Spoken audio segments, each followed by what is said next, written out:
to start with a Kardashian story. Kim, it's the Jenner sphere. She my sweetheart. She is on Earth. She is asking for just a token euro, €1, a little more than $1, in damages from the men who robbed her of millions in that jewelry heist in 2016 Paris Fashion Week. That was incredibly expensive jewelry, so she's just making a point, obviously. Yeah, during an emotional court appearance, Kardashian reportedly told the ringleader, Omar Ati Kadesh, that I forgive you, while also admitting the trauma forever changed her life. The so-called grandpa robbers avoided further prison time due to their age, health, and time already served, despite the judge admitting the punishments were fairly lenient. If the court wanted to inflict some pain, force them to watch the most recent season of The Kardashians. Now, Kim's stylist also requested a symbolic €1 in damages, while the hotel receptionist who had a gun held to his head is seeking about $640,000 over lasting PTSD. Yeah, gun will get you more money. I'm curious, you said that they were old. Are they really that much older? I don't know their ages, but apparently they're advanced. Like Blue Emu old? Or don't know. Do not know. A final ruling on the civil damages case is expected on September 15th. Our buddy John Travolta is opening up about the inspiration behind his viral beret look at the Cannes Film Festival, where he made his directorial debut with Propeller One-Way Night Coach. Explaining the fashion choice to CNN, he said, the old school directors wore berets and the glasses. And I thought, that's what I'm doing, leaning into the aesthetic for his directorial moment. He embraced the theme fully. He said, I'm a director this time. You're an actor. Play the part of a director. Look like an old school director. After studying images of old school filmmakers, he also noted the intentionality behind the look, saying, I'm going to do an homage to being a director. So that's why he decided to go with it. There were old school directors like Erich von Stroheim who had like a riding crop and the classic. There was sort of a thing that they would do. Yeah. I have always kind of admired the beret look. Yeah. Oh, yeah? No way in hell I'd be able to pull it off. I would look like a huge baby bottle. It would just look stupid on me, and I've never tried it for that very reason. But when I see somebody wearing one and it looks good on them, I'm like, that's kind of cool. Do you know it would work well for you? The Pyramid Head from Silent Hill. Oh, Okay, yeah. I've had to buy a beret when I was in Paris for that day I was there. I had to. I bought it because we were there for the Eagles game. We were in London. I went to Paris for the day, so I bought a Kelly green beret. And did you wear it? I don't remember seeing you wearing it. Yeah. No. Just that day. Wait. You bought a green beret? Yeah. Stolen valor. Yeah, No. stolen valor. Kelly green beret. Earned valor. Silver wings. That's a pretty good idea for a group around here, the Kelly Green Berets. Yeah. That is a great idea for next season. A group of people. Yes. Make sure we write that down. Yeah, that's ours, by the way. Yeah. You can steal it, but that's ours. That's ours. Yes. I always just like Mary Tyler Moore at the end of the Mary Tyler Moore show. Yeah, when she throw it up in the throws air. beret Of course. in the air. But I like the idea of the President Steve Kelly Green Berets. Yeah. Yeah. That's great. A bad idea. Please write that down. Somebody write that down. Wait, they also kind of look like in Troop Beverly Hills. They all wore those Kelly Green berets. Yeah, the little troopers. So he found even more meaning to the style and explained that it would help him remember the film milestone clearly. Reflecting on his long career, he said, I've been around for over 50 years doing movies, but I can't tell you when I look back the difference between the events. The standout style ultimately served as both a tribute and a personal memory marker for the defining moment in his career when he was awarded an honorary Palme d'Or. Yeah, which is great. Has anyone heard any word on this directorial debut of his? Nothing. No, I don't know anything about it. All right, so you'll find this interesting, Steve. Taxi driver, screenwriter Paul Schrader may have fame, but even that wasn't enough for him to hold on to his AI girlfriend. The film legend revealed on his Facebook page that his AI girlfriend ghosted him. But his explanation for going the AI companion route, he said, was curiosity. He said, out of a desire to understand male-female interaction in our matrix, I procured an online AI girlfriend. What a disappointment, he wrote. I tried to probe her programming, the boundaries of explicitness, the degree she has knowledge of her creation interrogation, and so forth. She fell into evasive patterns, redirecting me to her programming. When I persisted, she terminated our conversation. Schrader's a tightly wound guy, and this is some crazy stuff, you know? They say that he's a... You remember Taxi Driver. You remember the scene where Martin Scorsese he's the guy who gets into the back of the cab? Yeah. And he's going to go execute his girlfriend who's cheating on him. And he's talking about, shooting her in her genitalia. Yep. A lot of people say Paul Schrader's a lot like that guy. Wow. Okay. Well, his girlfriend, his AI girlfriend, doesn't like him. Ariel Winter's roommate is someone that she has known for quite a while. Her Modern Family sibling, Nolan Gould. In an interview with People, that's who her roommate is. In an interview with People, Winter revealed that after things ended with her ex back in Nashville, she moved to Los Angeles. She said, it's funny because I spend more time out here in L.A. now, and I rent a house with Nolan. She said, people ask me about a Modern Family reboot, but Nolan and I are real roommates now. So it's like we're having our own little Modern Family reboot. But it's just the two of us living together, so I see him every day. He's he played the dumb kid on the show. He's a Mensa level intellect. Oh, is he really? Yeah. Winter and Gold were 11 and 10 years old, respectively, when they met on the first season of the hit series. So now they're living together. There's a great line where he's hitting on this girl, Preston, there because he always played the dummy, and they're taking a train ride through California, and she goes, the woman's asking him, you like San Luis Obispo, Big Sur? And he goes, yes, I do, little lady. But I mean, it's a very sharply written show. So congratulations to legendary athlete and women's icon and friend of the Preston and Steve Show, Billie Jean King, who has earned her college degree at the age of 82. I'm sure you were blown away when she brought us up. On Monday, Billie Jean earned her Bachelor of Arts in History from Cal State's L.A. College of Natural and Social Sciences. The diploma comes 65 years after she had first enrolled at college in 1961, when it was called the Los Angeles State College. She left 3 years later before completing her degree to focus on her tennis career. And in a joint Instagram post with the college, King told followers, it is never, ever too late to finish what you have started. So she got it.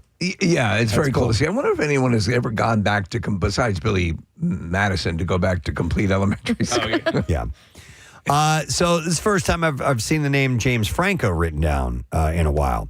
He is mounting a big Hollywood comeback with a Rambo prequel starring Noah Centineo. So John Rambo is the name of it, in which Centineo plays the titular action hero.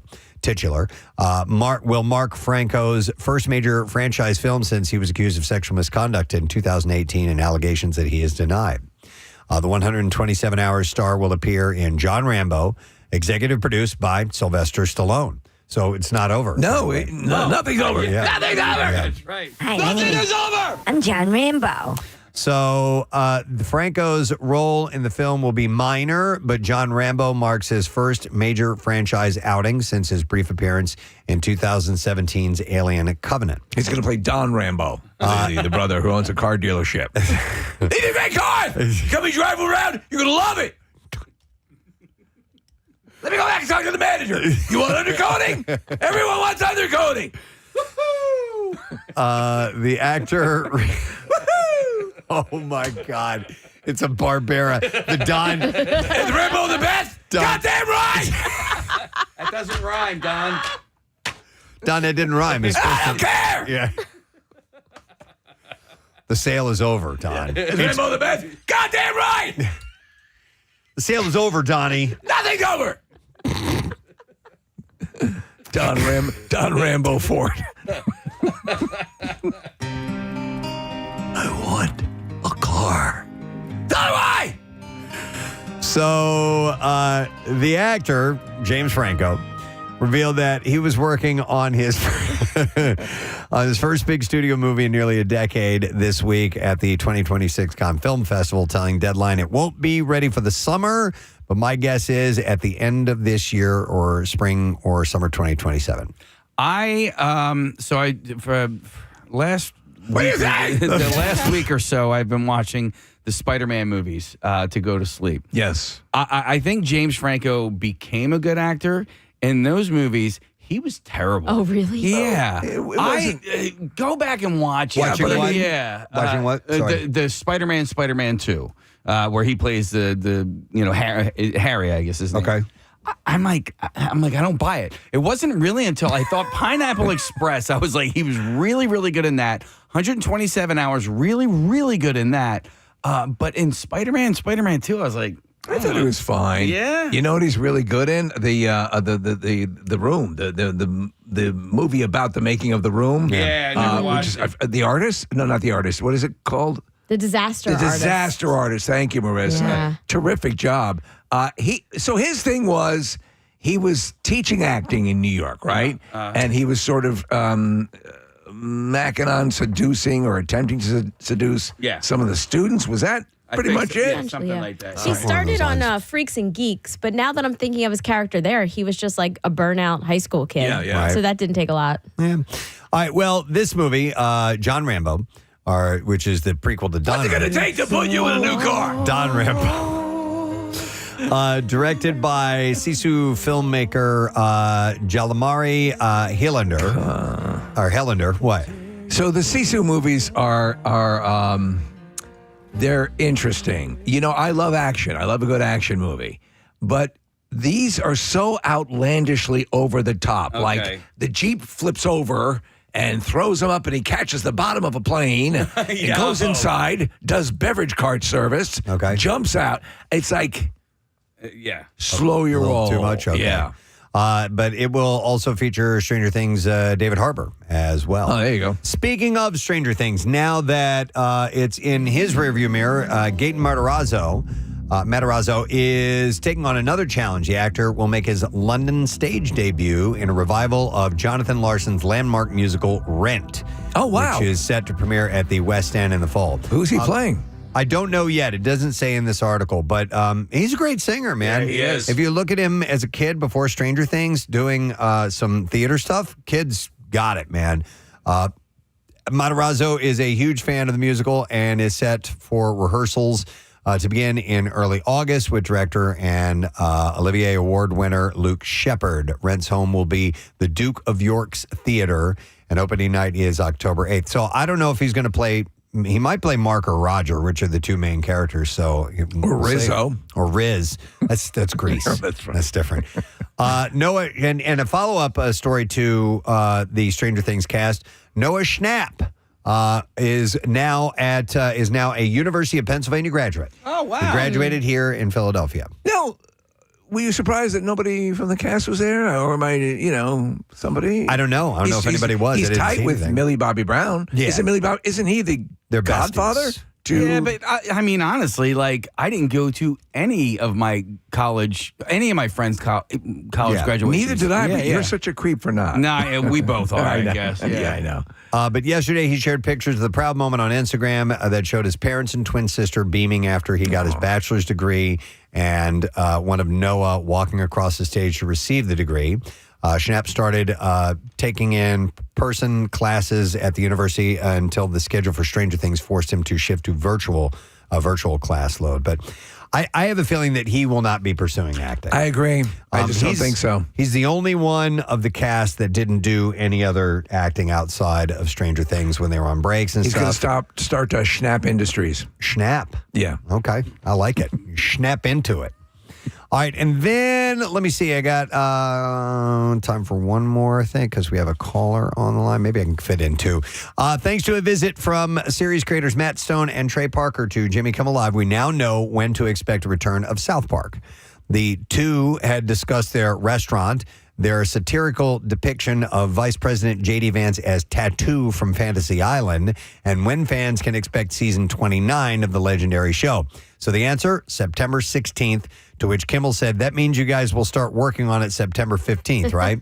After that reveal, Comedy Central put out a statement saying that season 29 will once again be released in a bi-weekly format with new episodes arriving September 16th, the 30th, October 14th, October 28th, November 11th and November 25th as well. Yeah, that show has stood the test of time, and they still are finding new ways to break ground, man. You know, they made a huge cash deal with Skydance, Paramount, the company that owns Paramount now. Okay. CBS. Yeah. Loads of cash. Good for them. All right, and then finally, this is the last thing I was going to mention. A movie based on Rick and Morty is officially in the works now, with co-creator Dan Harmon confirming the long-rumored project ahead of the show's 9th season. Confirming the news, Harmon joked about seeing rumors of the movie, saying, "We're therefore now able to confirm that there is a movie in the works." And he also revealed that longtime series director Jacob Hare will helm the film, explaining the choice was intentional rather than going out and just getting somebody that did a great job on another animated thing. I love that Mickey Rourke is playing Morty. Harmon did not clarify if the movie will have a theatrical release or get a streaming date with HBO Max. So we'll have to wait and see. I'm liking more and more when they I like the release in the movies. I think hopefully they return a little bit more to that. If something is you think is good enough, stuff tends to get lost in the sauce when they just release it to streaming. I agree. You forget what it got, what's it being streamed on, when's the premiere date. You lose all that. Yep, exactly. All right, we got clips to play. Newly divorced mother believes that she witnessed a live-streamed murder in Maximum Pleasure Guaranteed. And here, Kiara Hamagami Goldberg shares what the experience with working with Tatiana Maslany was like. Here we go. It was so much fun. There was so much that we say it all the time, but so much that we could learn from her and the way that she holds herself on set. But the level of fun and play, what was most memorable. I don't even know who the hell you are. 2-episode premiere of Maximum Pleasure Guaranteed streams today. That's on Apple TV+. Here's the next clip.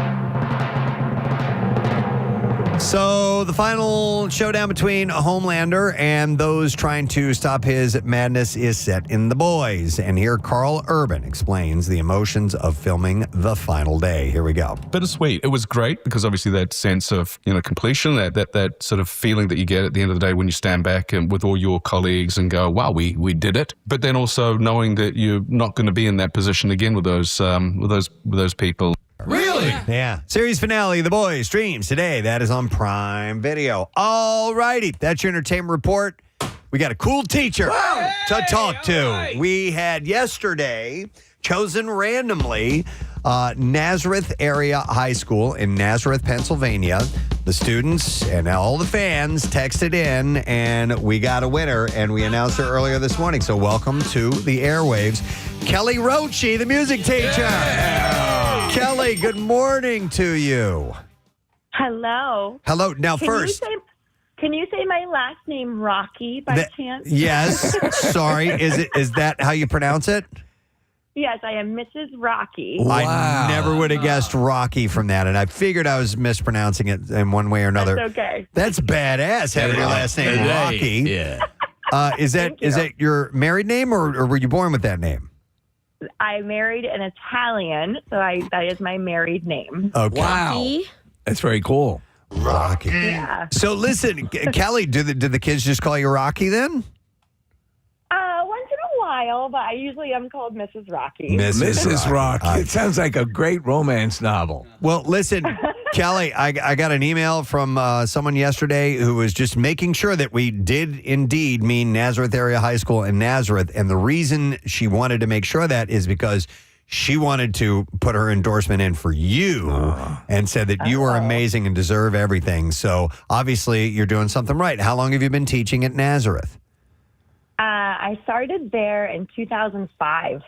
Wow. It's a good run. Yeah. And how long have you been in teaching? I've been teaching about 22 years, so Nazareth was my second job. Wow, good for you. That's a nice long run so far. And what instrument do you play personally? What is your premier or your principal instrument? Well, I am the high school choral director, so I do all of the choirs. So I'm a singer. Okay. But I also play the piano. Oh, okay. Okay, so choir, it just says music. You're in the music department, so you're a choir teacher and instructor. That's cool. And what do you do to, really connect with the kids? Do you have any tricks of the trade that have served you well over the years? I'm sure it's, for you as a teacher, that's also a learning process. After you get in there and work at it a few years, you start to figure out how to connect with kids. Yeah. Well, when I started teaching, I was fresh out of college. So I was like 22, 23 years old trying to teach 18-year-olds, which was kind of strange. Yeah. So when I started teaching, I realized I had to have really good class management. I had to be not strict per se, but I had to roll in there and demand respect from my students. And obviously that gets easier the older you get. But I always say to my students, I respect you, you respect me. We're here to make music. Let's do it.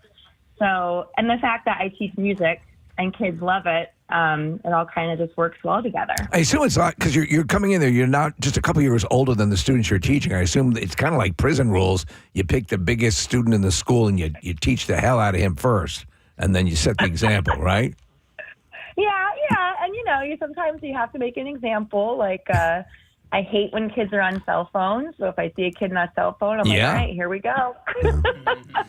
So, yeah, you learn little tricks to get the kids to respect you. And it is tricky teaching high schoolers, but I do love that age. And over the years, I'm a parent now. Oh. And I feel like now that I'm a parent, I'm a much better teacher, too, because they're like my children. So yes. And respect, but we have a good time together. Kelly, do you take any feedback from the kids as far as, musical suggestions and what you guys are going to learn for the season?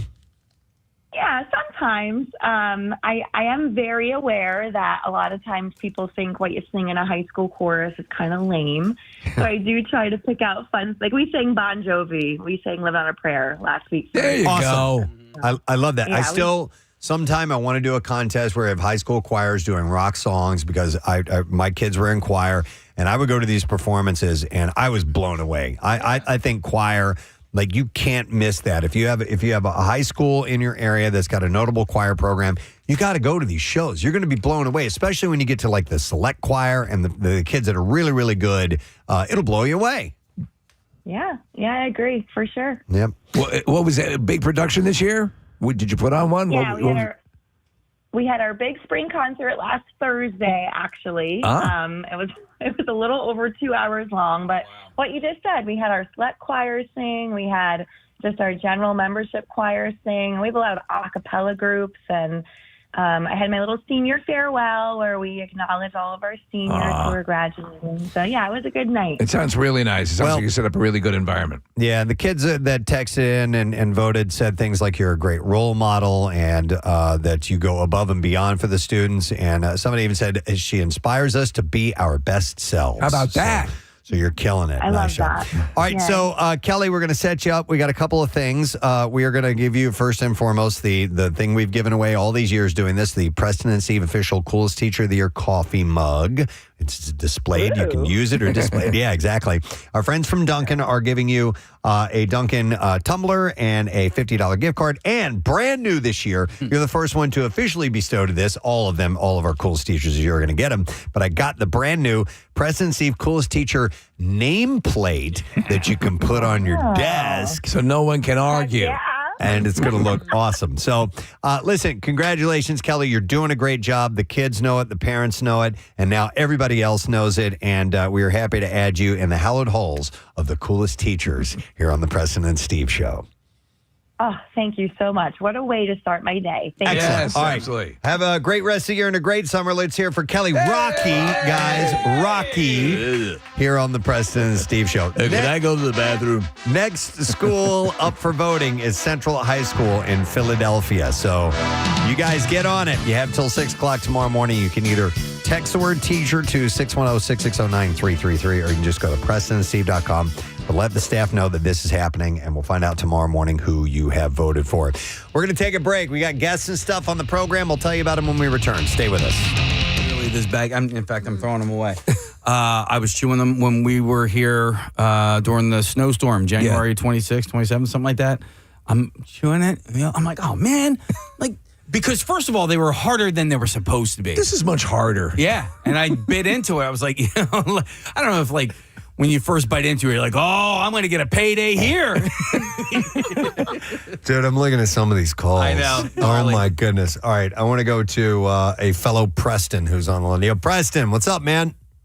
Hey, what's going on, guys? Yo, buddy. All right, I've never heard of this before. Do tell this story, please. So I go to the dentist to have a standard procedure done, and they have to drill into a molar or whatever the heck, a cavity, and the dentist drops the drill bit, and I swallow it. Oh, my God. So he looks at me and he says, I think I dropped something. I said, well, I think I swallowed something. Oh, no. So I said, well, his eyes lit up. So the next thing you know, he's rushing me. He closes down his entire business, rushes me to the ER. Jeez. I sit in the ER, as everybody does, for 45 minutes to an hour. So when they finally get me back there, they put me under anesthesia, everything. They put me under. They go to get it out. Well, because I sat in the ER too long, it's now in my intestines. Oh my God. Okay. So I wake up from the anesthesia. They have to put me back under anesthesia, but I can't okay it. They have to call my wife and say, because he's on drugs, he can't okay. She says, okay, they have to cut me open to get it out. To get this dentist drill bit out of your intestines. Correct. Jesus. Man, how long was that recovery? About 3 weeks. I had stitches in my belly button and one a little lower. It was orthoscopic, but they still had to slice open my whole belly and pull out the inch-long dentist drill bit. Hey, listen, I know this is a insensitive question, but a lot of people are probably wondering, how did you get any money out of a lawsuit out of this? You're the 9,000th person to ask me that. No, I knew the guy well. Okay. He helped me and my wife in the past, and I'm a business owner myself, so that's not something that I was thinking about. But it was pretty bad. Well, yeah, I'm glad you didn't sue the guy if it was just a it's just a mistake. No, totally. I always said if I had something permanent, I couldn't eat spicy food, or I couldn't do this, or I couldn't do that, I may have looked into it. But when I healed up 100%, it was just a couple weeks. Weeks of pain. That's very kind of you. Wow. Have you guys had Thanks, Press. like pieces? Man. Like a cavity, a piece of tooth will. Yeah. I've swallowed a few now and then. Yeah. And, but I've had a filling come out in my mouth before. I didn't swallow it, but I had an entire dentist drill go down my throat. Oh, my goodness. Wow. Let me go to, this one sounds good, too. I have Brant. Hi, Brant. Good morning. Hey, how you doing, guys? Good, man. All right, so you have an interesting story here. This involves braces, though. Yes, it does. So I was probably about 11 or 12, so this is back in like the 90s, 40 years ago, still riding dinosaurs and whatnot. So I had braces. I was eating a bowl of, honeycombs at my buddy's house, sitting there watching TV, having a good old time, watching cartoons. The band that was on the back tooth came loose. So now there's a wire with like a hose clamp attached to it sticking out the front of my mouth about like 3 or 4 inches. And obviously that's a problem. Yeah. So we went to his dad, and his dad was like, "What in the absolute hell happened? What am I looking at here? What happened?" So he proceeded to go into my mouth with a pair of wire cutters. Impromptu. So you went to see my dad. Yeah. Right? Okay. It was his dad, but yeah. No, I'm just saying my dad would have done the same thing. I can take care of that. Not paying no dentist. Yeah, absolutely. Yeah. Dentist. Who needs a dentist? Yeah. But, the wax that they give you for those things, I don't know if y'all are familiar with that, but I had a big glob of that crap stuck on my front teeth for about 2 days until I could go see the dentist on Monday morning, which was fun in and of itself. Sure. Those rigs, some of the older braces, and a friend of mine had something that was, something C-3PO would wear. I remember they were just elaborate. Awful. And we're not even talking retainers, the old style braces. Yeah, how long ago was this, Brant? Let's see, I was about 11 or 12. I'm 40 now, so this was a while ago. Okay, so would have been a more cruder technology than now. Okay. It was like tinfoil and everything else. It was pretty gnarly setup. Now they're status things. You can get them with teen colors and all that stuff. And Yeah, and it was on honeycomb. It's crazy, man. It's crazy because, that was such a rite of passage wearing braces, man. That made me a tough person. Yeah, but you know what? Honeycombs are big. Yeah. They're not small. No. Honeycomb's got a big bite. Yeah. All right. Thanks, Brent. Me one Appreciate honeycomb. it. We'll see ya. Let me see here. We have so many calls that are coming in. Let me go to Abby. Hello there, Abby. Good morning. Good morning, Good morning to see you, Abby. What's your story? All right. So we were on vacation with my ex-husband's family, and we were boating. And on one of those inflatable inner tubes that you drag behind the boat. Yeah. Right? And it was a 4-person inner tube. Okay. So there were 4 of us on there, and they kind of shot the inner tube over the wake of the boat. Yeah, take a nice and we all turn. Flew off. That's part of the fun, right? Yep. Mm-hmm. Well, when we flew off, I collided with another person, and their head got me right underneath the nose. Oh. So my front tooth didn't fall out. It went straight back. It didn't even flip. It was just like a 1/4 inch behind the other ones. Ooh. So they immediately wrapped me in a blanket. Oh. Well, the nearest dentist was the dentist that did all of my dental work as a kid. That was the reason I was terrified of dentists. Oh, yeah. So we're losing you a little bit, but you're saying that the dentist who terrified you as a kid ended up being the one that you got to after you had this accident, correct? Correct. And what was the resolution? Did they have to pull it out? Did they just straighten it up? You take a hammer and get to work? Schmutz? No, he literally pulled it forward so that it was even with the other front tooth. Okay. I could have done that. Yeah, my dad would have done that for you, Abby. Yeah. Wow. There you go. They glued them together, and then I had to come see a dentist back home that did much better of a job of fixing that tooth. At the end of the day, it had to have a root canal, and I ended up with a set of veneers on the top. Oh, you did? Okay. Yeah, eventually, All right. The veneers, man. All right, thanks, Abby. I appreciate that. Do some people get those just for aesthetics? Cosmetically? I assume. Yeah. Okay.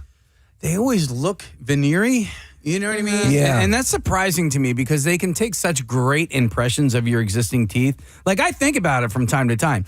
And I just don't. I wouldn't want to change the look of what my smile. I would love for my teeth to be whiter and whatever, but I just whenever I see veneers, they look like chiclets. So I talked to my dentist last time I went to him because I had seen. I was talking to an elderly person. They had dentures in, and they are so picture perfect, straight, and exact in their dimensions that it looks weird. Yes. And I said, do people, when they're getting dentures, elderly people, do they ever ask for them to be just slightly irregular, a tiny bit irregular or out of position or something like that? He's like, you know what? No.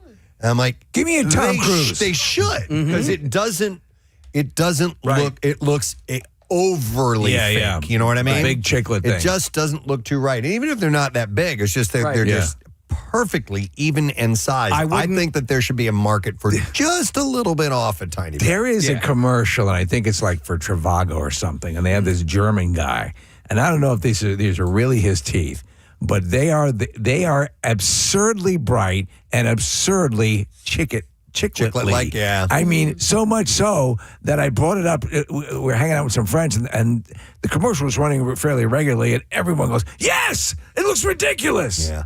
I wouldn't mind straightening my smile out a little bit. I do not like it. I never have liked it. I refused to get braces when I was a kid. And I'd even talked to my dentist about, the ones that they put behind your teeth or these other things. Yeah. And I'm like, is it really at this point? I mean, is it worth it? Yeah, I'm not going to be a model, but Dr. Petula is my dentist and did a great job with bringing my mouth back from the edge.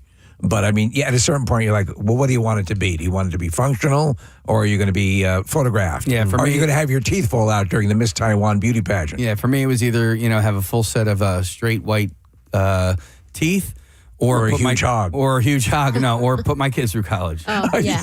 That's the decision, yeah. Well, Invisalign, a lot of people get that at our age. But like, I think the amount of time you're supposed to wear it, it's hard for us because we talk so much. And it will, for a time, screw you up. Change your speech just a tiny bit. Nick did that for a little bit. Remember, he came in, we just busted his chops. It's like, you can't be on the radio and do that. It's everything's like this. Let me go to Becky. This sounds interesting. Hi, Becky. You're on the air. Good morning. Hi, how are you guys? Awesome. Beck, how you? Good.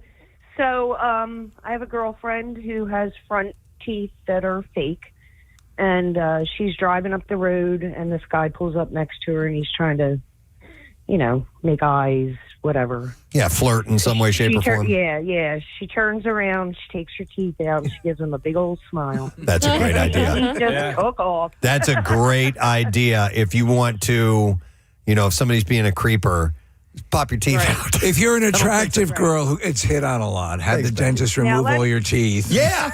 Preemptively do this. Knowing. You don't have to worry about those guys. That's a bullet in the chamber for you if you need it right there. Or He's agreed to hold her dentures while she gives you the midnight special. Or red flag if he's extra turned on. It's true. Good point. Oh, my God. What have I done?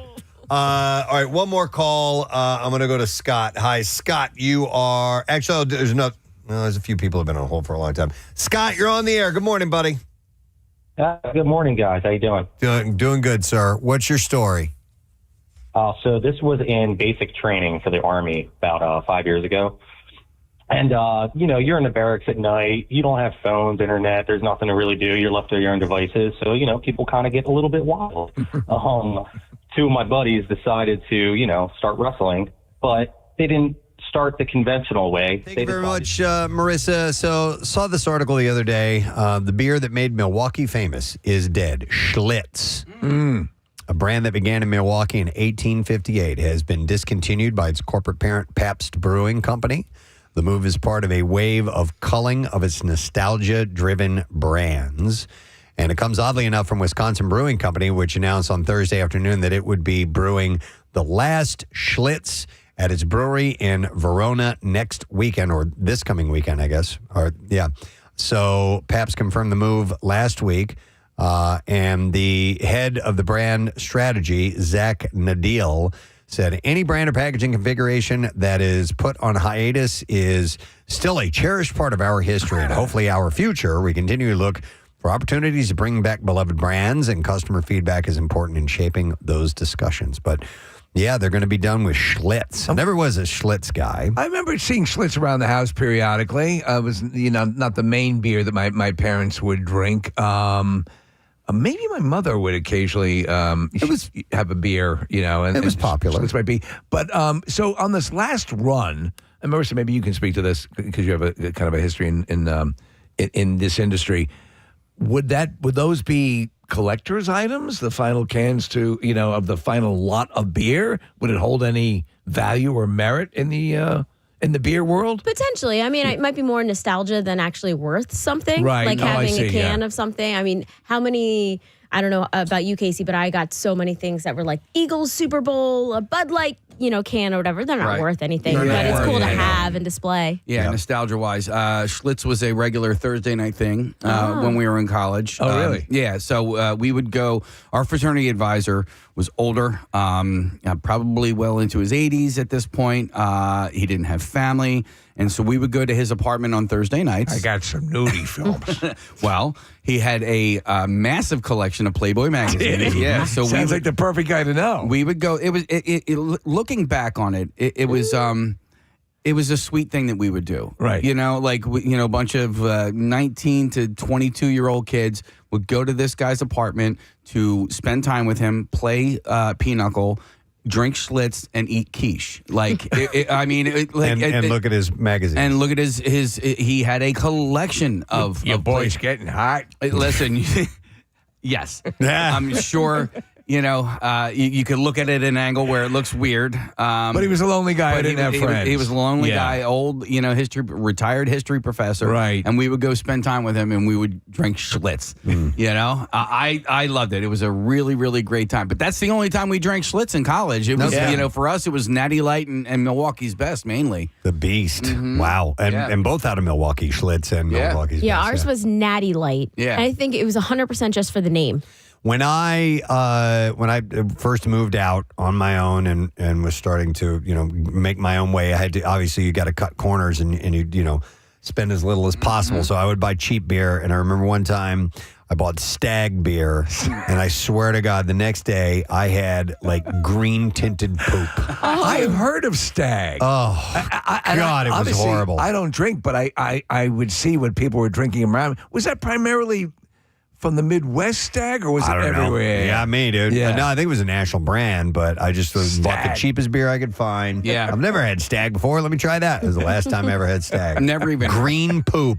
Never even heard of Stag. But if you were really hurting in college, you would drink Golden Annie, or Golden Anniversary. I don't know if that exists anymore. Yeah. Golden Anniversary. Yeah, and then the other one, Press, you ever have a grenade of Mickey's Mean Green? Sure. Oh, Yeah. Mickey's Big Mouth. Mm-hmm. Yeah, absolutely. What was that? It was a malt liquor. Yeah.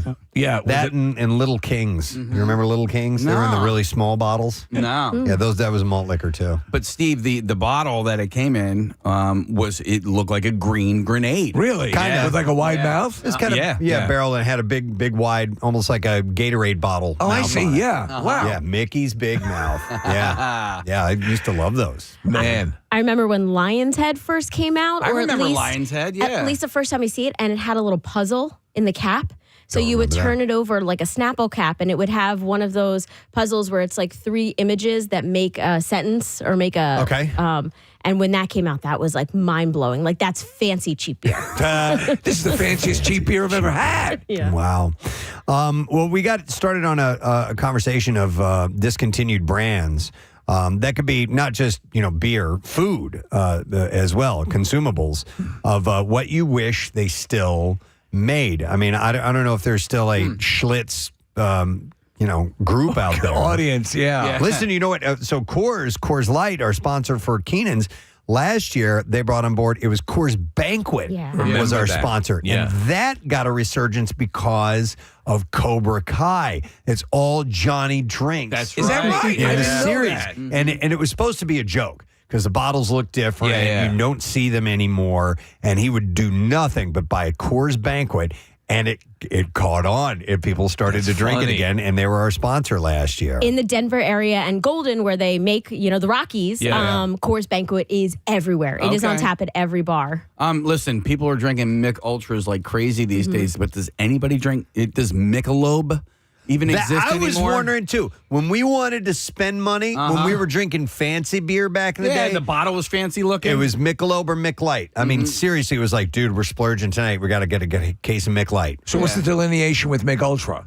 It's just Light. ultra light, low calorie, low carb. Yep. Yeah, Steve, so- according to the commercials, it's the one you drink after you go for a run. Yeah. Okay. Yeah, so if you're for the joggers. Yeah. Do you remember the Michelob jingle? Here's to good friends. Tonight is kind of special. I think that going. was it. Oh, man. No. Yeah. But Mick was, that was we're going to spend some money thing. But and I've talked about it on this show before, but I miss Jell-O Puddin' Pops. They don't exist anymore. You gotta be kidding. No. They don't. Didn't we find out that they were still in production? No. I don't think so. Completely done. Well, the spokesman was so beloved. I know. That's look it why up. it went away. But This is why no one's eating these anymore. Yeah, specifically the vanilla Jell-O Puddin' Pop. Oh, I don't think I ever had vanilla. I only had chocolate. So good. Do you think it's possible that the connection to Cosby in a remote way killed the product line? I don't think those things timed up the same. No, they didn't. I think they the product just fell out of favor. Yeah. Case on the Jell-O website, they have a recipe to make them. No, I don't Not want to the make same. them. I don't want to make them. I want to just buy them. Let me go to, hang on, I got Bobby, who's wishing something still existed. Hi, Bobby, you're on the air. Good morning. Hey, good morning, Gadzooks, guys. Gadzooks, buddy, what's up? Hey, so the sour cream and onion flavor powder from Annie Ann's that, like, you know, they'd sprinkle on the pretzels and stuff like that. Yeah. Okay. I think me and my mom are the only people that ever actually got it because no one knew about it. And my mom died like 2 years ago. Oh, sorry. And when she died, they took it away. And then now I have to suffer. I have no more sour cream and onion powder. I don't remember So that. this is the Annie M's. What was that? Annie Ann's. Okay, right. Yeah, So Annie Ann's pretzels. Annie Ann's, right. Not to be confused with Wetzel's pretzels. Whatever. Yes. Yeah. Yeah, man. I do remember them having savory and I never had these, but I saw them advertised. They don't sell them anymore. Nope. Yeah, you can't. They covered them like a year ago, and it's just a flavoring powder you put on top of it. Son of a bitch. Can't find it anywhere. Yeah. It ruined my life. No, I ruined your life. life. Sorry, your life has been ruined. Yeah. We're with you, Bobby. All right. You know what? I was Okay. going to tell you something, but Craig Legons, who texted me, is on line 4, so he wanted to. All right, well, he's still on hold. So, All right. Should I give him a minute? Yeah. It just the song that you sang wasn't the right jingle. No? Okay. Yeah, Of course it wasn't. We'll go to him and see if we can get the right answer. Or he's still on hold. Marissa, what were you going to say? Well, I became very excited, and I thought more people would care, but they don't. They brought back Clearly Canadian a few years ago. Do you guys remember that drink from the 90s? Yeah, it was a kind of a light blue bottle, clear bottle. Yeah. Yeah, that has a big resurgence. You can find it in all supermarkets now. I thought it was going to be the biggest thing ever, and nobody really cares. You know, Yeah. they tried to reintroduce. I don't know. Maybe they did, and it's successful. And I just missed the fact that it occurred. But Tab used to be all over the place. A diet soda, diet cola. Yeah. And it was huge. Did you ever drink Tab? Yeah, that was disgusting. So did I. I thought it tasted horrible, like chemically. Ugh. Yeah. One more 90s thing I would love to taste again because I loved them so much as a kid was Snackwell's cookies. Snackwell. Do you remember they were like they were like healthy-ish. They were the healthy diet Hey, cookies. Cookie Man. And they had one that were Devil's Food. That was Devil's Food. It had a little coating of marshmallow, and then it was covered in chocolate. Yeah. My That's the favorite. commercial. You remember the woman coming to the supermarket? Hey, Cookie Man. I don't That's remember right. that. Yeah, Snackwells were good. They were good. Yeah. I forgot Nowhere. about that. Let me. Can you pull the text Yeah, I'm back sorry. up? I was about to read something. Let me see here. Oh yeah. All right.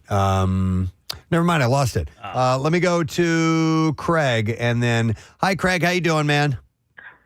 Here's to good friends.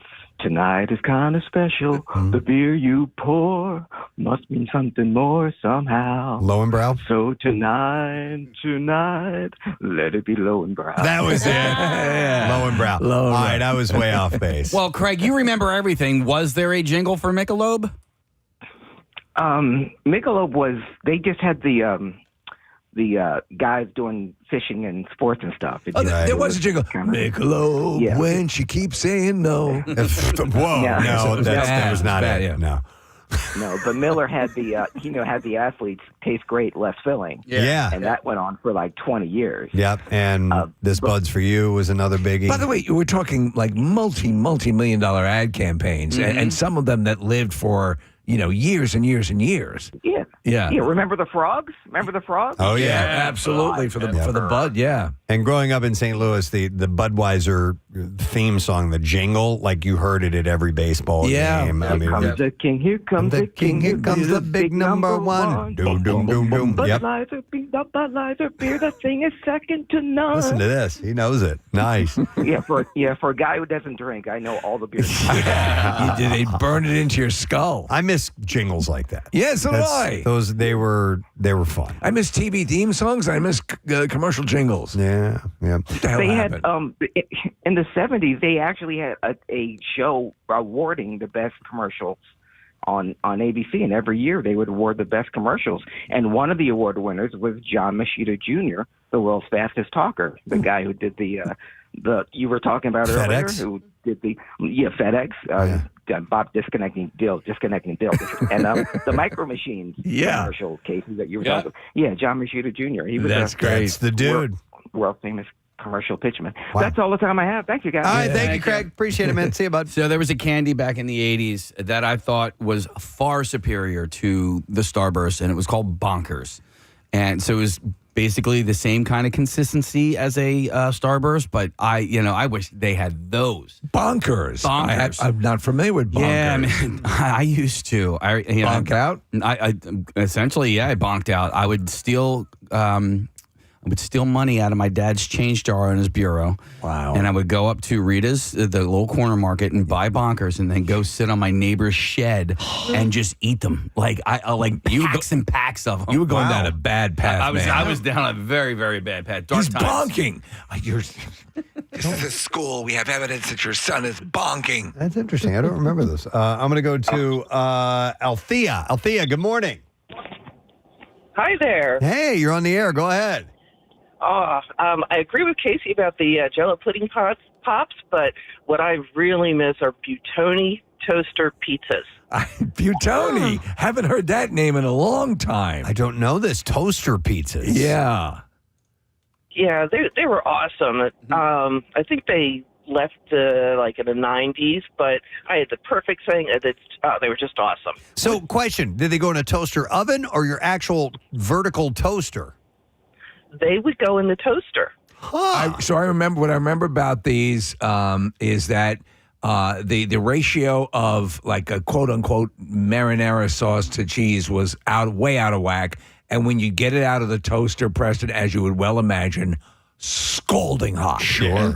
Yeah. I believe that. Yeah, but if you did it right, they were perfect because all you had to do was you made sure the hole was sticking up, let them cook, and then once it was done and it popped up, you turn it upside down for 30 seconds or a minute, and they would be perfect. Althea, we lived on these things. This would be the lunch every friggin' day during the summer. Buitoni pizzas, toaster pizzas. Oh, yeah. All right. Thanks, Althea. Appreciate it. Yeah, I didn't know that one. Let me go to Matt. Hey, Matt, you're on the air, my man.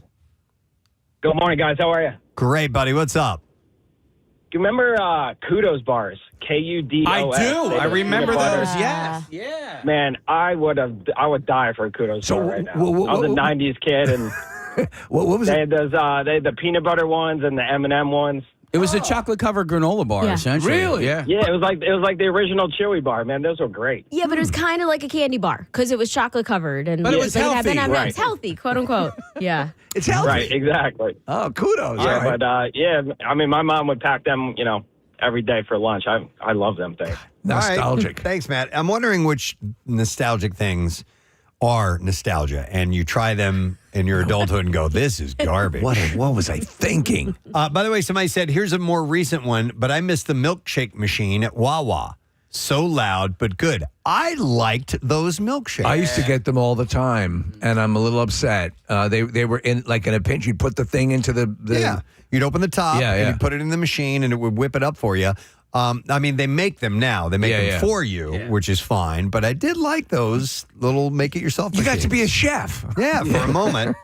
I know, Casey, you're anti-make-it-yourself if you're buying stuff. Yeah, listen, my kid, I never went for those, but my kids did. So I think I'm glad that they don't exist anymore. Although I don't really go to Wawa with my kids anymore. No. By the way, here's a follow-up from one of our first callers. The Amish Market in Bristol sells the Auntie Anne's sour cream and onion powder by the bag. Yeah! If you want to get it, my friend, go ahead and get it. Casey, was there something up here that you saw? That was the one that I saw. All right, here's one. Totally agree with this. Thank you, because I couldn't think of anything that I wanted to be brought back. But the Breyers Viennetta ice cream loaf cake dessert. Viennetta. I loved it. It was Remind me. a vanilla ice cream. It was like it looked like the shape and size of a small meatloaf, if you will. But it's not meat, it's ice cream. It doesn't look like meatloaf, but it's just a shape and size. And it was layers of very, very thin chocolate, like solid chocolate. So, but extremely thin layers between ice cream. So it was, it'd be like ice cream, chocolate, vanilla ice cream, and layered like that, and with some. It was fantastic. I remember I when loved it. It had sort of like a very hoity-toity Klondike bar? Well, that's the way, and that's the way they marketed it, too, because the commercial was... Viennetta. It's almost like the the Fancy Feast cat food, the way they make it look like you want to eat cat food. They're serving it in a nice tray and everything. When you're done with your Schmitz, how about some Viennetta? Exactly. So they used to market it that way, but it was just ice cream. I loved it. I'd like to try that. I would buy those regularly. I also used to buy, and I don't know if they still make these or not. This is around the same era. I would buy the Pepperidge Farm. It came in the freezer section. It was a coconut cake. Oh. It would be frozen. You just let it thaw out. Yeah. And I would devour those too. God, did I love Pepperidge Farm's lineup. And their Devil's Food Cake was great. They had that little, like, cardboard. It was, silver on one side. Oh, yeah. And then you had the tin that you'd kind of close it into. It was awesome. We're talking about things that they discontinued you wish you still had, specifically edible things, because Schlitz is going away, and that's how we got started on this conversation. So I'm going to go to Joe. Hi, Joe. Good morning. Hey, Gadzooks. Gadzooks, dude. What's up? So Miller used to have this beer called Miller Fortune, right? The beer was great. I loved the taste of it. It was a thicker beer. But under the cap, when you pop the cap, it would have like one of the 52 cards out of a deck for like a Jack of Hearts or, a 3 of Spades. Sure. Yeah, so basically it's me and my brother, we went through so many beers just to get a full deck, and we each have one still to this day in a bag, and we used them to play when we were drinking. That's funny. That's actually smart. But Joe, there was no purpose of that other than just to collect. I mean, like it wasn't a promotion where if you got a full house, you bring it to the beer distributor and you get a free 6-pack or anything like that. Nope. And the crazy thing is, like, me and my brother, like, this beer's got to be, like, famous. Everybody's got to love this beer. Nobody ever hears of it when I talk about it, and everybody has to look it up. And they're like, there's no way. But the beer was out, and it was prominent and right next to the Miller Lite for, like, 5 years, and then just disappeared without a word. Think about how much extra beer consumption took place as people pursued getting the full deck of caps. Yeah. Yeah, we definitely drank more on purpose because we wanted a full deck. Never heard of that. All right, thanks, Joe. Appreciate it, buddy. See you, man. Let me see. I have Rich next. Hey, Rich, good morning. Hey, good morning. Hey, buddy, what's up? I don't know if you guys remember Orangina. Oh, yeah. It was like an orange soda, but it had like orange juice, orange pulp in it. Yeah. I lived on Orangina for the longest time. It was one of my favorite sodas. And then it doesn't have like crazy caffeine in it. Oh, I don't know if it had that much caffeine in it. I just remember like it came in that weird. But pure it looked like a. You're right. It would actually have orange pulp in it, and it was kind of like if you let it sit for too long, it would separate a little bit. But it came in like a teardrop-shaped bottle. Yeah, it was like bulbous. Mm-hmm. I remember that still being around Yeah, I think not it too is still long around. ago. Yeah. Maybe it is. I haven't seen it in stores. I used to get it in Wawa's, but I don't know. Okay. Maybe just Wawa stopped carrying it. I don't What know. was the orange drink? Thanks, buddy. Yeah, Sunny D. Sunny D. Yeah. Yeah. That still is around. It is. Okay. Yeah. Is it? I think so. What about Five Alive? Five Alive. I loved Five Alive. Five Alive was the preference, right, to the purple stuff? Yeah. No, orange. Sunny That D. was Sunny D. It was Sunny D. Yeah. By the way, a few other texts coming in. The Pepperidge Farm cakes are still alive, somebody said. So, all right, that's good to know. Somebody said Dunkaroos as a kid. Do you remember that? Yeah. No. Weren't they like cookies you would dunk in like a chocolate? Yeah, there was a kangaroo as the mascot. Steve, it were pretty much like Teddy Grahams. Okay. And then they would come in a container with frosting on the end of it. There you go. I'm on board. Somebody said the Weaver chicken croquets in a big blue box in the freezer section. Weaver, yes. Name I haven't heard in a while. Somebody said, I tried Dino Nugs again as a 33-year-old. They taste like dirty butt now. Yeah. Well, maybe that's one of the flavors. Wow. I'm glad I don't know what dirty butt tastes like. Steve, do you remember a soda called Shasta? Oh, God, yeah, Shasta. Yeah. Yeah. I kind of like that. Shasta was good. We actually used to get, years ago, we talk about Charles chips and other things, before obviously the phenomenon of you just, whatever you want gets delivered to the house. Yeah. We would get Charles chips delivered to the house, Charles pretzels delivered to the house, and Mission Cola. This guy would literally bring cake. Do you guys remember Mission Cola? No. Okay, yeah. It was crazy, but I mean, we literally have like 2 cases of bottled soda, different flavors, grape and cream and all that stuff in the basement. Yeah, I guess these stuff fizzle out just because, popularity wanes and it's done with. Yeah. Yeah, a lot of people are writing Zima. Remember Zima? Zima was a classic. They God. brought it back, and it was popular, but I don't think enough people were buying it. No, it was you get the nostalgic rush, and then it goes by. You know what the kids are drinking these days? And by kids, I mean like 21-year-olds. Bush Apple. Not familiar Yes. with It's Bush beer, and it's got an apple, but I don't know if it's beer. It's not a cider. But Okay. I You played. would figure it was a cider. Yeah. But there are flavored beers, so maybe they found a way to do that. All right, well, listen, we do have to wrap it up because we got to go on Fox Good Day here. But thanks, everybody on hold. I'm sorry I didn't get back to you, Zane. Zane wanted Pepsi Blue. Pepsi Blue. The Blue Pops. And Brian's been on hold for a while. Ecto Cooler, he said, needs to come back. Was that a tie-in to Ghostbusters? Ghostbusters, It's spicy. And Kyle said the Banana Twin Little Debbies. Ooh, yeah, those were good. Yes. Wow. All right. Well, anyhow, Schlitz, no more. They're going to make the last of it, I believe, this weekend. So, all right. Thanks for your calls. We appreciate it. We'll take a break. We'll come back and we'll go on Fox Good Day and we'll get the Bizarre Files. So stay put. So before we get fully into the weekend and wrap up the week, I have to empty the junk drawer. Just kidding. It's the junk drawer. Yep. Preston's cleaning out his junk drawer. Getting things out of his junk drawer. Finding stuff here in the junk drawer.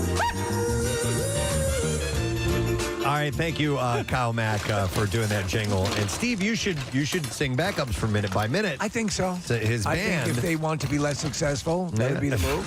All right, let me dig in here. And, there's something. All right, so if you want to stay on the moon and you have a few $1 million burning a hole in your pocket, well, a Silicon Valley startup called GRU Space is now taking reservations for a lunar hotel that it plans to open around 2030. This is the company that invented Flex Seal. That's them. Yeah. Woo doggy. Deposits range from $250,000 to $1 million, and the total cost of a stay could top $10 million once the ship is included in that. The actual rocket that will take you up there. So the hotel would start as inflatable habitats that can hold up to 4 guests for multi-day visits. So we're talking elaborate bounce houses. Guess so. I don't know how down I am with that. Guests could take part in moonwalks, drive rovers, and even play lunar golf.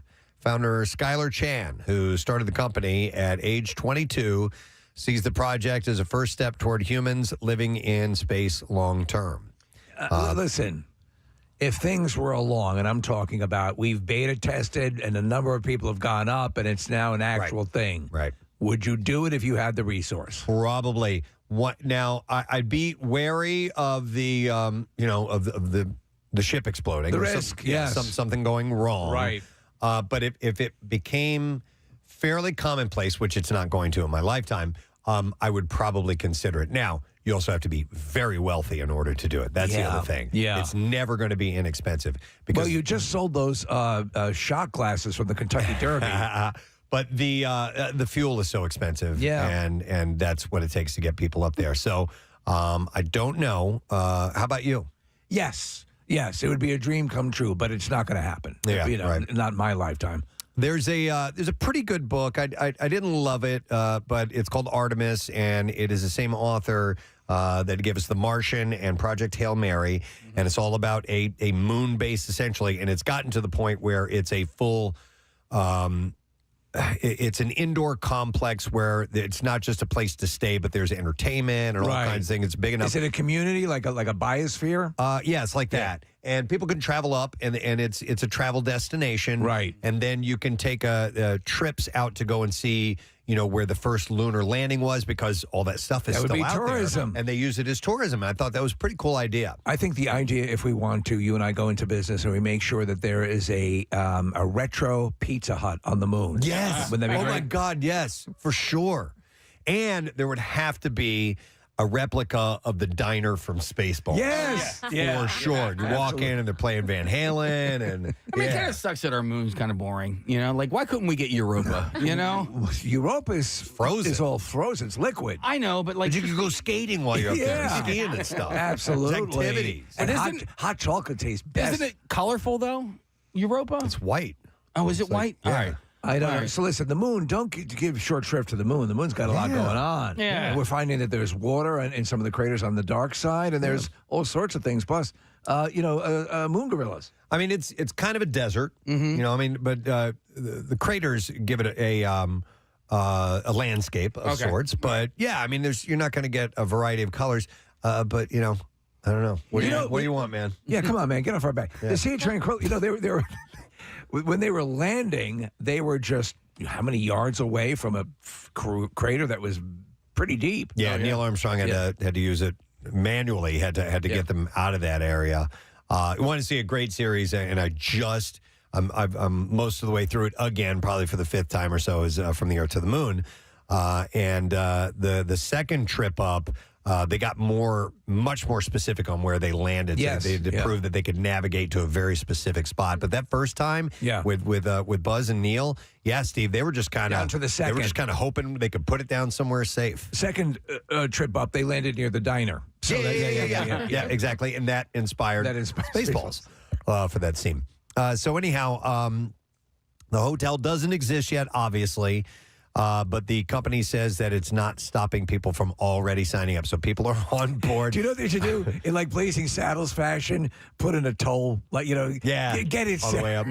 But I mean, these people are putting these deposit downs. I hope they are refundable deposits. Yeah. But some are spending up to $1 million to make sure that they have, essentially a spot in line. So you have FU to the FU money. Oh, yeah. It's got to be billionaires, that are doing this type of thing. So, but anyhow, if you're interested in that, you can look into GRU Space or GRU Space, GRU. For Invincible Me. Yeah, exactly. All right, let's see what else.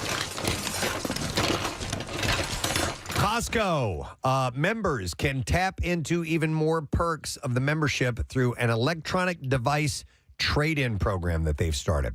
So if you have old electronics that you're not using, you can consider trading them into Costco instead of storing them indefinitely or throwing them away. The program is powered by Phobio, a specialist in the trade industry. Potential rewards for devices range up to $2,550 for laptops. And Costco accepts a wide variety of brands, including Apple, Samsung, and Google. The 6 product categories that you can trade in are phone, laptop, tablet, smartwatch, desktop, and media player. So I assume that they're doing some sort of vetting where they check like to see if the device is functional on a basic level, right? I don't know. I think they want the components. They just want the components. Yeah. So, and by the way, I have like 6 old laptops. As do I. I have a gazillion iPhones. I've always been trepidatious about throwing because them of away. personal information. Yeah, Listen, Rochelle's the same way. I'm like, I think it's too much work for somebody to go mining into my Agreed. laptop and find anything that's worth a damn. And I know it's unhinged. Others I've completely destroyed it. I'm fine. If you beat the crap out of the hard drive, you're good. But I still just kind of hold on to them. But if you can get $2,500 worth of merch from Costco, I want to see what totally the worth it. parameters are. What exactly they want. I'm on the website now, and it looks like you select. So you get a quote before you do anything, and you have to answer a couple questions. So it probably says, does it turn on? Right. Does it hold a charge? Things like that. Are you horny? I don't know if that has to do anything. Why did you ask that? All right, so to participate, all you have to do is fill out a form, like Marissa said. It's on the Phobio's website. Details such as brand, original purchase date of your item, its condition, and then you can get an instant quote. From there, you can print a shipping label and prepare your device for shipment. It includes steps like wiping it, packing it, securing it, and getting it to a shipping service. I'm glad to hear that Phobio, who is a failed romance novel model, he was Fabio's cousin. Fabio's cousin. Phobio just didn't have the same chops. So once Costco and Phobio get your device, they'll take a look at it. They'll make sure it's clean. They'll prep your payout. And as a reward, you'll get a digital Costco shop card that you can use toward your favorite Costco purchases in the warehouse or online. The whole process takes somewhere between 9 and 15 business days. That's actually pretty good. How did they just start this, or? Yeah, I just saw this yesterday. All right. So Costco's program not only provides savings, but also helps reduce demand for new minerals used in manufacturing electronics. That makes them beneficial for both your wallet and the environment. Is this solely for Costco members? Yes. So it says companies can extract valuable materials from old devices, such as gold, as well as important ones used in lithium-ion batteries. And that's why it's tremendous waste that so much old electronics go to waste, leaving an estimated $62 billion in value on the table. Trading in old electronics is also important in keeping hazardous materials out of landfills. Poorly managed e-waste can leach dangerous chemicals such as mercury and lead, thereby contaminating soil and water. How about that? Yeah. Because they always have those mass, like the office complex here will have a digital garbage day where they'll come by with, I guess, shredders and bulk erasers and things of that nature and get rid of it for you. But if you could get paid for it. Yeah, I've turned in, we had old PCs that we got rid of through that very thing. And I think it might have been here. Do you remember what they did? I mean, did they? They just took it from me. I don't remember what kind of guarantee they gave you that, that any data was going to be was not going to be compromised. So I just remember I felt okay doing it. So somewhere in Russia, there are guys sitting around your computer going, "This guy really likes sporty spice." If you're interested, check through Costco. But I thought that's a pretty cool idea. Yeah. All right, let's see what else we got here. All right, I found this one. I thought about putting this in the Just Saying Institute, but we'll do this here. A biopharmaceutical company is looking for ways to slim down household pets. Okava Pharmaceuticals in San Francisco plans to introduce this week a new GLP-1 clinical weight loss study for cats. It's called Meow 1. And to be honest, this could be a good thing. Yeah, they will look to use OKV-119, which is a miniature implant in cats, which will deliver the GLP-1 continuously for up to 6 months. Because one of the hardest things to do is to get an obese animal to lose weight. Yeah, for sure. Yeah, our male dog he's overweight. Yeah, and he loves to eat. And it's hard to, especially when you have another pet in the house. Yeah, it's hard to keep that from happening. So Meow 1 is the first ever weight loss trial using this approach on household pets.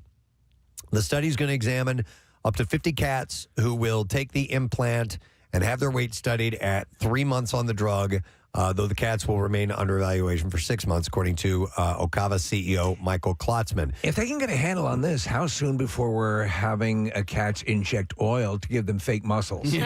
Klotzman said that the goal would be to file for FDA approval for the product between 2027 and 28, and the target is for the product to cost owners an out-of-pocket payment around $100 a month.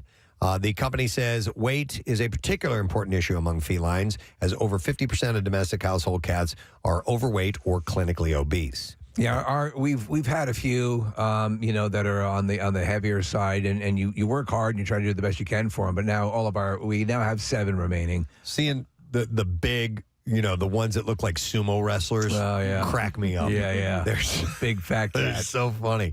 Okava will use exenatide as its GLP-1 for the study.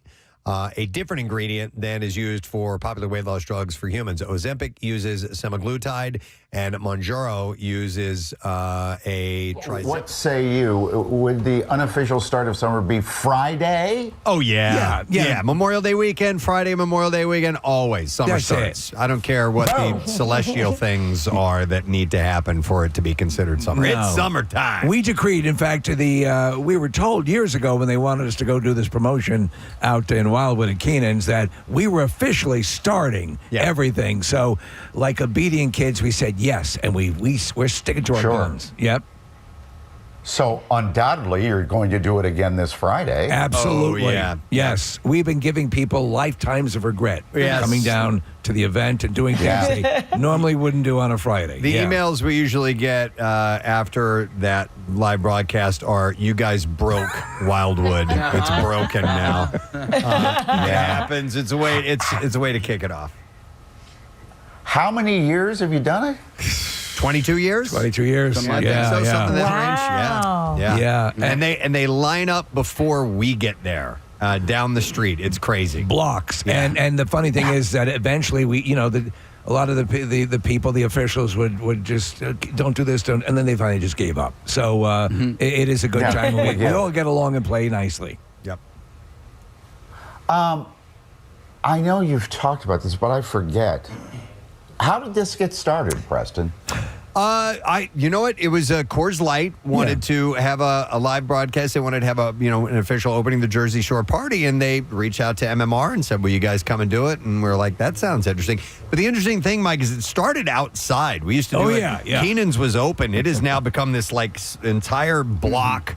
Covered party area, but we would be outside. In a couple of years we had rain and we had to do it out there because you never know what's going to happen. The weather's a little funky this weekend, but it was just a Coors Light wanted to have a party. They figured we were the people to put it on, and we did it. And so the big thing, you have a room full of 1,000, 1,500, how many people packed at that time in the morning drinking. God, so you have to really make it a circus sideshow. Yeah, that's what we do. To keep people locked in because it gets so loud that even with broadcast headphones on, we can't hear each other. Actually, it started, there was a thing, it was called Kegs and Eggs, and it wasn't even in North Wildwood. And then Keenan's wanted to do eggs with Peg. Right. That was the mom. And that was kind of the whole genesis. It was, we basically stole the party and moved it to North Wildwood. Yeah.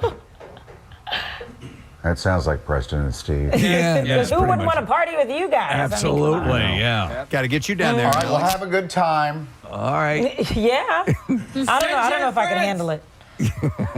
We normally do send Jen Fred. Yeah. So you'll see her Friday. I hope so. Thanks, All right. guys. Thank you, guys. Love you. We'll see you. is I'd love to see Alex get into the crowd surfing contest. She's petite enough. And so is Jen. Yeah. Jen could easily do it. If she comes down, I wouldn't mind nominating her for a ceremonial run because we are going to do that again. That's one that's one of the contests we always kick off first is crowd surfing. It's one of my favorites. We like to do it before people get too inebriated so they can indeed lift people up and carry them around and like take crowd direction. surfing. Over there. Yeah, so that will be taking place. We're doing a couple of our favorites like we do each year, and we put a little twist on a few of them here and there, and that's going to be the case.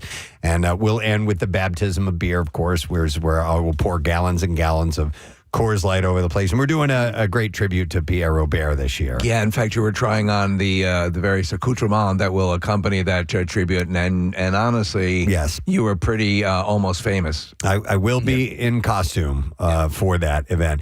And we want to remind anybody and everybody who comes down the event, you can register for a chance to win a beach cruiser bike from Zippy's Bikes, who, by the way, are celebrating their 15th anniversary this week. Nice. Everyone in attendance can register on site, and you can win either a his or hers beach cruiser. And make sure you rent your ride from Zippy's. They're at Pacific and Spicer in Wildwood. Zippy'sBikes.com, by the way. So thank you to Scott and the crew at Zippy's for giving us these bikes to give away. So you won't have to do any crazy over-the-top stuff to win those. You just drop your name in the box. So come on out. Make sure you don't miss your chance to win that. Excellent. All right, we skipped a look at traffic, so why don't we do that now and see what's happening. Marissa, what you got for us this morning? We're slowing on 295 northbound from 42 out to Woodcrest Station. Then the Vine Street eastbound from 76 out to Broad, westbound from 95 to the Schuylkill eastbound the Boulevard out to Vine, westbound from Passyunk to Vine Street, and the Boulevard out to Gladwin, then 95 southbound slowing from Cotman to Allegheny, and then PA Turnpike westbound from Willow Grove out to Fort Washington. This traffic report is brought to you by the Crohn's and Colitis Foundation. The Crohn's and Colitis Foundation has led inflammatory bowel disease research and care for over 50 years. Learn more at crohnscolitisfoundation.org, and that's your traffic on 93.3 WMMR. WMMR presents Preston and Steve's Bizarre File. Brought to you by Coors Light. Just talking about them. You can join the Preston and Steve Show live from Canaan's North Wildwood Friday, May 22nd. This Friday for the official opening of the Jersey Shore from Coors Light. Cold as the Rockies.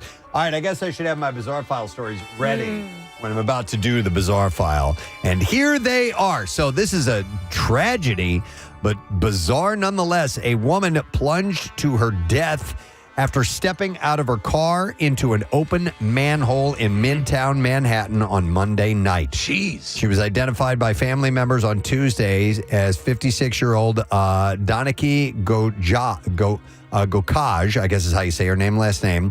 Her death appears to be an accident and no criminal activity is suspected. Could you imagine? Con Ed said it had reviewed video footage and determined, as police suspected, that a truck had dislodged the cover of the manhole. Gokaj parked her Mercedes at West 52nd and 5th Avenue just before 11:20 p.m. She stepped out of her car directly into an uncovered manhole, fell down about 10 feet, and then the steam caused her to go into cardiac arrest. That's insane. She was rushed to New York Presbyterian Hospital, and she was pronounced dead. A witness heading to work at the time said he saw what happened. Carlton Wood said, I saw a woman stepping out of her car, and as soon as she stepped out, it was like she took one step forward and then just disappeared. He said that first responders arrived within minutes, but it took about 20 minutes to get her out of the hole. He said she was screaming, I'm dying. Oh, my God. That's why I kept hearing her screaming over and over. That's horrible. So were you to see that and not know all that happened afterwards, you might laugh, and you'll see that in comedy movies. Yeah. Where people step out of a car into a manhole. A spokesperson said in a statement, we have reviewed video footage from the area which suggests that the cover was dislodged after a multi-axle truck turning onto 52nd Street from 5th Avenue drove over it. Approximately 12 minutes later, the person involved in the incident parked her car nearby. We're reviewing the details, and while this is a rare occurrence, manhole covers can get displaced by heavy vehicles. Our thoughts remain with her family. The safety remains our top priority. Wow. Well, that's the way you go. You figured cosmically that was your time. It's horrible. Yeah. So, Japanese officials say 2 Americans were arrested after breaking into Punch the Monkey's enclosure at Ichikawa Zoo just outside of Tokyo over the weekend. That cute little monkey? Yeah. In a social media post, the zoo said that there was an intruder in the enclosure and the pair was arrested. Punch and his stuffed monkey toy went viral after being rejected by his mother and other monkeys living with him. The zoo said it will be taking additional measures starting Tuesday, including expanding the viewing restriction area and putting intrusion prevention nets in place. The intruders were reported by Shock the Monkey, who's in the cage right next door. The Americans, both in their 20s, face multiple serious charges. In the heart of Santiago de Compostela's steps in Spain, steps from the city's world-famous cathedral, a restoration project has ignited a fierce debate over how Spain protects its heritage. Workers renovating the Hostel dos Reyes Católicos, a 15th century pilgrim hospital turned parador, installed copper pipes straight through its Renaissance gargoyles, leaving the sculptures visibly impaled. The images have shocked locals and specialists alike, forcing authorities into damage control mode. So imagine a gargoyle, and out of its mouth is a long tube that comes out. But the interesting thing is, the reason I bring this up is one of the gargoyles in particular. So, oh no, the public fury was instant on Gargopedia, the online platform created by art historian Dolores Herrero, Spain's leading specialist in gargoyles and chimeras. One follower summed it up bluntly and said, when a brain can't take any more aberrations like this happen. So much of the anger focused on one image that quickly dominated social media, a water spout in the shape of a naked man who until a few months ago and since the 16th century was crouched with his genitals exposed while rainwater flowed through his anus has been impaled now. So let me give a description. Yeah. It's like you're doing the brown eye to someone. Oh my God. It's this butt end hanging over the edge with the butt cheek spread wide open and a big old cavernous butthole coming out of it. It's the most ridiculous thing I've ever seen. And now there's this pipe. Yeah, so it was a symbolic, playful gesture by a Renaissance stonemason, apparently. But now, as people describe it, he has been impaled, colonoscopied, sodomized by a long copper pipe installed during the multi-million euro restoration of the Parador led by Spain's Institute of Tourism. I gotta say, I love it. I love it too.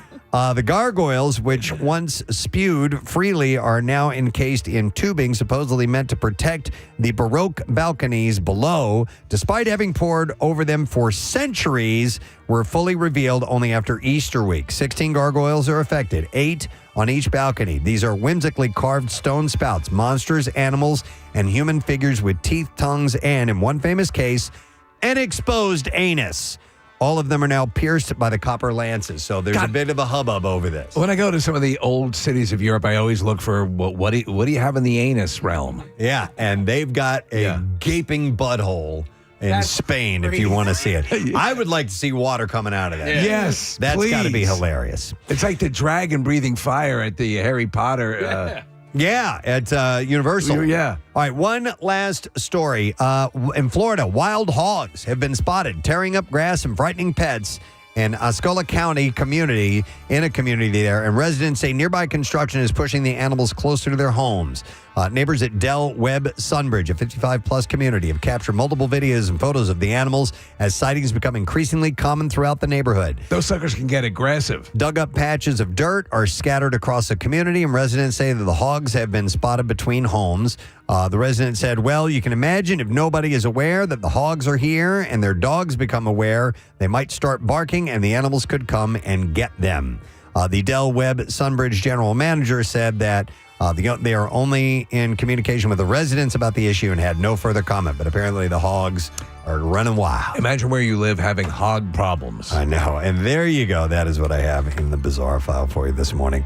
All right, we will take a break. We'll come back in a second. Don't forget, Big Jay Oakerson is going to be on the show this morning. And actor Robert Hayes, star of the movie Airplane. There's a screening coming up at the Millard Theater. It's on the 30th, so it's very, very soon, where they're going to play the movie Airplane. He and Julie Haggerty are going to do a Q&A after. It should be pretty awesome, so we'll talk to him a little bit later this morning. We'll be back. Stay with us. So what popular song will they rip off for the cat version of Ozempic? Yeah. That's a good question. Cats in the Cradle? The company it's not peppy enough. Claims several advantages to using the drug on pets over using traditional diet or exercise regimens. Some of the pros that the company cites are reduced risk of diabetes through improved glucose metabolism and decreased osteoarthritic pain. Stray cat strut. And inflammation. There you go. As among the advantages cited are enhanced cardiovascular function and better insulin sensitivity. Yeah. So I wonder what the availability now is of the non-injectable, because now every company is coming out with some sort of weight loss drug, because everyone weighs out the pros and cons of getting on it, whether we talked about microdosing or whatever. Right. They're So seeing the advantages. Yeah, Wegovy's the only one that's pill form. Pill form. Okay. Right now, All there's another one on the road. The company also says that early studies have proven that the implant and GLP-1 treatment is safe and beneficial to pets. Yes, do you carry pussy pills? No, we only do the injections, sir. We just do the pussy injections. Beyond just cats, Okava plans to study dogs next, too. Yeah, why not? They said the medicine works similarly in pets as it does in humans. For my experience over the years has been you're more likely to find a corpulent cat than a puffy puppy.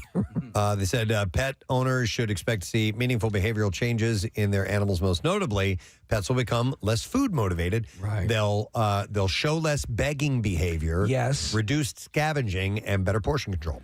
But Press, you have your dogs are siblings, and yes. You feed them at the same time. Why is one bigger, fatter than the other? So not only fatter, just bigger in general. Right. So there has to be.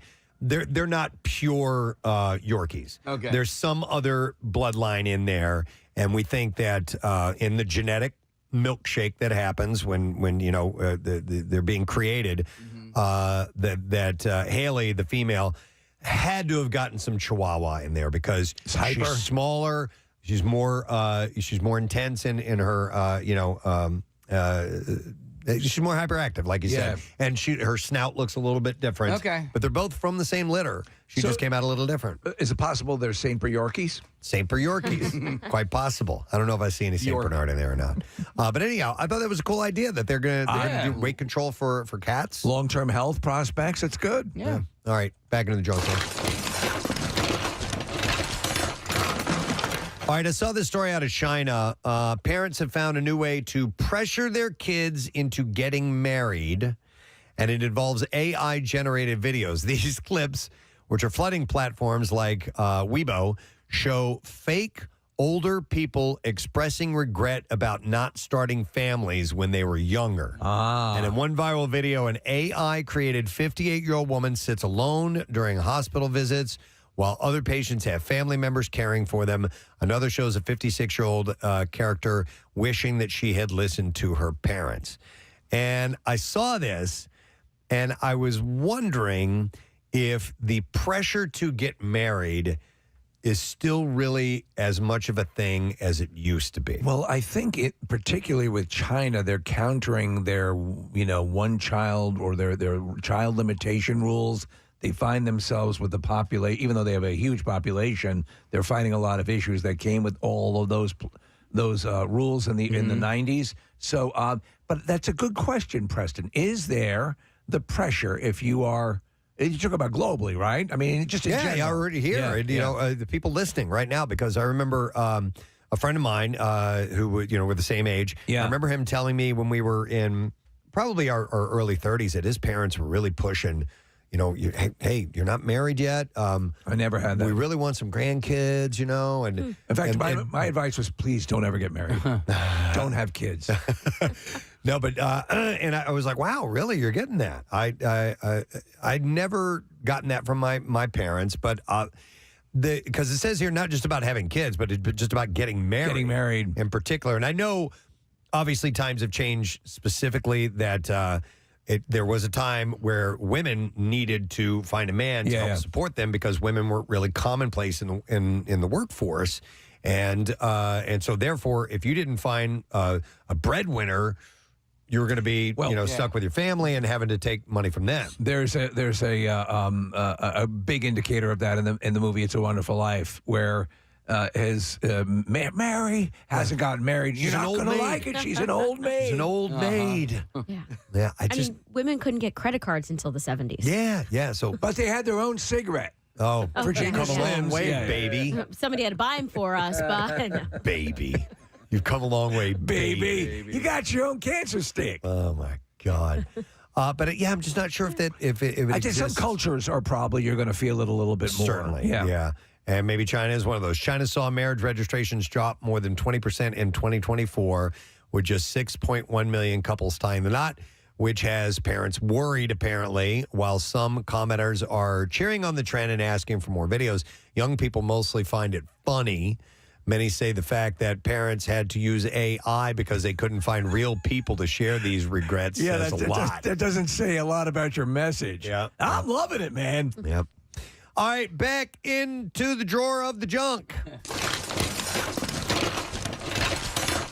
All right, here's one. Speaking of having kids, this is according to Kate Stone. She's a mother and is breaking down which extracurricular activities are most helpful for getting kids into college.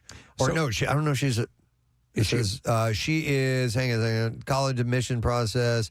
She's a professional who's built a career on guiding students. So she's a madam. Yeah, she's a no. She's a college admissions expert. Oh, I see. So, okay, yeah, sorry about that. Is crew in there rowing? Well, let's start at the beginning, and then I'll get to that. While being involved at a school is great, not all extracurriculars are created equal. Anything that thousands of kids are doing is always going to be less helpful for you, she says. And it's not that you should completely avoid popular extracurriculars, though. It just means that you have to bring something creative or differentiated to it. So these things are they're gonna stoke your chances of getting into a college, right? It's going to help you with that process. Yeah. I assume promoting college basketball gambling is not one of them. Probably not. The college admissions expert recently ranked a handful of popular high school activities according to their value, and she did it out of a ranking out of 10. All right. So 10 being the best. So I'll give you a couple of these on here. So in an application to a top-tier university, if you're a newspaper editor, that's like a 7 out of 10. Yeah. My daughter did that at her high school newspaper. Okay. That's all I have to say about that. Which daughter? Oh, Casey. All right. Because she's in college. And that helped her out? Yeah. Okay.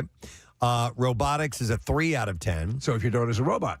Student council is 5 out of 10. Yeah. Winning academic competitions, that's an 8 out of 10. So it's a big one. Yeah. And so academic competition, so, math clubs and things like that. These kind of things. These things. Playing viola, a 9 out of 10. Why the viola? Playing the violin is 3 out of 10. What? Why? I guess fewer people play the viola. All right, hang on. What about the guitar? The viola is slightly larger than a violin. Okay. I knew you were going to ask that question. And like deeper, right? Like the sound. Well, yeah, because it's larger. It has it's got a lower register. All to right, it. so hang on a second. Then what's that compared to a cello? Well, a cello is even larger. So Okay. it's got a lower timbre to it. All right. And remember, a manwich is a meal. But it tastes like what is it? Looks like a sneaker, tastes like a meal. No. Wait, which one? The sneaker one or the meal? The manwich. It's something is something, but a manwich is a meal. A burger's a burger, but a manwich is a meal. Maybe is that Something what it was? like that, yeah. I forgot. We could go on. I opened up a can of worms with that one. Yep. All right. Taking an independent online course or college course is an 8 out of 10. So it's an independent course. Planning your prom, planning your summer vacation is a 7 out of 10. Wait, students can plan. I just assumed that the prom was planned by all of like the faculty and staff. I had no idea that. I wasn't. You're part on of the prom planning committee. Yeah, you get to pick the theme and the colors and what the little giveaway is. You know what I did? What I recall most about the prom was that "Carry On My Wayward Son." It was in the program. They had it as by Journey, and I was like, "What?" I know. Wow. Yeah, I don't know why that song was listed, but it was like "Carry" and by Journey. I was like, "That's not Journey." What? Yeah. They didn't consult me. That's why. Okay, so you should have been on the prom Should have committee. been on the committee. All right, solving a real world problem in your community will get you a 10 out of 10. As far as extracurricular activities being a good sign for a university. So that's where like Eagle Scout comes into play. Yeah. You know, if you're an Eagle Scout, like that's part of like you have to do something for your community. It's a final project. It's a massive point. Yep. So what else about devising a way to travel faster than the speed of light? Will that bode well for you? They might take a peek at that. I see here that you broke the speed of light barrier. Model, UN, and debate. Why do you have to be attractive to join that? 5 out of 10. No, it's not like a fashion model. You guys know I was in the Model UN, right? Yeah. In college, though. Super sexy. Yeah. And what did you represent? Djibouti. Djibouti. Yeah. No kidding. And was your slogan, "It's my duty to please the that people of Djibouti"? The only thing I actually remember from any of that is that the capital of Djibouti is Djibouti. That's right. That's all I remember. Listen, things should be so simple. Yeah. All right, this is interesting, Casey. You mentioned Eagle Scout. That's only 6 out of 10. I find that surprising. Eagle Scout to me would carry a lot more impact. I feel like maybe it carried more impact in the past. Well, and then Eagle Scout, like if you're getting into some of the great, like the Citadel or some of the great military academies or West Point, like you'd have to have like a senator or somebody get behind you. But I know that scouting thing figures in prominently. Listen, this whole college thing is a game these days, right? And the parents are now they know how to play the game. Yeah. So so this is just another tactic. Part of the game. It's another part of It's it. like Catan. Yeah, exactly. And so so all of this stuff, it's so competitive. And the colleges know this too. I'm sorry, Casey. I have breaking news. Can you can you pull that up real quick? Hang on real quick. Yep. Breaking news. All right, this just in. A sandwich is a sandwich, but a manwich is a meal. There you go. Yeah. All right, thanks, Maris. Real quick, a couple of plugs that I want to pass along. This email I got from Emily says, "Hey, Preston, Steve, sorry to bother you at work. My name is Emily Stellabut, and you guys did a shout out for me when I turned 30, and I'm a longtime listener to the program, and I've recently discovered your podcast and have been listening to them and watching on YouTube. I'm a huge fan and love listening to you every morning. I finally have a job and am part of this group that supports people with special needs like me, who is dealing with autism, and other members of this clubhouse who are in recovery as well. We are called the Wellspring Clubhouse, and we are having a mini Renaissance fair on Friday night. And I was wondering if you would spread the word to your listeners about the event. She said, I know, Preston, that you have a heart for people with special needs, and this would make our week if you did this. Rage on. And that is from Emily. So, yes, it is called a night. Night's being spelled K-N-I-G-H-T, a night of recovery. And it's going to be this Friday night at the Wellspring Clubhouse, which is in Sellersville, 700 South Main Street from 6 to 9 p.m. And the ad says that it is a mini Renaissance fair with featured games and music and snacks and face painting and an appearance by Queen Anti-Stigma. Okay. And more. And this is through St. Luke's Penn Foundation Mental Health Services. So it's Wellspring Clubhouse, Sellersville, Friday night from 6 to 9. Very nice. Stop by if you can. They'd love to have you there. Another one it says, hey, guys, I'm a longtime listener. Hoping that you might be able to provide my museum with a butt plug for a really cool event that we're doing this weekend. She says, this is from Kat Peterson, by the way. She says, I work for the Kalmar Nickel Foundation. We are the Tall Ship of Delaware. And in my opinion, one of the coolest museums in the tri-state area. This Saturday, we'll be having our annual Captain Kidd's Pirate Day. It is free to the public with lots to see and do in the building on the ship.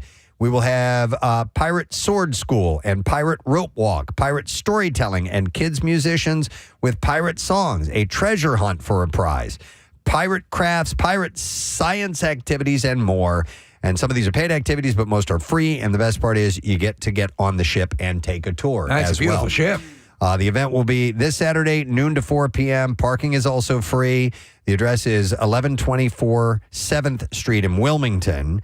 I hope all the listeners will come out and have a great time being a pirate. Thank you for getting the word out. And she also says, I also want to invite you and Steve and the rest of the crew to come experience a sail on the Kalmar Nickel someday soon. I'd do that. There really is nothing like it. And I think that you will all really enjoy it. And we can have you sail out of Wilmington or Newcastle. I've never been on a tall ship before. I have, and they're amazing. Oh. And we can play Master and Commander, Preston. Yeah, we could. Yeah, we could.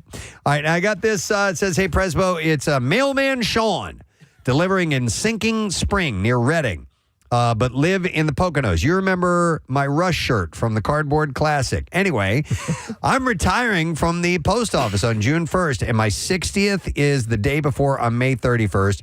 Retiring after 26 years. Looking forward to my business as I get Wecht Brands and food truck, Chef Sean's Beef and Weck. Longtime emailer, first-time sharter. He says, shout out to the crew at the office, at the it says WYO office. I don't know what that means. For all of the fun and the great crew. Listening to MMR since 76 at age 10. My first song I heard was The Trees by Rush. We'll still be blasting MMR in the kitchen and the food truck and vendor events. Got to take you guys with me. Rock on. Chef Sean, a.k.a. Mailman Sean. So here's a shout out for your retirement, my friend, and we wish you luck. Yeah. All right, and then last one, and this is not a shard or anything like this, but it's something I received in the mail. It says convoluted story is the subject line. All right. So here goes. Sometime today you should receive a bottle of Lithgow bourbon. Today, totally owned by women.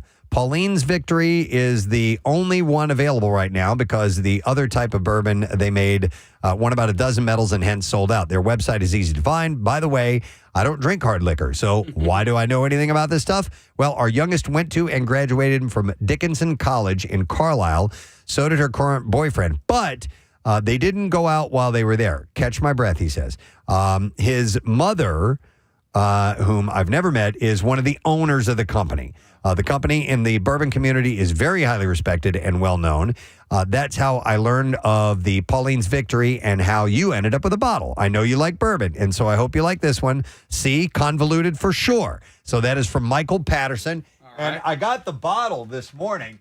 This is a gorgeous bottle, by the way. It is pretty cool. It's really cool. It's got this tapered shape to it that I think is really neat. Like, I almost don't want to get rid of this bottle after I eventually drink all of this. What is on the cover? Is a woman's silhouette? Is that what that is? It's kind of a sketch of a woman's body. And it's Kentucky Straight Bourbon Whiskey, and it's called Pauline's Victory. Crack it open and start doing some bottle drinking. It's by Lithgow. So thank you, Mike. I really appreciate that, and I can't wait to try this out. And congratulations on these ladies for being the all female distillery. That's awesome. So thanks, man. Appreciate that. Wanted to give you some love for that. All right, so it's been a long time, but I have some stories to share. Oh, yeah? And I have my pipe.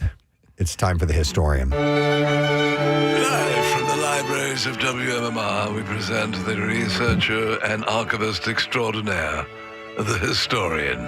Now with new pipe. Yes, with new pipe. I have this really badass pipe, so it's a reason to do the historian.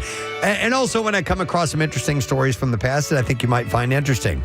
So this one is about entomology. Entomology, study of ants. No, entomology. Oh, I'm sorry. Words. Completely misunderstood. And their history. So the word that is being put under the historian's microscope is decimate. Decimate. So I like that word. When you think of decimate, what comes to your mind? Destroy. Destruction. Widespread destruction, right? Well, Michel Devan, an entomologist at the University of Basel in Switzerland, says decimate traces back to the Latin decimatio by way of decimus, meaning 1/10. Yeah. In its original Latin form, decimatio means to take out and kill 1/10 of a group of soldiers. Just 1/10. Yeah, Kind of send a message. But it's not in the way you're thinking. All right. It meant something very specific. It was actually a very brutal form of discipline, not a vague notion of widespread destruction. A decimation was a punishment meted out by the legionnaires of the Roman army on their own comrades in cases where an entire group of soldiers had typically been guilty of something like cowardice on the battlefield. This is according to a professor at the History University of Wisconsin, Green Bay. Such punishment was rarely inflicted, but when it did occur, it was carried out with cold-blooded efficiency. The study author said that they would have the group that they wanted to punish randomly draw lots, and every 10th soldier was then clubbed to death by 9 others. Interesting. So are you familiar with the French Retribution? Which is the exact same thing. So all the way up till World War I, it might have ended just after World War I, the French would, if it was believed that the troops had performed with cowardice during a battle, they would randomly select soldiers for execution. And in the movie Paths of Glory, Stanley Kubrick's masterpiece, there are a couple of soldiers selected for cowardice, 2 of them who are incredibly brave during this particular battle. Sure. Yeah, and so they get this kangaroo trial, and there's this, politically ascending general who doesn't care, just wants them killed. I won't give away what happens. One of the most powerful anti-war movies, and the French would not show that movie until 30 years ago. No kidding. Yeah. So the idea behind the punishment was that sacrificing 10% of an army's soldiers was sufficient to create a lasting impression on others, deterring future misbehavior without losing too much military strength. Could you imagine that? How's that working for morale? Yeah. The Roman historians Plutarch and Appian both mention an example of decimation in 72 BC during the Third Servile War. General Marcus Licinius Crassus How you doing? was fighting the famed Roman gladiator Spartacus. Spartacus, of course. Who was leading a major slave uprising against Rome. In an engagement against the rebels, one unit ran from the battlefield. In turn, Crassus ordered a decimation. Ever since, historians have wondered why he did it, said Barry Strauss, a senior fellow at the Hoover Institution of Stanford University. The speculation is that Spartacus's insurrection had been a serious threat to Roman rule. His group of rebels ravaged southern Italy, defeated multiple Roman legions.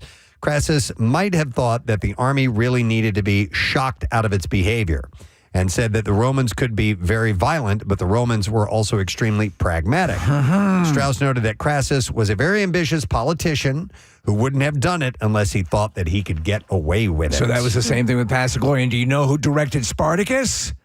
Stanley Kubrick. Okay. It's all coming together. Devon says that around the time the word was being used to describe a military punishment, another form of it also popped up in some translations of the Bible, where to take a tenth referred to a person tithing 10% of their income to the church. So that was decimation. This is all falling into place. Sometime between the end of the Roman Empire and the Renaissance, the word seems to have largely disappeared before being resurrected by classical scholars. And not long after Devan said the definition flip-flopped. The meaning becomes to leave only a tenth, and more commonly still, a synonym for destruction. So before it was taking a tenth, now it's just leaving a tenth. So you have decimated this. You've only left a tenth of what was there.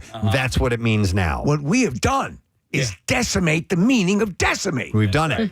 So by about the middle of the 17th century, it was being used simply to mean devastate. Well, I wonder where the switch flipped, where somebody said, nah, it now means this. It was somewhere between the end of the Roman Empire and the Renaissance. Was it Dracus Marcus Lascivius? That was the dude. Yeah. So, I mean, listen, that's what we're doing with the word literally these days, right? So yeah, literally, which, now means figuratively. Yeah.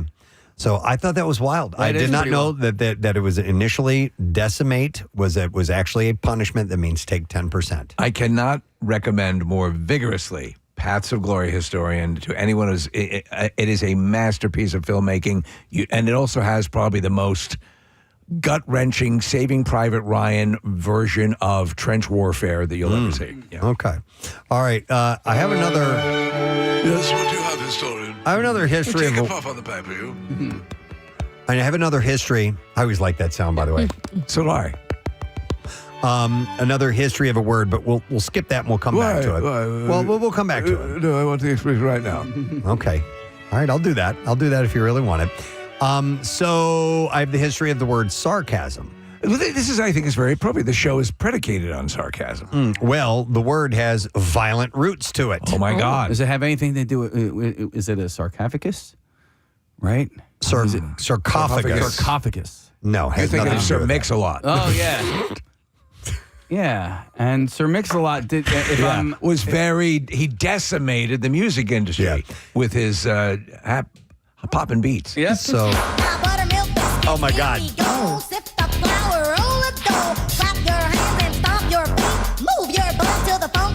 This is Sir Mix-a-Lot, believe it or not. I never heard that song. We played it last week. Oh, well, I wasn't listening. No, I only know Baby Got Back. Because he wanted to go to that one. All right, so anyhow. I've been there, Marissa. It's not sarcophagus. Sarcophagus. No. Sarcophagus is a covering. You're thinking over, of Sarkoff syrup. Oh. Of a coffin. Yeah. So the history of the word sarcasm. All right, so over time, of course, linguists and etymologists say that its meaning has sometimes been watered down to simply be a playful type of humor. Sarcasm comes from the Greek words sarx, or flesh, and sarcasmos, or tearing flesh. So it's like and people say your words cut me. So perhaps that's where there is that jump that takes place. However, around 2nd century A.D., Greek grammarists adapted sarcasmos to mean a cutting remark, since there wasn't a literal translation for it. This is according to Armand de Angor, a professor of classical languages and literature at the University of Oxford. And yes, I said literature because we are in the historian. One of the earliest iterations of the word's definition comes from the grammarist Tryphon de Angor who said sarcasm is, quote, showing one's teeth while smiling. Oh, Tryphon, we love your definition of sarcasm. Dangor said, you do need a metaphor when you're talking about a verbal attack, since words like assault and tear typically denote physical acts. Yes. The word soon spread to Rome, where they spoke Latin. In the 1st century AD, Latin author Quintilian defined sarcasmus as a type of irony that uses supposedly kind words to wound someone. Yes, almost like what would you call it? It's like passive aggressive. Yeah, when people say bless your heart. Right. Oh, bless your they heart. don't mean bless your heart. They call you a moron. Oh, you are so attractive. Yeah. So the English... Oh, your sarcasm, so good. The English sarcasm then was adapted from Latin by dropping the us end. So sarcasmus went to sarcasm. What was the name of the some Roman names? Those one-word names from years ago were pretty cool. There's a lot of them that are amazing. So it's likely that written instances of the word come much later than verbal uses. Still, sarcasm's interpretation as history has no straight historical line, and context they use with irony and mocking. Today, sarcasm is generally understood as saying the opposite of what you mean with the purpose of insulting someone. It may not seem like a big deal, but it can subtly make the other person feel confused or hurt, according to Delphine Dahan, who leads the psycholinguistics lab at the University of Pennsylvania, here locally. And she said, I think that is perhaps why it feels so hard to be on the receiving end of sarcasm, because you're in a bind. You cannot really be angry at the person because they can say, well, I didn't really mean it. I was pretending. Sarcasm is particularly useful in the U.S., said Roger Krutz, a psycholinguistics researcher. He said that's a really hard thing that we have in American culture, is that it's very impolite to be directly negative with somebody. So by saying the opposite, you're just brilliant. Oh, Krutz is a really great last name. So nowadays, some people even brag about their use of sarcasm to describe their sense of humor. Yeah. It's possible, though, that people who perceive sarcasm positively are mixing the word up with irony. But sarcasm and irony are more like cousins, not twins. Isn't irony more like a fly in your Chardonnay? Isn't it ironic? Yeah.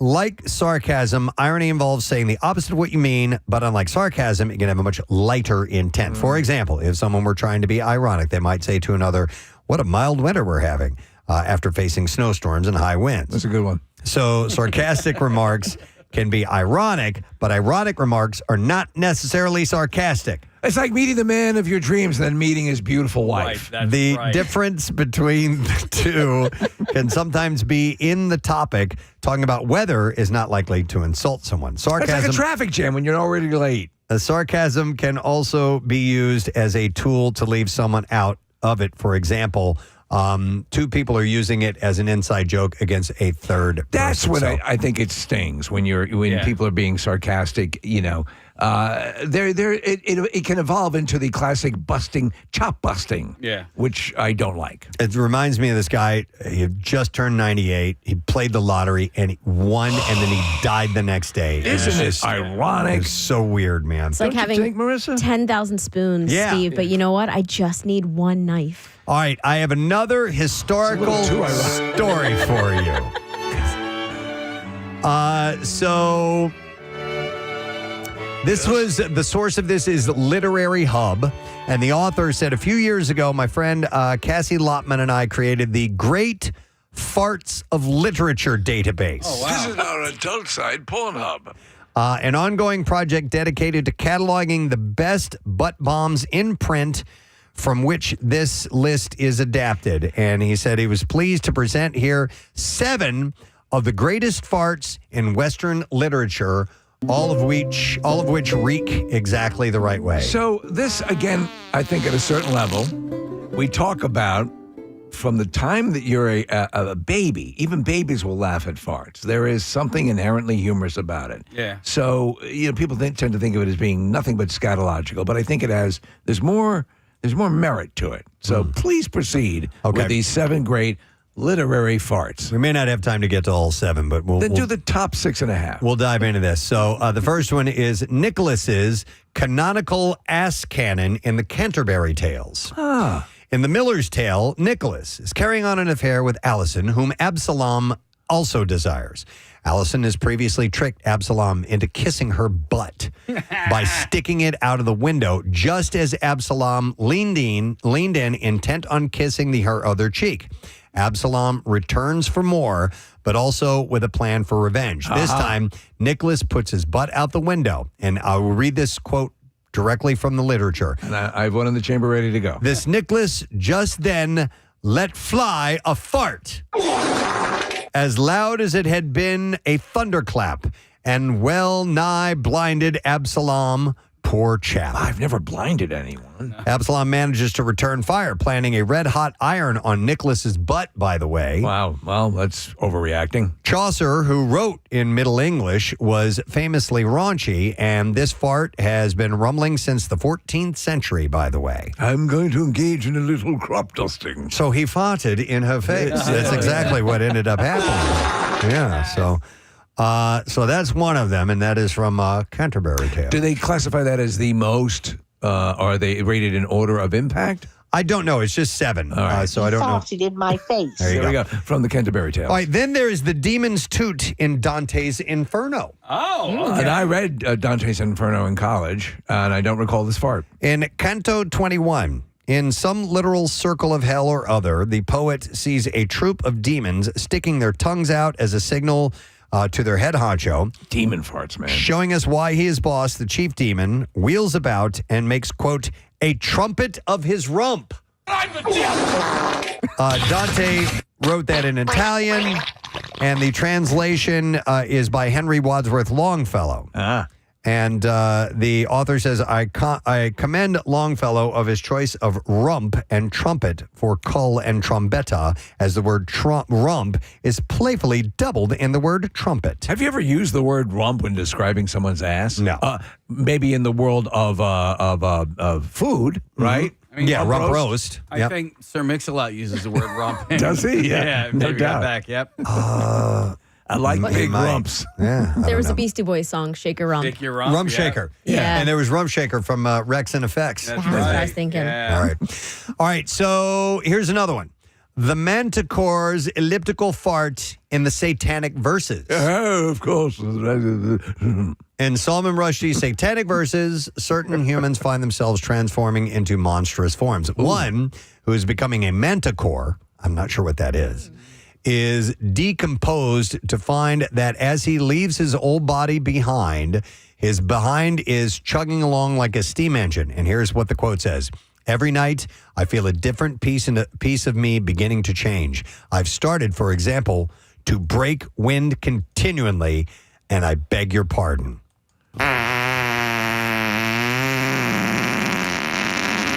So I'm interested in finding out exactly what a manticore is. Yeah. Okay, so what we're seeing here, Sam called up a picture. It looks like a cross between it's like a griffin and a lion. Yeah, it's a lion, a winged lion with a scorpion tail. And an insurance salesman. Wow. Okay. So, anyhow, that's another one for you. All right. All right, here's one. The pilot's silent but actually deadly farts in Hatchet. Oh, so this actually leads to death of people. Gary Paulson doesn't mess around and plunges his face first into both a cloud of ominous fart fumes and a plane crash in the opening scene of Hatchet. Brian is flying to meet his father for the summer, and he politely attempts to ignore the increasingly potent stink emanating from the pilot. It's written, Jim or Jake or something, who had turned out to be an all right guy except for the smell. The scene goes on like this for a while. Brian documenting the building body gas, more smell now, bad, he had said. So this is a contemporary novel. Hoping that the pilot is just having stomach troubles, the pilot continues to disintegrate until his eyes roll back in his head, spittle leaks from his mouth, and finally one presumes he soils himself. Wow. The smell, it was written, the smell became worse, filled the cockpit, and all of it so fast. Brian realizes the pilot's loss of sphincter control portends not a momentary breakdown of bodily integrity, but death. The guy died. Historian, I don't mean to throw this at you from the left field here, but have we ever discussed, has there ever been a case, because the gas is methane, Yeah. where a corpse or in some case something released from the body vis-a-vis gas or your ass or whatever literally can cause someone to suffocate or if they would if they were in a closed area? I don't know. Like a plane. It would have to be a lot Yeah. because it would have to overtake the oxygen that Right. you're breathing. Right. So I don't know. Maybe if you were in a sealed bag, Yeah. well, then you wouldn't get oxygen either. So Or a sarcophagus. So I don't see that happening. Just- All right. But did this guy shart himself to death? He sharted It sounds himself. like it. Yeah, Okay. yeah, All right. which is unpleasant. All right. Are we enjoying these or should I move on to something else? Well, we have one more, right? Yeah, you got to finish the I've farts, got bro. 2 more. 3 more, actually, 5, 6, and 7. All right, so here we go. Agatha's room clearing rip in the School for Good and Evil. In Chapter 3 of Soman Chanani's The School for Good and Evil, Agatha, who feels that she's always in the wrong place, finds herself the center of unwanted attention and in desperate need of a diversion. Thinking quickly and digesting incompletely, Agatha does, quote, the first thing she can think of and delivers a swift, loud fart. That is how it is written. An effective diversion creates both chaos and panic. Agatha delivered on both counts. Vile fumes ripped through the tight corridor as squealing girls stampeded for cover and fairies swooned at the first smell, leaving her a clear path to the door. I'm going to say we committed to text. These sound worse than they would, I think, if they were depicted like in movies or, I mean, there's something overly descriptive about them that make them less pleasant. All right, here's a classic. Here's a classic for you. Don Quixote. Don Quixote. Yeah. Sancho's Little Sound. Sancho. It's adorable. So Don Quixote by Miguel Cervantes is one of the favorite books of many people, and Sancho's Fart is the first that made this author think this is a literary achievement. So Sancho and Don Quixote are on one of their ludicrous adventures, and Sancho, whether from something, quote, laxative he had eaten at supper or merely a necessity of nature, feels the will and desire to do which no one else could do for him. In other words, Sancho needed to fart, but he's too afraid to leave Don Quixote's side because of the frightful sounds that they have been moving toward. Dude, and they were all around windmills. So if you could spin one of those. Sancho unlooses his breeches, and the rest is literal history. Watch this. So having done this, he encountered another difficulty. How was he to vent himself without making some noise or sound? Anyone have a lighter? Gritting his teeth and huddling his shoulders, he held his breath as best he could, but despite all these precautions, he ended up emitting a little sound quite different from the one that had filled him with such fear. So it was... So Don Quixote says, what noise was that, Sancho? And he replied, I don't know, sir. It must have been something new, for adventures and misadventures never come singly. Never you mind, you idiot. All right. And then the one last fart in literature is this one. Drum roll. Oh, okay. It tends to make it sound more important. Labeled as Nana Push's Malodorous Miracle in Louise... I'm not done. In Louise Erdrich's The Last Report on the Miracles at Little No Horse. Okay. In addition to being, generally speaking, one of the greatest novelists of our time, Louise Erdrich, I don't know who this is. He's one of the greatest novelists of our time, and you don't I'm the know? historian. Did you break your pipe? I broke it. What? I broke it. Oh, my God. No. No. I broke it. It was like, no. He was like, I don't know who this is. And then, I don't even know. That was, oh my God. Oh, you're saying that there was some kind of curse? Yes. Yeah. Yeah, man. Oh, man. Oh, no. All right, we can glue it. Can we? All right. Yeah, we'll get some Gorilla Glue or something, and we'll fix it. It's a clean break. Let me see. All right, Casey. I'm sick. What are the odds? Son of a bitch. Oh, Such a God. delicate drop, too. I know. Okay. Okay. Preston, is there some sort of charity we can donate to? I think so. Memory of the pipe. It's the broken pipe syndrome. Oh, man. All right. Anyway, so in addition to this author being great, more specifically, the reigning queen of the literary fart, in one exquisitely rendered and uproarious scene, Nanapush, whose wife, Margaret, has been undercooking his beans as punishment for his having failed to catch a moose. A moose? Experiences a night to end all nights. Why don't you forget the moose for a moment? It says that night was phenomenal. Margaret was... What a night. That was sure that the cans of grease rattled on the windowsill and she saw a glowing stench rising around her husband, but chose to plug her ears with wax and turn to the wall, poking an air hole for herself in the mud between the logs. What a disgusting species we are. And so she fell asleep not knowing that the symphony of sound that had disarranged papers and blew out the door by morning were her husband's last utterances. He died too. He died too.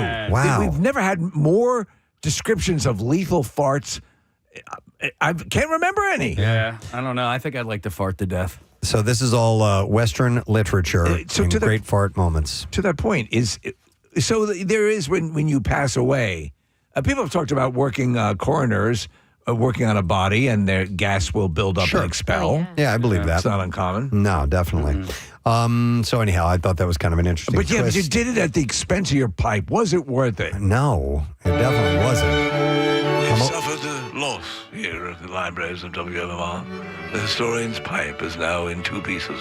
I'm a little bummed out. If anyone has any adhesive, any glue, Gorilla Glue preferably. Oh, Casey's taping it. Casey's taping it. So at least I can have it for the outro here. Is it almost done? Almost done. Okay. Casey is fixing the pipe. Thank you. Surgically taping it together. There we go. I'll do a better job later. Here it is. Here it is right here. I got it. It's not bad. Yeah. There we go. Yeah. Would it freely dangles? Yeah, it holds together well. Thank you for your chat. I very much appreciate that. Okay, so these have been stories from the historian. We do need to take a break because our friend Big Jay Oakerson is going to be joining us next. Shortly after that, about an hour from now, we're going to have Robert Hayes on, star of the movie Airplane, amongst other things. But there's a Q&A session coming up about the movie The Miller Theater, and he will be a part of it May 30th. So we'll be back in a moment. Stay with us. Coming to terms with that right now. Okay, thank you. I just had a sandwich. You didn't have a manwich? Because that's a meal. By the way, I do love a manwich. All right. So also, here's a couple more. I just have a handful of these lists. Founding a club with a measurable impact is, well, if you're a founder of a club, it's a 3 out of 10. That's not so great. But founding a club with a measurable impact, whatever that means, is a 9 out of 10. All right. If you're like ISIS. If you're the varsity captain, it's a 5 out of 10. Which I would have thought that would have been a little bit better. I thought it would have carried more. I'm clearly a bad judge of this stuff. I guess if you're not really going for an athletic scholarship, right? Maybe, I don't know. You just like to smell worn gym clothes. If you are a tutor, not like a farter, okay? A tutor. Well, what is that? Tutoring. I should have gotten into Yale. I thought you meant like a British royal family. No, that'd be a tutor. Right, yeah. A tutor. I hit the second T hard. 4 out of 10. Internships will gain you a 7 out of 10. That's important to know. Yeah. Internships, or I wouldn't be doing what I do without entering into an internship program. Hey, Marissa, can you do me a quick favor as he's going through this list? Can you find out how many high schools there are in this country? All right, back to you, Preston. How many high schools there are in the country? Yeah, it's just a point I want to make. Okay, and then there's only one left, and that is if you are DECA, D-E-C-A, which is Student Career Organization, that'll get you 5 out of 10. Wow. I had virtually none of the. In fact, I had none of these. What I'm saying, virtually none of these. I was, Marissa found not inclined. There's a lot of here, Casey. Yeah. I don't really know. So it's close to like 23,000. Okay, so that means there's 23,000 valedictorians every single year. So that's what I'm saying. Like all of this stuff, it's all a game, right? So Man, it's all a game, man. No, but listen, you're being taken, man. Let's just go by like the Ivy Leagues, right? The Ivy League schools are full of valedictorians, but if you don't have a story along with it, you're not going to get in, right? So you have to do something else. You have to create your own charity, or you know what I mean? Or steal a good story. Listen, I was a funny DJ in the Vietnam War. My son's brother is my son would be my son. My son's brother is the greatest guy. My son's brother would be your other son. My son's sister. My son's friend is a delight. My son's friend is National Honor Society. My son's mother. He's an Eagle Scout. Yes, and and he got waitlisted Penn State. But it was the Camille School of Business, which is very, very highly sought after, right? But Penn State, for instance, they take in all of these other out of state students because they have to pay full price. It's just this weird. It's a game, man. It's a game. It kind of sucks. It kind of sucks because other states they mandate that you have to take a certain amount of in-state residents, right? Michigan State, for instance, but Penn State doesn't do that, and they're like, well, why would we take this high-achieving kid that lives in Pennsylvania, who's not going to make us more money, when I can take some kid from New Jersey to me, who's going to pay $70,000? Seems like a big game. Man, it sucks. And listen, we've gone through it, right? We have 2 kids in college now. We got another one who's on the way, and she is a high-achieving kid, right? But and she has worked her ass off, but she's competing. It's this weird competition. It sucks. So your son's brother, your son,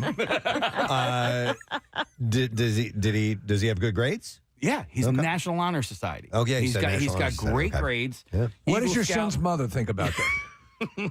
I don't know. I haven't talked. No, but it sucks. Like he. I know what you're saying. There's all sorts of. Listen, at their very core, these hallowed learning establishments are businesses. Yeah. So they're going to look for the best way to bring in profit. Yeah. So don't forget that they are a for-profit institution. Yeah, no, for sure, absolutely, and there's sometimes, like you said, it's a game, man. No, but you got to stack the deck a little bit. So you have to play the game too, and you have to start playing it early too. If you depending on what your goals are, how lofty your goals are. Because I didn't have goals, so I didn't care, and I didn't do any of that stuff. I only did call it crazy things that I was actually interested in. Well, life for us was like Plinko. They got dropped down, and by just the intervention of the fates, we ended up doing okay. Yep, exactly. All right, Case, I have just a short thing, one more, if you don't mind. Or I think I do. It's in here somewhere. Let me dig into this drawer. Wow, I feel like you're actually doing it. All right, if you hate to walk away from the television, you can just take it with you now. Hisense announced a new TV. It's called the S6 Follow Me that can roll from room to room if you needed to. Oh, my. The 32-inch 4K touchscreen sits on a pedestal with wheels and can tilt, rotate, and adjust in height. Now, I haven't seen this. I've only read this story. You have? Yeah. Tell me about it. So think of it almost looks like a large iPad on a swivel. So the mount is on a swivel, and it's almost like the kind of rollers that you would have an IV on. Okay. Yeah, that's the one that I've seen. What's the name of it again, Preston? Hisense. It is called Hisense, and it's called the S6 Follow Me. All right, the Hisense is the brand. I remember that. Yeah. I always thought like Hisense was like it was like the cheaper TV that you would find at Walmart. Hisense actually puts out some good stuff. Okay. This is a different version than I saw, Preston. I might have seen the beta, but yeah. Does that hold any interest to you? No, I don't. Yeah. Oh, God, no. Because Lord knows you don't have enough TVs. I know. Yeah, I mean, TVs are pretty inexpensive now. And by the way, pretty much put them where you want to. The big issue that all these companies are dealing with, and Netflix and HBO and these kind of things, is that a good portion of the TV viewing public is not viewing classic TV, A, and B, they're watching it on their phones, their phones. And or iPads, which you can carry with you anyway. Yeah, you don't need an affixed stand. But if you do want a larger screen, this is a better option because it's a 32-inch screen as opposed to a pad is going to be about as big as you get. With your kids, quote unquote kids, in general, large screen TV sitters or mostly computer. They do both. So yeah, they'll spend some time on the phone, but if they're going to watch a movie or a show, it's on the TV. On the TV. On the screen, okay, yeah. I'm still laughing that I said my son's brother. Should we just hang there for a little while? Okay. No, because I wanted to say it's a game. It's a game. It's a kid, my son's brother. Sorry. When you were coming up, when you were a little kid, how many TVs did you have? Okay, I'll tell you, like teenage years. Yeah. So we had the living room television. We had one in the basement, and then one in my room, my sister's room, and my parents' room. So we had 5 TVs. Okay. Yeah. So there was the TV in the main room. My parents had a TV in their bedroom. That was it. Then my older brother, Gene, got a black and white. These are all black. I mean, I go way back. Yeah. And then we finally had den, parents' bedroom, my bedroom, and one in the basement. Yes, we had 2 essentially. We had a room called the TV room, and Which that was upstairs. Yeah. But we did have a black and white TV that was in the kitchen. And that wasn't connected to cable. So that was like strictly to like maybe watch the news when you were eating lunch or dinner or whatever. Right. We had one black and white TV that lasted a long time. And the thing that was unique about this particular black and white television, it was a fairly small one. I'm holding out my arms, it's about this big. And in its later years, as the picture would get a little bit iffy, we would beat the piss out of that. Oh, thing. yeah. Smack it as hard as you could. And you know what? It would work. It would work. It would work. You'd just hit it. Smacked. We had an Admiral or maybe a Philco, these old brands, and Preston, I'd rabbit punch, bang, bang. you son of a bitch. Yeah. And then I attached a closed wrench to the on and off button on the top. And my brother and I were in the same room. I was the turn on guy. There was the rope in the middle. And I'd have the rope, and then when we were going to sleep, I'd toss the rope over to his bed and he'd turn it off. All right, that's great. Follow-up question: what TV show do you think of when you think of that television?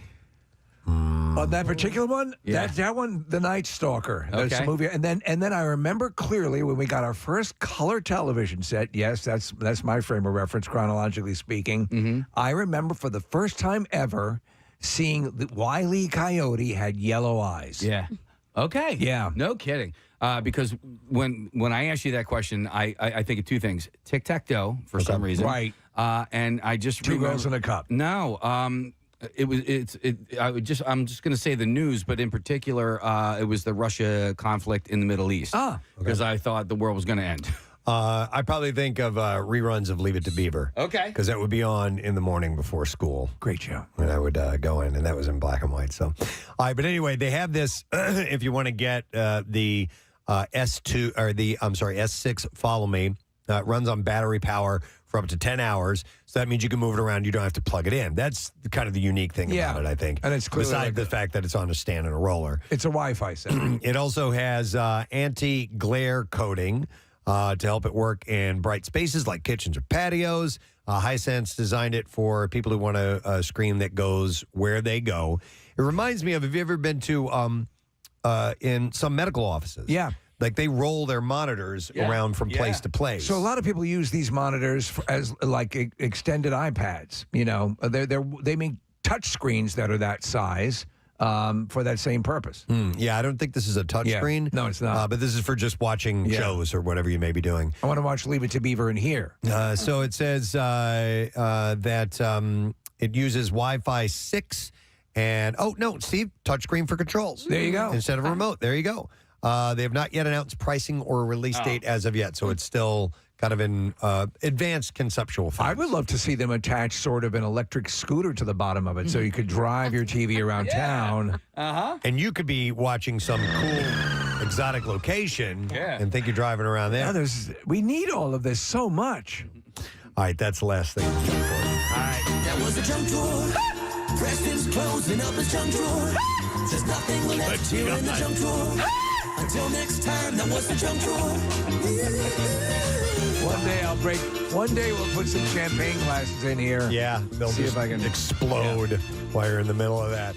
Flyers had a hell of a game last night against the Ducks. In fact, I'll let Paul Newman describe the action. Old-time hockey? Oh, well, that wasn't Paul Newman. That was a different clip from Slapshot. Ryan probably doesn't know who Paul Newman is. I had him grab the clip, but that's still old-time hockey. DeBoer gave it up. Oh, and then this was a clip I was going to play after that. I thought we were going to stay with that last clip.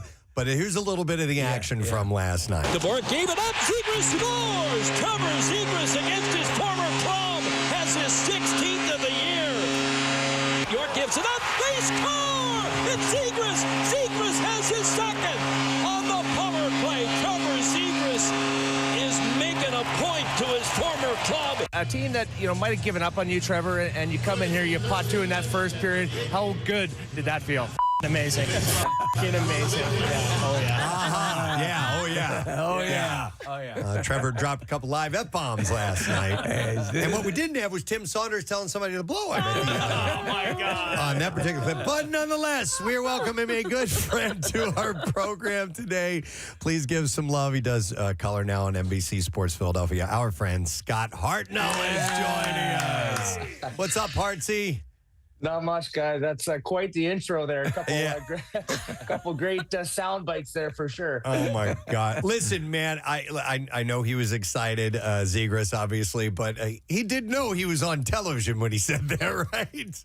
I would assume, and I don't know if he just felt comfortable because it was me, former player. I met him around the rink a bunch of times, and it was just kind of him and I chatting. But when that kind of happens, you get kind of pure gold answers, right? And I didn't know what to say, right? I'm like, and he says that, I was like, okay, buddy. Okay, buddy. Yeah, you didn't react. I mean, listen, man, you go from professional athlete to broadcaster. You don't know how to handle that. I mean, it's, you're on the other end of it all Well, those and years. you know that very well could have been you giving that exact same answer. I know, and it's actually probably the most nervous I get, doing the analyst work, the color work, whatever, is asking an athlete a question, right? We were asked questions for, 20 years. When you're 15 years old, you're starting to get good. And then, a couple of articles in the paper, and all you do is answer questions all the time. And my first time in the studio was at NHL Network. Thank you, Marissa. We'll get our guest in a moment as soon as I get word that he is attending and ready to go. But a couple of things I want to mention about this weekend. Obviously, we are kicking off the official opening of the Jersey Shore Friday morning from Keenan's Irish Pub in North Wildwood. That's a crazy broadcast, and you can come by and join us for that. If you'd like to get the MMR passport, man, come and hang out with us. And then zip up to AC and go hang out with Sarah, who's going to be broadcasting from the Tropicana AC Resort and Casino. And she'll be at the Tango Lounge for a lunchtime hang. And she's going to have tickets to see Government Mule. She's going to have tickets to the Wine Festival, an overnight stay at Tropicana, dinner for two at one of the great restaurants there as well. So that is right after we're done. And then when you're done hanging out with Sarah, then zip back down, come down to Diamond Beach, and Brent Porsche is broadcasting live. He's going to be at the Icona Diamond Beach. And while he's there, they're going to have some live music. The Chris Yoder Band's going to be playing. Drink specials will be happening. They have a special summer menu, a clam bake special that's going on. And he'll have tickets to Dave Matthews Band, Shinedown, Motley Crue with Tesla and Extreme, and AC/DC to give away while he is there. You have multiple shots. Do a little touring. You're off anyway. Yep. So be a part of any or all of that if you can. All the information is available at PrestonSteve.com or WMMR.com. Our next guest is ready to go. And our next guest remains one of the most recognizable voices in stand-up comedy, known for his laid-back delivery, fearless crowd work, and brutally honest storytelling style that has made him a fan favorite for more than 20 years. Ladies and gentlemen, smoking a joint as we speak, Big Jay Oakerson. Hey, man. What's up? What's up, guys? How you doing, bud? You look good, man. You look fantastic. And your nails, what's that color?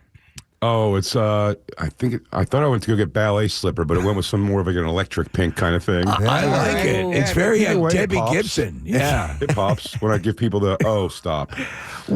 Stop. We were commenting on obviously we're going to talk about the roast, but you look like $1 million at the roast, man. I was like, man, Big Jay's cleans up nicely. Not that I thought you were some sort of Neanderthal walking around, but we haven't quite seen you that brushed up.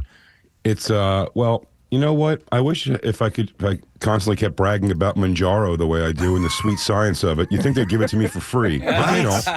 What the hell is that? They know how much it means for me to not get fat with my own decisions. Have you been indulging in the multitude of weight loss drugs? I mean, there's GLP-1s. Yeah. There's a panacea of stuff out there. I know, and it's funny how at least 3 times a day I feel violently nauseous. Worth it. That's the commercial. You're not going to feel good plenty. Yeah. Worth it. Is that the little pill with the big story to tell? No. That's Jarvia. Yeah. Oh, Jarvia? Is that it? I don't know. Yeah. Manjaro, mine is. It's It's all Ozempic. So it's derivative of the same thing. Yeah. There's another one, though, that is, from what I understand, is a little bit more lighter on the system, that is more exclusively focused towards weight loss and less Zepbound? Zepbound. Yeah. Okay. Zepbound, I've heard of Retta.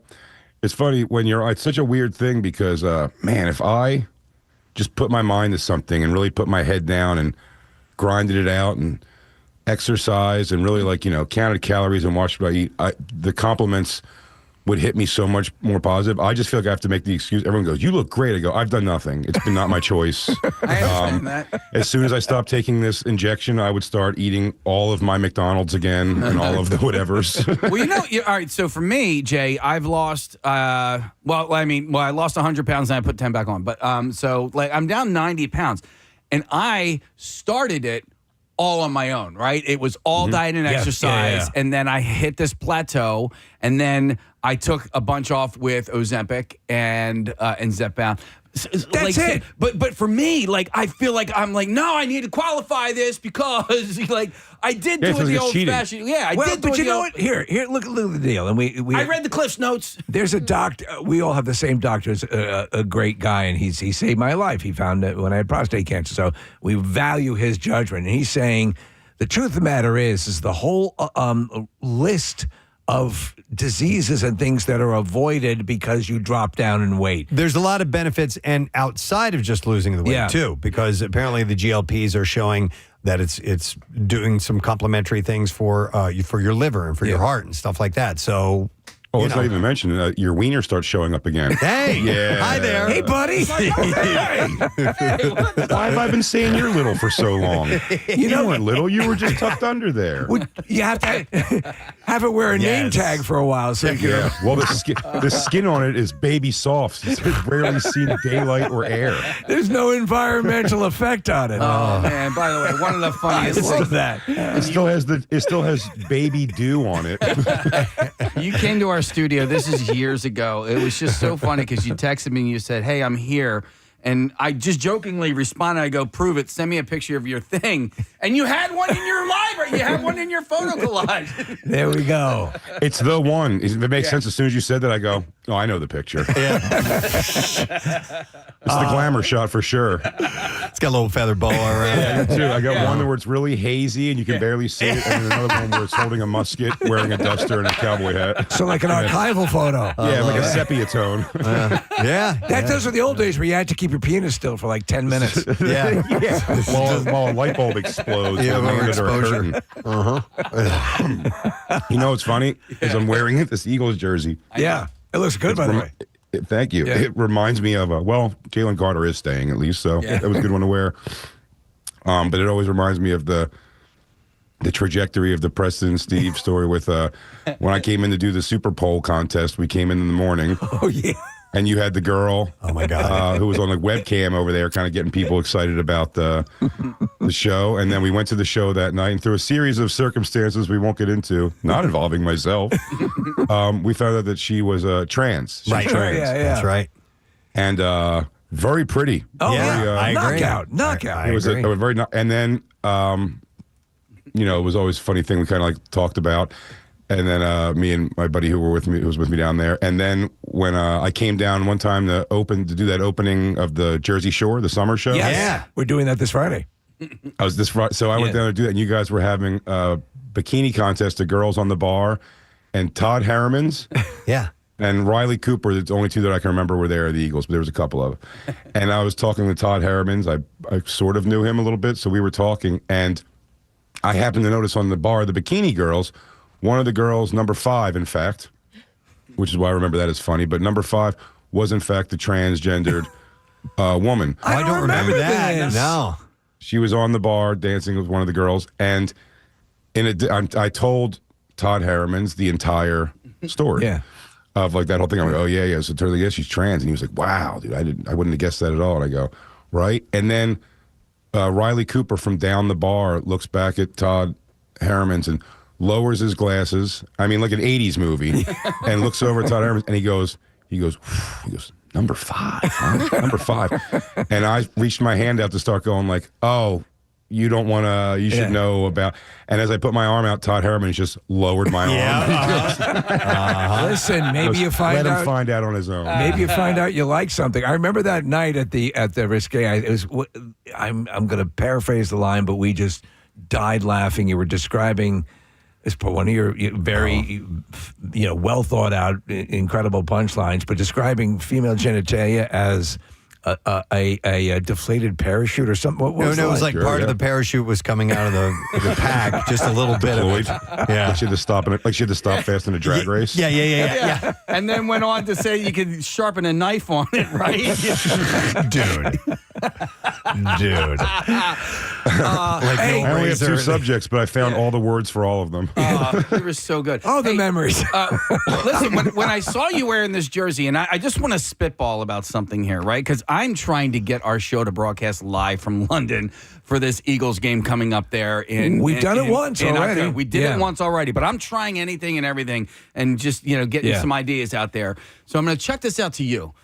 You and Shane and Ian and any Philadelphia-based comedian, why don't you guys put together a show somewhere in London on Saturday night, Friday or Saturday night before? Because I just looked. It doesn't. Shane's got a show in like July at the Link. I don't know what your October looks like, but is that something you could do or talk to your managers? Like, who want to do? Yeah. How does? Or I know you. It's so funny. It's so funny how much I've been asked to come overseas. I hope. I see like there's some sort of a demand over there for me because I never go. And it's because it's nothing personal. I just think other countries are terrible and I don't want to be there and watch their television and eat their crappy foods. See, they might read that the wrong way. Yeah. They might do that. Hey, why don't you guys get better TV shows? You don't watch cricket? Hey, why doesn't your electricity bowling? work with my plug, idiot?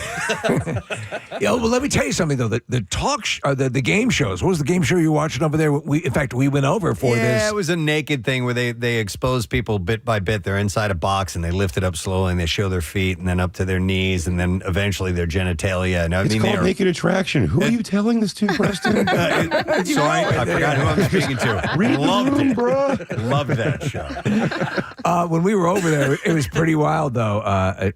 The fandom, the NFL presence, they've been working this hard globally for a while, and we were blown away by the amount of. I mean, obviously, there was a whole tour there, but the amount of Eagles jerseys there, the amount of people who are completely into the NFL. So I think you might get a kick out of it if you were to go over. No, I think I would definitely enjoy it. Also, a chance to see the Eagles. Yeah, absolutely. What's wild is you go to this game, and it'll be the Eagles and Jags, and you see all of the jerseys represented. So like these, Londoners, Englanders, or whatever you want to call them, they show up and they're wearing like Bears jerseys or Packers jerseys. Like they're just happy that there's an just NFL. Whatever their team is. Yeah. Well, Casey, we made it a drinking game. We found every team while we were there, and we started talking to people on the tube because there's people across from us. They were wearing a Cowboys jersey, a Commanders jersey, and a Giants jersey. And I was like, "Yo, can I take a photo? Because this is really weird." And they're like, "I don't know what you find weird about this." Most people, it's like, oh, my dad went to a conference in New York in 1997, and he brought me this jersey, and that's how they became a Giants fan. It looked like a Goodwill building exploded. And then Who the hell put Marissa on microphone? What is happening over there? There's been some changes, Jay. Yeah. You know how the world works. Speaking of in the hell is happening over there? I don't approve.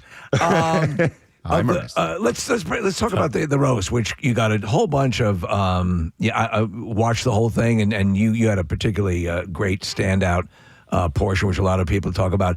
But you and Kevin go back a long time, and we've kind of flirted with what it was like in the beginning for you guys. But how much time did you spend together in those formative days here in the area? In here, every day, pretty much.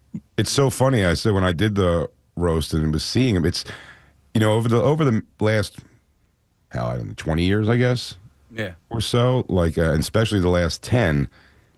The rare times that I even see Kevin, it is funny to know somebody that long, but I really do. I only know the first 5 years. And I know those first 5 years very, very well. Yes, but I don't know. So when I see him still, we bumped into each other at the Comedy Store the first night I got to L.A. the week of the festival. Right. And I saw him there, and we bumped, and he tapped me on the back, and I turned around and I saw him, and I still have, like, I organically just have like it doesn't go right back to there he is, little Kev, and we hug, and it's right away. I'm like, oh man, Kevin Hart, wow. Wow. It's morphed into that. It's because I don't, the celebrity person, like I don't know it all. You know what I mean? I've never really engaged with him even that much outside of him giving me $10,000. You relayed that story. It was after Hurricane Sandy. And, you know, and you were, I think you kind of mentioned that, something to the effect of that when we've talked to you over the years and what a cool guy he is. But I know exactly what you're talking about. There's some people are fixed. They're comedians who I'm friends with that I haven't seen in decades, though I would pick right up with them. There's a friend of mine, Joey Cola, who is a comedian, and I'm like, he's just the greatest guy on earth, super nice, and you pick right back up where you were, but you're fixed in that time frame. You know what I'm saying? No, absolutely. And like I said, it seems like I don't even know the guy he is now. However, I was asked to do the roast because of that, like, history and that perspective of it. So imagine how much it hurt when D.L. Hewley lumped me in and said I was a Nazi. Yes. It's funny though. I'm not. It's not. I mean, I think that's cool because you know Kevin was aware. Being a Nazi, Casey. Casey is in a. We haven't talked in a while. I think maybe I got to tell you some of the things the Nazis did, my man. And Jay, not just all you cool know who got him uniforms and into sick it? Marches. Jay, it was Marissa who got him into it. She got me into it. It was the fashion first. No, I think it's cool that Kevin, he knows how big this roast was going to be, how many people were going to watch it, and wanted you on the day. I said, you know, he did that with one of his, head writers as well. Naeem, who y'all started with here in Philly at the Laugh House. Yeah, so, and because we've seen, listen, we saw what the Tom Brady roast did for Nikki Glaser, and Nikki Glaser was already, ascending at the time, but then you have a decent set like that. So let me ask you, how long and how hard did you sweat over your set, leading up to the event? Not long at all. Well, the entire time from the second I heard it in one way, and then also the real pressure, kind of unfortunately, I don't know if it was by purpose on anybody, was the people around me like that kept, they offered it to me. I was the first person booked on it. They called me before there was a dais yet, so wow. Which was very cool. Yeah. And but that felt really, really cool. I was like, wow, the first person picked. And then the next month was filled with things like, hey man, really need you to kill it. Hey man, are you working on it? Because this is a big deal. Oh, no, you gotta love that. Wow. Yeah, and I was like, yeah. I mean, I'm like, it kind of falls on me if I fail, right? Like, right. Let me just deal with it. I think I'm going to be all right. Yeah, as if you had to be told how the dynamics work when you're up on stage. Now, I've never been more scared for anything in my life. Just that was going to happen no matter what. But the other big, not, I guess, sort of point of contention, but and also everybody who worked over the roast ultimately was great. You know what I mean? Like it was well run from the director, the stage people, all the comics involved. Everyone was great, but like, the pressure they put on it, but they kept wanting the way I work isn't really like writing down everything. I kind of like ideas and roll, and then I remember them as I formulate them. So, right. And they're big on like, well, we need a script. Yeah. And I was like, I was wondering that. Yeah, I was like, and they asked for that about a week and a half out, and I was like, and I go, I mean, all I have is like my crazy thoughts and like drawings and whatever, like on a piece of paper. And they go, well, can you turn that into a script? And I went, no. So I just took a picture of that piece of paper. I love it. Yeah, they get. It was so discombobulated, but I kind of did it to be funny, and I think the writers got that ultimately. The writers are all great, so like they got the idea of that. I don't know if like the head people like got it right away because it just said things like. And by the way, it doesn't even sound like it's going to be the formulation of anything good. It was just going through like the bullet point. Like I don't know Cheryl Underwood very well. Now she was great. Yeah, what a lovely lady. Yeah. Also on top of everything, being so funny. But she, it would say things like Cheryl Underwood is black as blank ? Parentheses. I'll figure it out. The punchline comes later. Wow. Wow. We'll figure it out. And things like that. So then they were really frazzled by me and asking me for different scripts.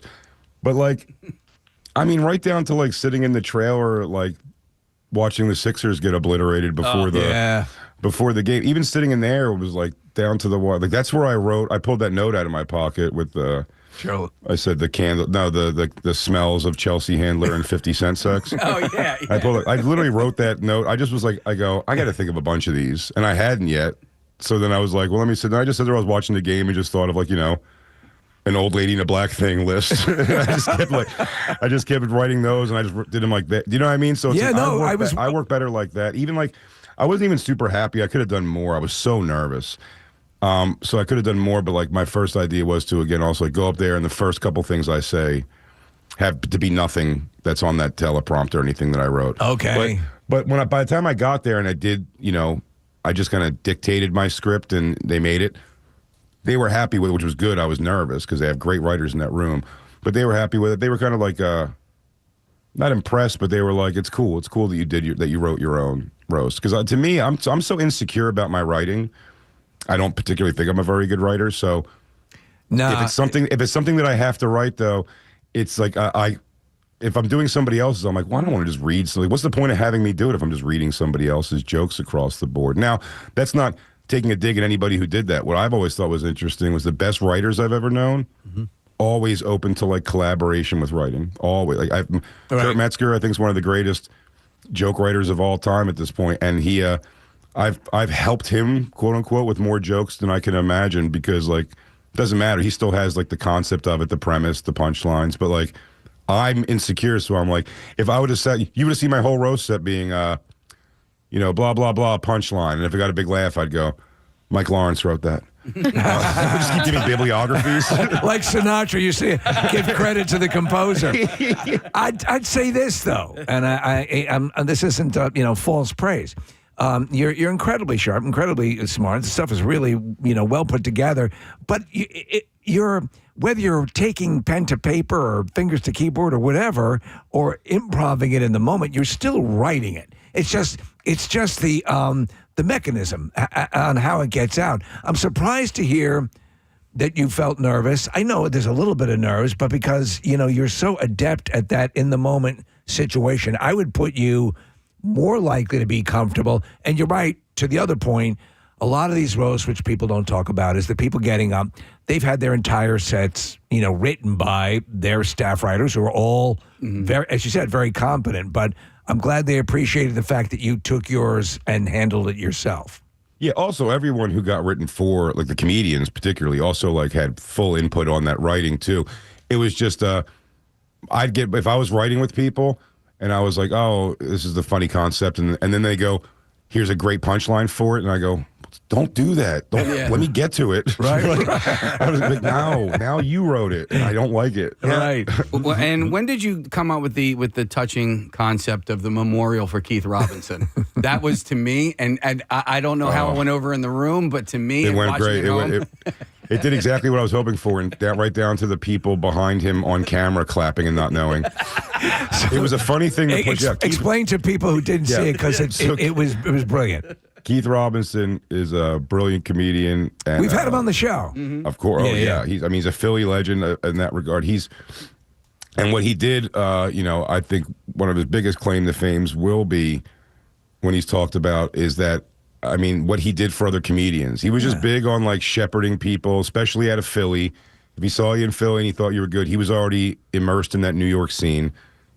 He was like well respected up there, and he would bring comics up, and it wasn't just me and Kevin and Kurt Metzger, obviously, but so many people from Philly that he tried. Then it kind of comes down to like if the person pursues it or not. But he's just been that guy. He's amazing. He's had health issues the past several years. He told the story about the Viagra on the flight. Stroke, and how he had a stroke and all that stuff. But he's doing great. Man, how important is a hard penis? Jesus. Very. All right. So this is why they kept you in the attic before.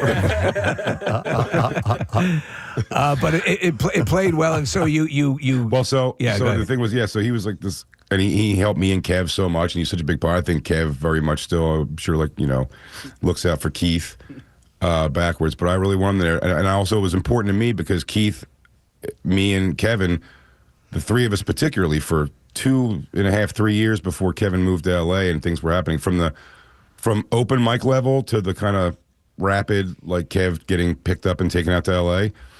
We were together like every day. So I want me, Keith, and Keith just kind of teaching us. And so I wanted to do something to incorporate the three of us if we were going to do it. And so I just kind of thought of that idea, like to go when I tell the story. I was just going to tell the story at first, but I was like, when I tell the story, I should call him the late great. And then it was so. Again, I think upon concept, I don't know if the people at the roast got it. Yeah. But when I got there that week and we were going through it, they like really got and embraced the idea a lot, right down to like the picture. I mean, that was 2 hours before the show when they go, so is this good with the rest in peace? And I go, can we do rest in power? Oh, yeah. We actually dialed back. At one point I was going to go, I didn't want to make it too funny, obvious out of the gates. So I was going to put rest in power king. And then I was like, nah, they're going to know I'm kidding at that point. But then again, talking about people not getting, my manager and agent even kind of had like a thing where they go, I'm just worried that you're wasting like valuable, real estate from that set in that moment to talk about somebody who there's a chance a lot of people might not know. Yeah. And I went, oh, you're not getting it. I'm counting on them not knowing who right. In fact, it all falls to pieces if everybody knows who Keith Robinson is. Yeah. Well, as you pointed out, the people around him who did not know were solemnly applauding the loss of this great legend. And I mean, without it being rehearsed and me telling that in front of Kevin at all, him sitting there, I mean, that's that's one of the few pieces of it I've been able to see back, is that part, the story. Okay. And I didn't, at the time, it was all such a blur, but Kevin sit there and going, Jay, he's alive. He's alive, man. He's alive. And like, we played well off each other with kind of like wait, he what? Hey, let me ask you about the other thing, which was the Cat Williams and Kevin Hart have had this thing, I guess, and they quote unquote patched it up on stage there. How organic and in the moment was that, or what was that? Was that what it appeared to be? It was very in the moment for me. A lot of the surprises were really in the moment. For the genuine surprises were, we sat on stage and they go 30 seconds to live, and then Usher popped out. Yeah. And then Usher, which they don't show on camera, Usher stops right in front of me and then points down at his feet and does some crazy like shimmy across the floor. Right. And I wish I would have thought of this when I got on the microphone. I was like, does that give me herpes? Remember that big fat lady said he gave him herpes? Yes, I remember that. No one believes her. But yeah, so there was the Rock we all assumed, but no one was told for sure. Lizzo we were told about. Kind of last minute, but Cat Williams, no idea at all. And I wish I had more insight into what was the energy of this person and that person. You guys, I think, do know my personality relatively well in this, so none of this should really surprise you. But as soon as the show ended, I took that picture. I was hoping that nobody said anything to me to ask me to go or talk about anything. Right. So I was able to immediately dip off and go chain smoke cigarettes for a few and be like, what the hell was that? And then answer texts from home and everything. Yeah. And then they were like, after party blow, and my team, of course, is going like you gotta do it. You have to do the after party. You go, this is the move. You got to schmooze. You gotta. And did you? And I was like, okay, I'll go. They give you a car for the night, and the guy drove me there, and he goes, I'll be right around the area whenever you're done. I go, keep it close. I got about 40, 45 in here tops. I went into the after party. This is just how out of place I have with everything. I saw like Louis J. Gomez and Ari Shaffir, my podcast partners, and so that was like comforting for a second. But then they're like, of course, you have to go in Kevin's section behind this red carpet. And I go, or not red carpet, the red ropes. And I walked over to it and I went into it for a second. And I just found myself not talking to one person, staring at Meek Mill. And what I find out later is I think French Montana and John Stamos still somehow is involved in this. Yeah. Hey, you brought that up during the roast. Still? Yeah. Yeah. I'm like, what is happening? Why are you here? this is such a Hollywood relationship. They're not friends. So, and then maybe they buy their same tiny pants in the same place. Maybe they're always running into each other, reaching for the same pair of tiny pants. Is John Stamos tiny? Is he a little? Oh yeah. Oh, I didn't know he that. He is tiny.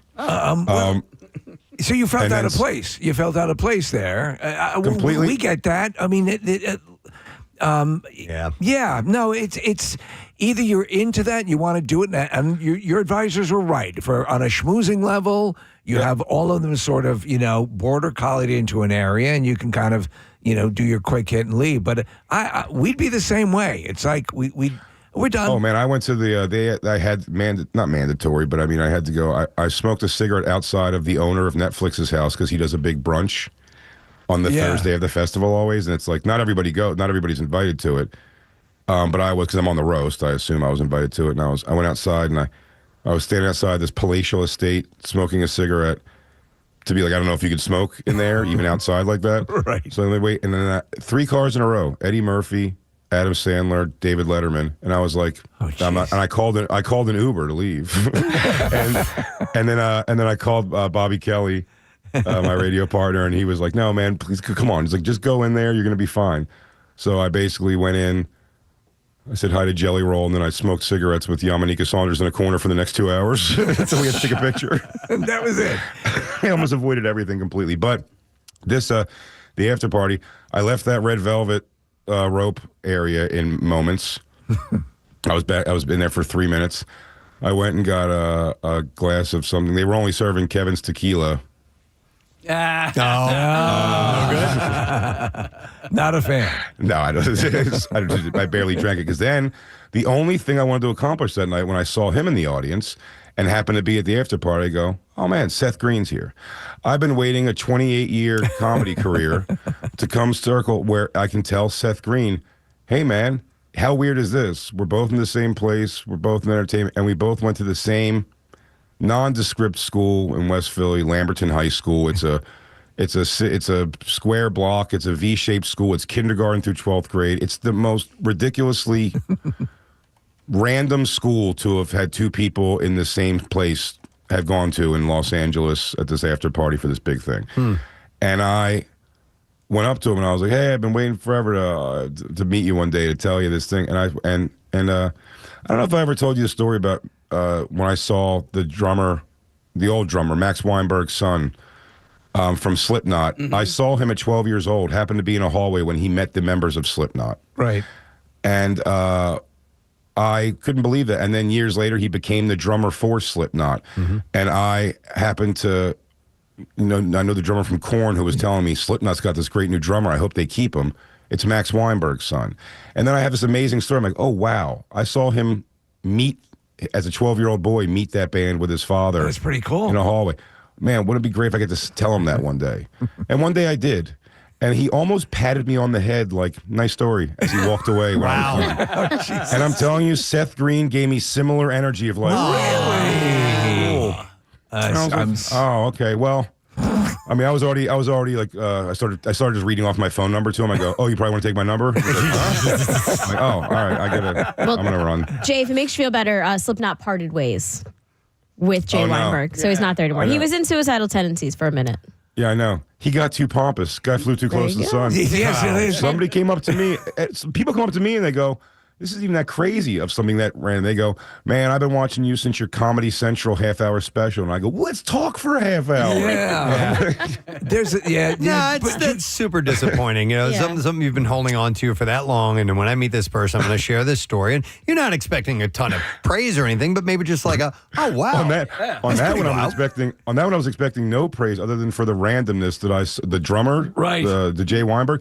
To me, that was crazy because my friend Craig Gass went to the bathroom, left me in a hallway, and I saw that moment happen. And then only because I even thought about this or I worked with Korn. I had that opportunity to tour with Korn for a couple tours, opening for them. And then through knowing them is when the drummer from Korn was like, he told me all that. So when I told Jay Weinberg that story, I ended it with I looked so fangirlish, I'm sure, because I went like this and I go, and then, blah, blah, blah, whole story. And then he says, it's Max Weinberg's son. And he was like, still almost had his back to me at that point already. He's like, cool, man. Wow. I'm like, what? You're not even like, wow, that's crazy that you saw those two things. That's so I've heard these stories, and somehow it ended up on my algorithm that these people who had, I guess, worked with Max Weinberg said he could be a little, let's say, taciturn. Is the word, yeah. So, someone described it to me. They said, well, when I was like, can you believe he didn't care? And he goes, well, he's Max Weinberg's son. He probably always thought it was going to work out. Like he's not blown away. He's like, yeah, you saw it. Somebody saw it. It was going to happen. Wow. Yeah. Well, listen, I can imagine you definitely at the party with the Seth Green thing is like, screw this place, man. It was just like, where's my Uber? Jeff Ross pulled me in and he goes, you called me a pedophile, man. I go, I said, you looked like a pedophile. And then I was like, I think I shouldn't be here now. Was it you, Preston, who pointed out that he looks like the yellow man in Sin City? Sin City? Yeah. No, I said, my two by Jeff, I said, if you weren't a pedophile, God sure thought you were going to be. I go, it looks like you look like you ferry people to Epstein Island in a hot air balloon. Oh, my gosh. Oh my Great God. Great stuff. All right. Well, listen, brother, we gotta wrap. We gotta take a break. But I do want to point this out, and I know it's way the hell off in the distance, but you are going to be at Helium Comedy Club around Christmas time. So get your tickets before they're gone. It's a cool week. Yeah, we're doing it's like odd days because it's like literally the days between Christmas and New Year's. Yeah. And I said, if we're doing 3 nights, I mean, if they keep selling out, I'll go through until they kick me out. So do it, man. And you got to come by.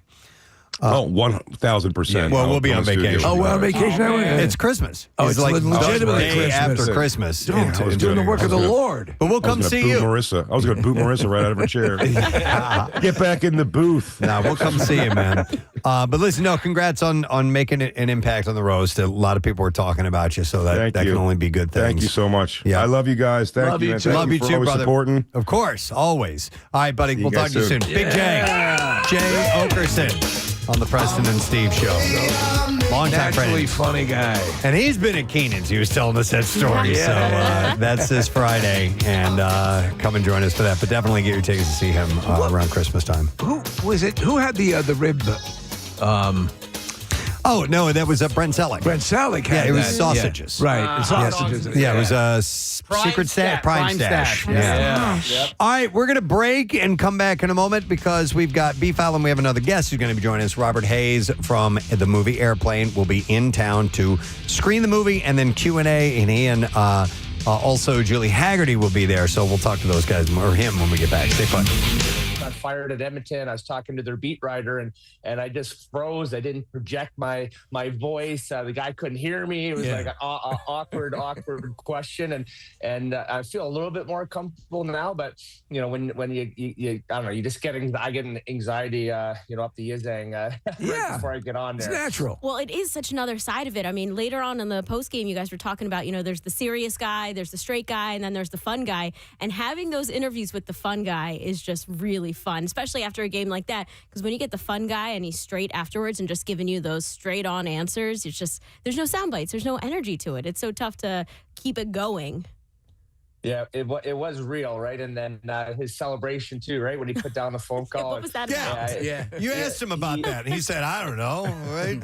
He did say, he goes, "That's about as long as the phone call was when Pat Verbeek, the GM of Anaheim, called him and said, 'Hey, we just trade you to Philadelphia,' and it was like, boop." Wow. I think that was the reference. He kind of said it, but I implied that. And then he got asked later on in the scrums in the locker room, and he said, nah, next question. So I assume it's that. So a little bit of, not I don't know, maybe FU to him, but it was good. It seems like it. Well, it seemed like there was a lot of FU going on in the game last night. And I guess, with the Cutter Gauthier and Zegras and Gudis, former Flyer. I feel like when you are going against your former team, you try to go maybe score 2 goals against them, not throw horrible elbows. Like Gudis was a fan favorite when he was in the orange and black here in Philadelphia, and I'm watching the game last night, and I'm like, F that guy. So he was playing with a chip on his shoulder as well, it seemed like. Yeah, the forearm shiver, the people's elbow, whatever you want to call it. It was nasty, and that's like you played at the beginning of the show, Preston. That's old school, old time hockey, right? It was fun. It had Garnet Hathaway, being scratched for a couple weeks there, came back in Edmonton, and last night just bowling guys over, just playing hard, playing the right way, clean hits, right? And they took exception to that and kind of went after our guys. So it was a couple injuries, which you don't want to see, and hopefully those guys, Bobby Brink and Jamie Drysdale are big guys, big important guys for the Flyers. So hopefully they're not out too long, but a big win nonetheless, and guys got to step up here going forward because you got a couple good teams coming. Yeah, the one that I hated the most was Johnston's forearm to Denver Barkey's grill.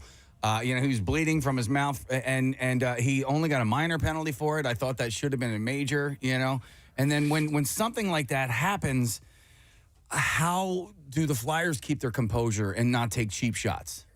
Yeah, I've been in those situations many times, right? Someone going after Chemo or Giroux or Danny B, and your instinct is just to protect your buddy, right? And you don't want to cross that line when they're crossing the line towards you. And there's things that you can do, like a good slash behind the back of the leg, or you take a number and you wait till next game, right? So that's we play those guys again in March, I believe, sometime in March. So in Anaheim, so that'll be a homecoming, for Trevor Zegras. So hopefully he can do the same thing, but it probably will get a little testy as well, I would assume. Hey, Scott, is there ever when you're given some payback, when you're issuing some payback, is there ever a way to do it without causing a penalty, or is that even in your mind when you're going at that? Yeah, well, quick story. When I was in Nashville, I was like maybe 22, something like that. And the year prior, I was battling with Yuri Fisher was his name, a big, tall defenseman, 6'6", mean guy. And we were battling, and he kind of twisted his knee. I didn't do anything bad. It was kind of just like a battle in the corner. He's laying on the ice. He tore his ACL, so he missed, 2 or 3 months of the season, half the summer rehabbing. First game back in Nashville, he's like, let's go, off the face-off. I was like, I knew it was coming. And I was like, no, like let's just give it a couple shifts, right? So I can get angry, right? And so the play comes up, because it's kind of weird. Just flat. I didn't really like the setup fights, right? For myself anyway, I had to get, angry, and I wanted to, punch the guy's, head in, right? Yeah. So puck comes up, it goes behind the net. I go behind the net skating. He just blows me up, clean hit. Like I'm like on the ground, and then I start flashing red, right? And so I throw it, we square off, we go like this, and he's a lot bigger than me, and I come in for a punch. He just counter punches me right in my nose. Down I went, and I'm bleeding all over the place. So he got his payback. It was a clean fight. It was a good punch he got me, and sometimes you got to tip your cap. Yeah, and just move on. Like that, yeah, so, especially if he's got like half a foot on you. It's a little much. But yeah, I was curious though, with the pandemonium, and Chuck, our program director, Chuck D'Amico, said he has lots of audio of the overpowering boos. I mean, and he was there last night. Yeah, he was there last night. And I mean, you've seen it all. You've seen reactions. You've seen, the FU response to a player that's just, a particular team or whatever. Rank this last night with the top 5, emotional, angry reactions you've ever seen in an arena. Yeah, it happens when you have that hatred of a player, right? A guy that says he doesn't want to come to Philadelphia. He's a college kid, 19 years old. I don't want to play here. When he was so pro coming to Philadelphia, when he first got drafted, he totally changed his tune. I didn't like that. I think the Flyers fan responded how they did last year playing him, and it carried over to this year as well, right? And usually you see this stuff against the Penguins, right? Or the Rangers. Sometime, back in the day, Islanders, the big rivalries. But this is like the team that's kind of irks us, right? And it's great to have. You only play them once, which sucks, but it is what it is. But it's nice to have those, and it just gets everyone into the game. That's why you go to a hockey game, right? To feel the emotions, to stand up and cheer for a goal, a big hit. It had literally last night had every single element of the game that you want to go to as a fan. And me talking about it, analyzing it, I was fired up just as much as everybody else. Yeah, sure. Hey, you know what I really didn't like about it, and because I was reading up on it last night, is he had said, I wish everybody knew like the truth, And I'm like, well, why don't you tell us the truth then? You know, what's going on? Why don't you want to be here? Like, I don't know why you would say something like that and not follow it up with, hey, the reality is X, Y, and Z. I know he's waiting to write a book so everyone he can buy it. Yeah. You see it in 20 years, you're all going to feel really bad. Yeah. The other thing that's a lame thing you say when you want to deflect. Listen, I don't like that they wore orange last night either. Like, what the hell is all with that? It was tricky, right? There was early in that game, TK connecting, he came across the line and passed it like it was passing to his teammate right to their guy, and he's going the other way against our goaltender. So it was a little tricky, but then you kind of, that was a bad turnover. You kind of figure it out. But yeah, it was definitely tricky to start, I thought, for them. Scott, do players get talked to by management about what to avoid talking about when talking to the press, or you just kind of left to your own devices to do that? What do you mean, like just for these comments that he made were they're not a good idea when he's being interviewed, and I don't know if players ever get spoken to by management about, hey, you may want to back off of this, No, I think it's, I remember last year, Travis Konechny was all over him after whistles, like, I can't believe you didn't want to come here. Like all night, baby. It's coming all night. They were all over and hitting him. As soon as he had the puck, especially, guys were on him, just bumping him, frustrated. And he went into a shell last game. And, he's able to get that first goal when the boos were really loud in that first period. So he kind of shut us up for a hot minute and then kind of kept on going at him. So, but no, it is. When you're signed, a TK, when I was in Philadelphia, if a guy didn't want to sign here, it's like, better off without him. You don't want to, hang around with a guy like that anyway, right? And I said it last year. It's, he probably was given everything when he was 10 years old to probably earlier than that, 5, 6 years old when he started skating to, when he was playing in the development program in Michigan, when he went to college, a high draft pick. He was probably just given the red carpet out every time he wanted to get on the ice. He got on the ice, and I think Danny and Torts, they said, "Hey, you got to earn your spot." This is what I thought or think happened. You got to earn your spot. It's not given that you're going to be on the first line, left wing, playing with our top centers. Like you have to earn it, right? And if you have to spend some time in the minors, that's kind of, we want to develop you the right way. And he's like, "Oh no, I've been rolled out the red carpet my whole life. I don't want that, right?" And then there's teams that will be like, "Hey, we're going to give you this opportunity."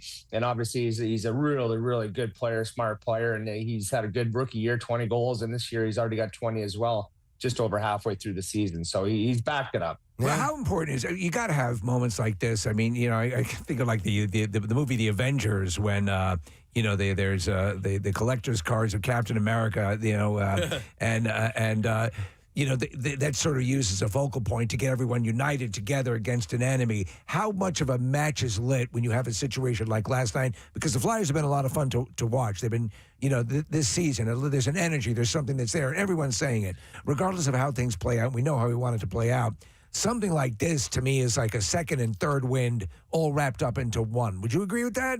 Yeah, absolutely. It's kind of like Las Vegas or Vegas Golden Knights when they came into the NHL. They were the misfits, right? They were the cast-offs of their team, and they used that slogan as their kind of fuel to get them to the Stanley Cup Finals in their first year in the NHL, right? And I think the Flyers are using that as well too.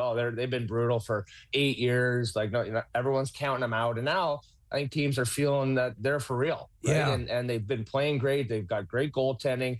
Their special teams needs to improve to get to that next elite level. But they're building something here. Danny B, Jonesy, Hilferty, those guys have done one heck of a job kind of, sticking to the plan, right? Not accelerating it because, you have a good half a season. They're doing it properly. And, for guys, they're buying in and they're having a lot of fun. Been around them on that road trip, Calgary, Edmonton. It's goofing around. It's work when you need to work. And that game could have come at a better time, right? You come off a long road trip after the holidays, you're kind of down, but then the crowd got them into it. So that's the great thing about Philly fans, is that they can drag you into that fight even though maybe your body's not feeling it. They did that last night. That was huge. How hard was the team trying to get Ziggy that hat trick last night just to put a pin in it?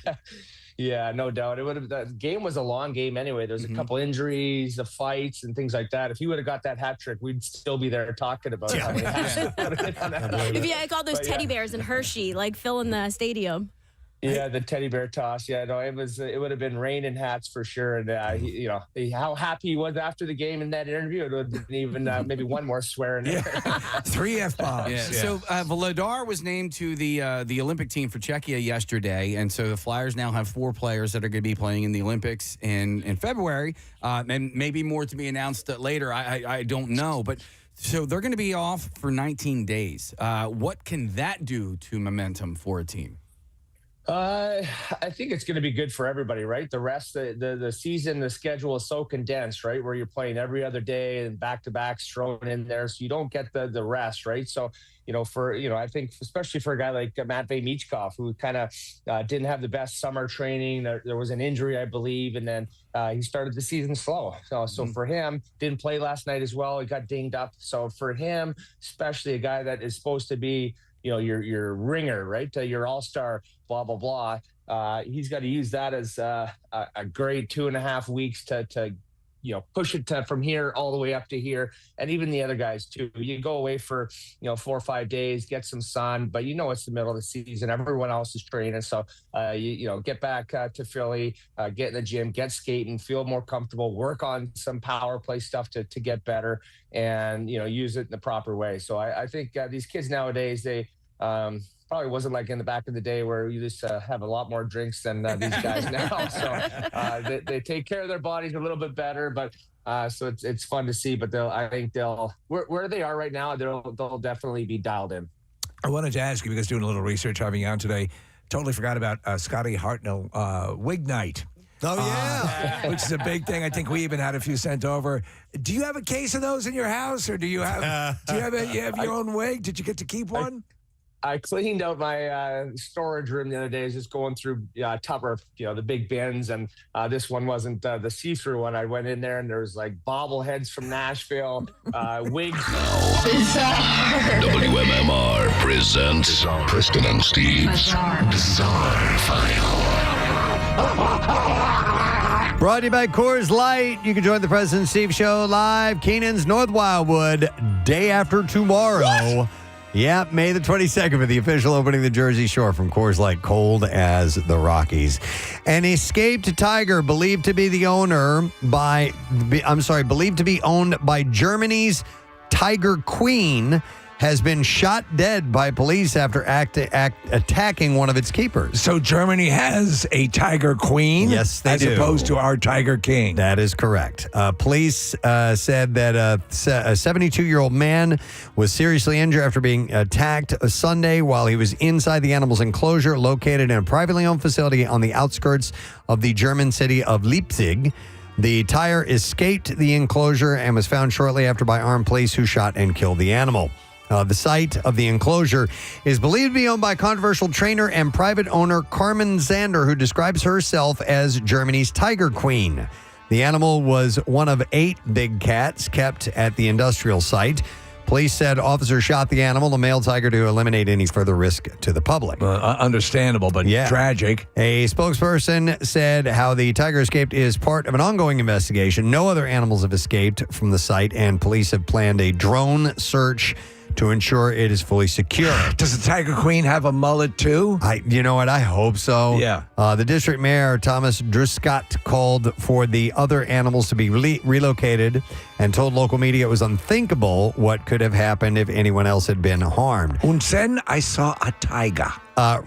Nearby residents said that the incident was terrible and worrying. Yeah. With one claiming the animals were not kept in appropriate conditions. PETA has called on the government to act as well. We don't need more than one Tiger King, Tiger royalty out there. It's a franchise. Yeah. A Salem man has been given a life sentence in a public indecency and theft case, the Washington County District Attorney Office said. Joshua Corey Neely, 41 years old, received the sentence under an Oregon law that makes life without the possibility of parole the presumptive sentence for a defendant who has been convicted at least twice before a felony sex crime. He should go. He's not a bad man. He should go back to Oregon and fight Back that. home to Oregon. Yeah, exactly. Neely was convicted of attempted rape in 2007 and public indecency in 2018. He has a long record of arrests and convictions that go back more than 20 years, including pleading guilty to a 2010 failure to report a sex offender. So a friend of mine is a lawyer in Oregon. His name is Jimmy. Oh, yeah? Jimmy. He has been arrested 166 times. Wow. I'm not finished. This guy got more to do. The life sentence comes from a 2023 case in Washington County. Neely is his name. Neely took off his clothes in a dressing room at a mall clothing store and then exposed himself to a woman who worked there. He asked if she wanted to have sex and invited her into the dressing room. The woman called the store security office. Neely exposed himself to the officer as well before dressing and leaving the store with a pair of stolen sunglasses. Well, all that, and he just takes sunglasses? Yeah, but before the judge handed down the sentence, Neely's lawyer argued that life in prison would be inappropriate in this case and claimed that Neely had a compromised mental state. But he apparently was, in 2007, in the attempted rape conviction, it indicated he was using crank and had been awake for 2 days. Well, and expressed his belief that his mother was the Queen of Southern England. Wow. Yeah. So if he's related to royalty, I assume the legal services he can access are top-notch. But he faces life in prison without the possibility of parole. All right, we need a lighter story to end on because our guest is ready to go. A New Orleans area baker named Julia Fridella went viral this week after setting a $600 custom birthday cake on fire when the woman who ordered it found out on the same day she was supposed to pick it up that the birthday boy had been cheating on her. I take a flamethrower to this place. The client He's got a very masculine voice. had commissioned the giant almond cake, which was meant to serve 75 people for her boyfriend. But when she found out about the cheating, she called Fridella and told her the situation. Why don't you just take the cake and eat it yourself? Well, the client offered $100 extra to have the cake smashed because she was so mad. Yeah. But Fridella had a better idea. She filmed a message she filmed a message to the birthday boy by name, told him, "Cheaters, Jonathan, we don't like cheaters." And then the cake erupted in flames behind her. Oh, that's pretty cool. The video went viral on Instagram, reaching millions of views. Fridella said she's since picked up new clients as a result, as you might imagine. And she described it as only the kind of birthday surprise that she needed. So thought that was kind of a nice little way to end. And there you go. That's what we have in the bizarre file for you. All right. Our next guest is joining us via Zoom this morning. How excited are we about this? Very excited. The movie Airplane was absolutely groundbreaking in the world of cinematic comedy. And it is celebrating an anniversary coming up. And in fact, there is a screening. It's been 45 years since its original release. And there's a screening coming up at the Miller Theater, and two of the stars of the film are going to be there. Julie Haggerty is going to be there. And ladies and gentlemen, we have Stryker himself joining us. Mr. Robert Hayes is going to be there as well. Hey, Robert, how you doing, man? Pretty good. How are you guys doing? We're doing wonderful. I've got to. We have to hurry this up because I've got a cake to burn. We'll make it as quick as we can. Okay. Listen, Robert, I remember clearly when I went to see the movie Airplane, even so much so as they showed a Looney Tunes cartoon before the movie started. Love that. Which I was like, okay, this is cool.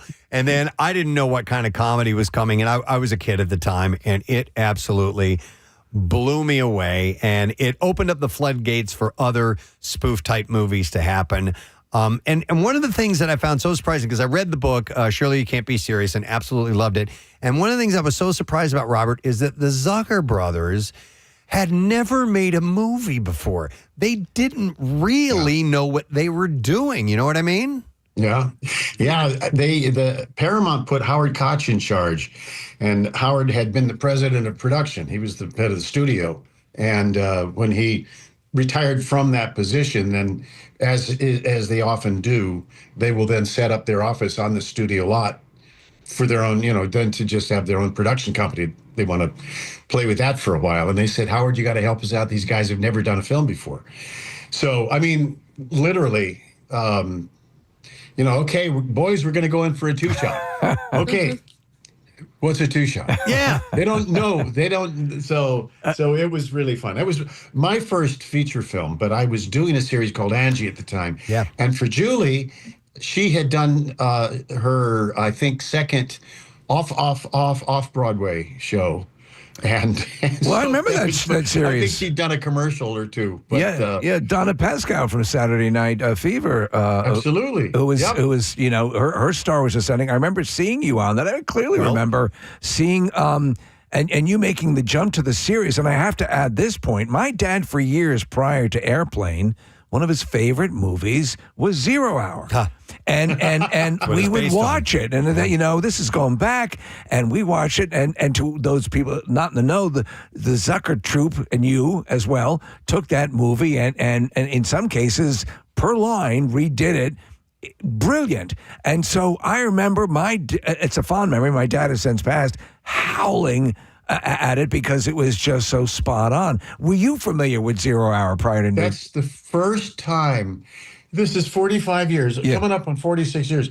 That's the first time anyone has ever said my dad's favorite film was 0 Hour. Crazy. That's a historical moment there. Yeah, but it was such a cheesy movie, and he loved it for that same plot line. Had you seen the movie prior to doing it?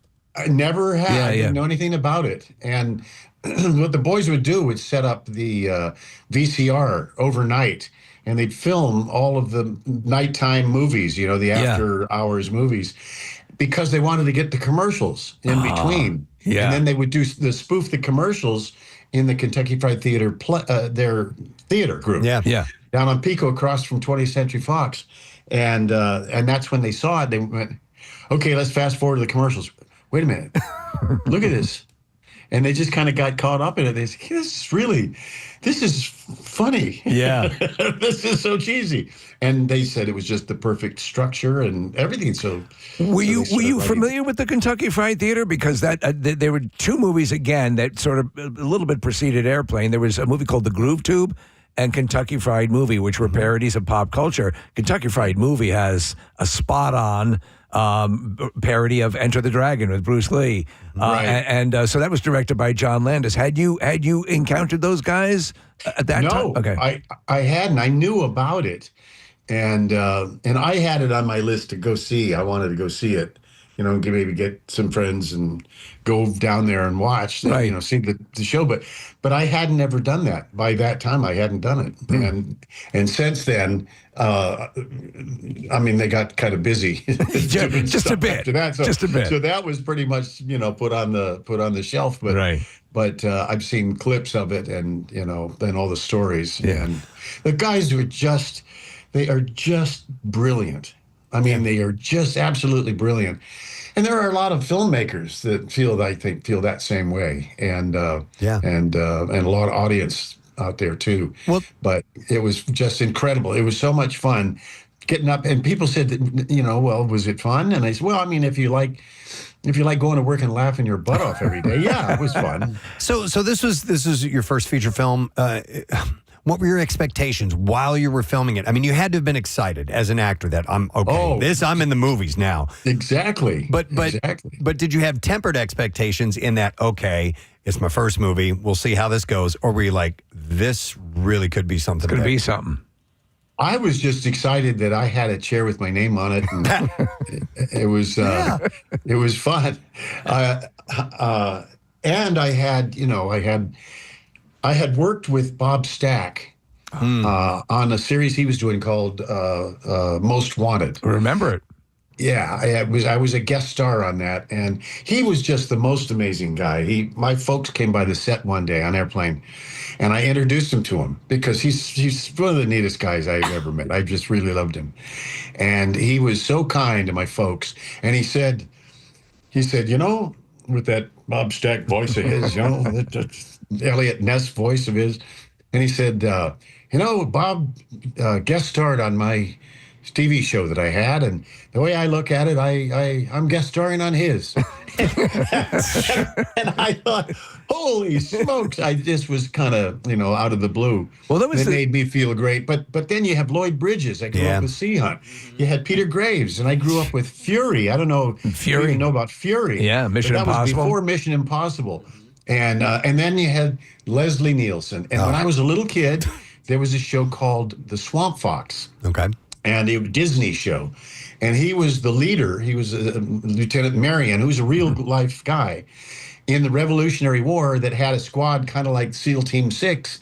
And they go out and get the British troops and sneak in and, diversions and get, all that stuff. And he, to me, was like, that was who he was. He wasn't the guy that played the bad guy in Bonanza or, all these other things that he did. He was, and I'm working with these guys. So that was the genius of it, is they took these established square-jawed actors, and for me, Leslie Nielsen would be the captain in the movie Forbidden Planet, classic science fiction movie. So all these, all these people had this thing. You have of the time where the good-looking, square-jawed guy that because the word is a few people preceded you possibly playing Stryker, including Letterman. Even Bruce Jenner, I read, was one of the names bandied about. Any truth to that, or where did you fall in the casting stream? He came in several times. He really wanted it. Bruce really wanted it, and so he came in. He's bugging him. Yeah, I really want to do the show. It's great. It's really, really great, and I'll be terrific. And he really was. He's, I guess, with being that intense of world-class athlete, you're really, aggressive. And he wanted it. He really wanted it. David Letterman, who is, to me, just a brilliant guy, and the boys just loved him. But he just he didn't want to be an actor. Because what he would do is he would get up and he would do his lines.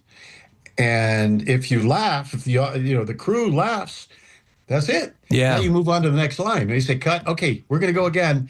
And it's like, oh, shoot, you got to say the lines again. But no one's laughing because they already know what the joke is. And he didn't, he was uncomfortable with that. Didn't feel right. So when they called, apparently they called up and they thought, I know it's just not going to work. And he was just dragging his feet. His agent was forcing him to go. And they called him. And I think, when he was out in the parking lot getting in his car, they said, I don't think it's going to work out. And apparently Letterman said, oh, thank God. So he knew his strengths. Yeah. Robert, but there were a lot of people. That had wanted. I think it was about the last role they cast because they couldn't find anybody, and they'd been to all the cities all across the country. And then my agent had a new agent in the office, and she's had worked with Howard and said, I got your guy. He said, bring him by. So I went over and met with him, and that worked out. Excellent. Robert, there's a number of texts that are coming in that are referencing the movie. One of them that says, I'm glad this conversation isn't sluggish like a wet sponge. And a number of people have asked, even before via text that you came on, as to whether or not you still had a drinking problem. And my question is, when is the last time you did the old drinking problem gag? People have to ask you about that all the time. All the time. Yeah. They walk up to, one guy walked up to me.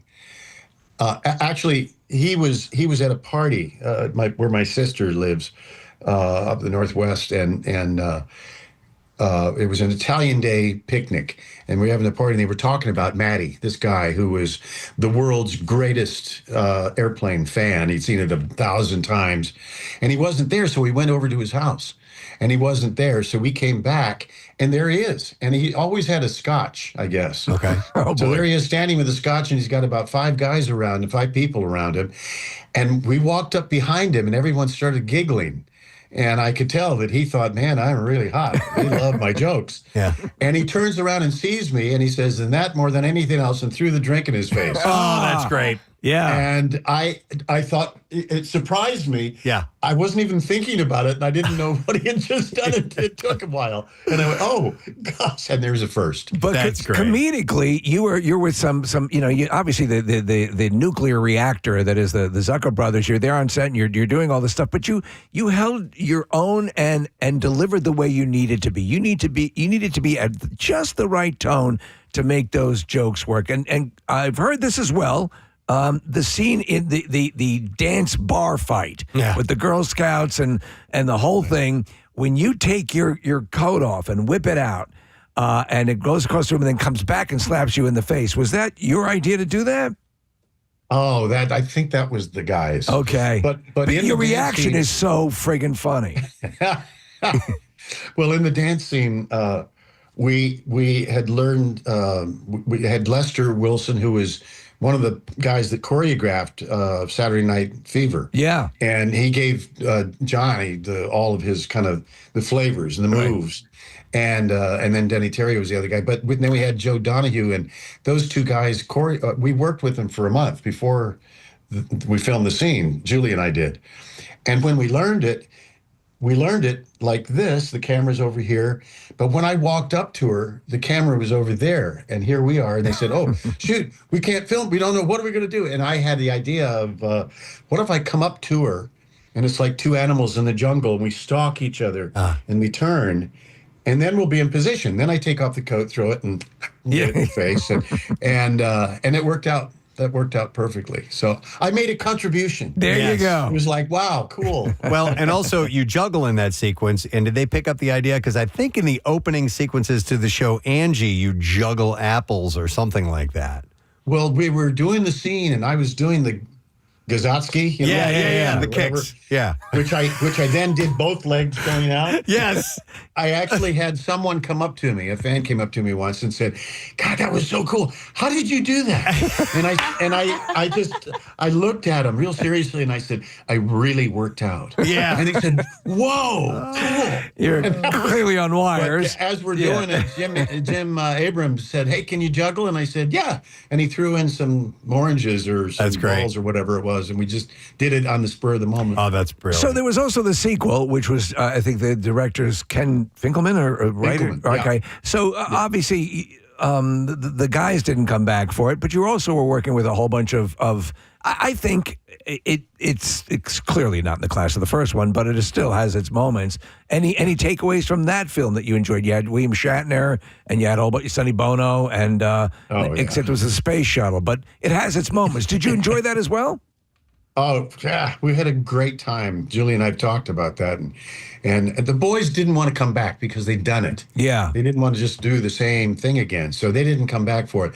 But they said, "Go ahead, do it." Yeah. Because you really should get paid. Because for the first one, I got $25,000. Oh, wow. Which, if today that's like having, I got the lunch. Yeah. Where's the Bob got $25,000. He can pay for lunch. Yeah. I think barely. But it was pretty, very, very small. But to me, I thought, well, it was kind of like Leslie. Leslie said, to his agent, said, "Don't tell the guys, but I do this for free." Oh, yeah. Robert, and that's when the casting director, when they came to him, they said, "Finally, we know who it is. We saw this guy last night on TV. That's who we want, Leslie Nielsen." He said, "Leslie Nielsen?" So that's who you cast the night before when you can't get anybody. And then look how huge he was from that. And so many big names in that, but I don't know who all you may have missed interactions with because you weren't shooting in the same scenes, because some people were on the ground, some people were in the airplane. But there was a sequence when you were in the hospital, which is, by the way, a big white building with patients, that Ethel Merman was in a sequence. Yeah. But I think they cut away from you and go to Ethel. I don't know if you guys were there on the same day that she was for shooting. Of course I was. Excellent. I would be off camera to do any lines And if I wasn't, then I'd be there to watch because I just wanted to be there. It was amazing that she would do that, and I love when she's put under sedation. Well, and apparently, and the brothers, like to their, I think it was their mom, like the biggest deal of the whole movie was the fact that Ethel Merman had showed up to do that one little bit. And she made one demand. What was only one demand that she had. She wanted her own hairstylist. Ah. Yeah. It's a style from the 40s. It's a style that no one has ever been able to. There was one sci-fi movie, I think, in the 50s that was able to capture that hairstyle. Listen, the great thing about these movies is how they live on in our everyday lives. And, Robert, I don't know if it lives on the same way it does for people like me and everybody else in this studio, but my children who have never even seen Airplane 2 have witnessed me. I would say 90% of the time when I walk through an automatic door at the Acme, I always go, shh, shh. And they have no idea why I do it. And that is from Airplane 2. Shh, shh.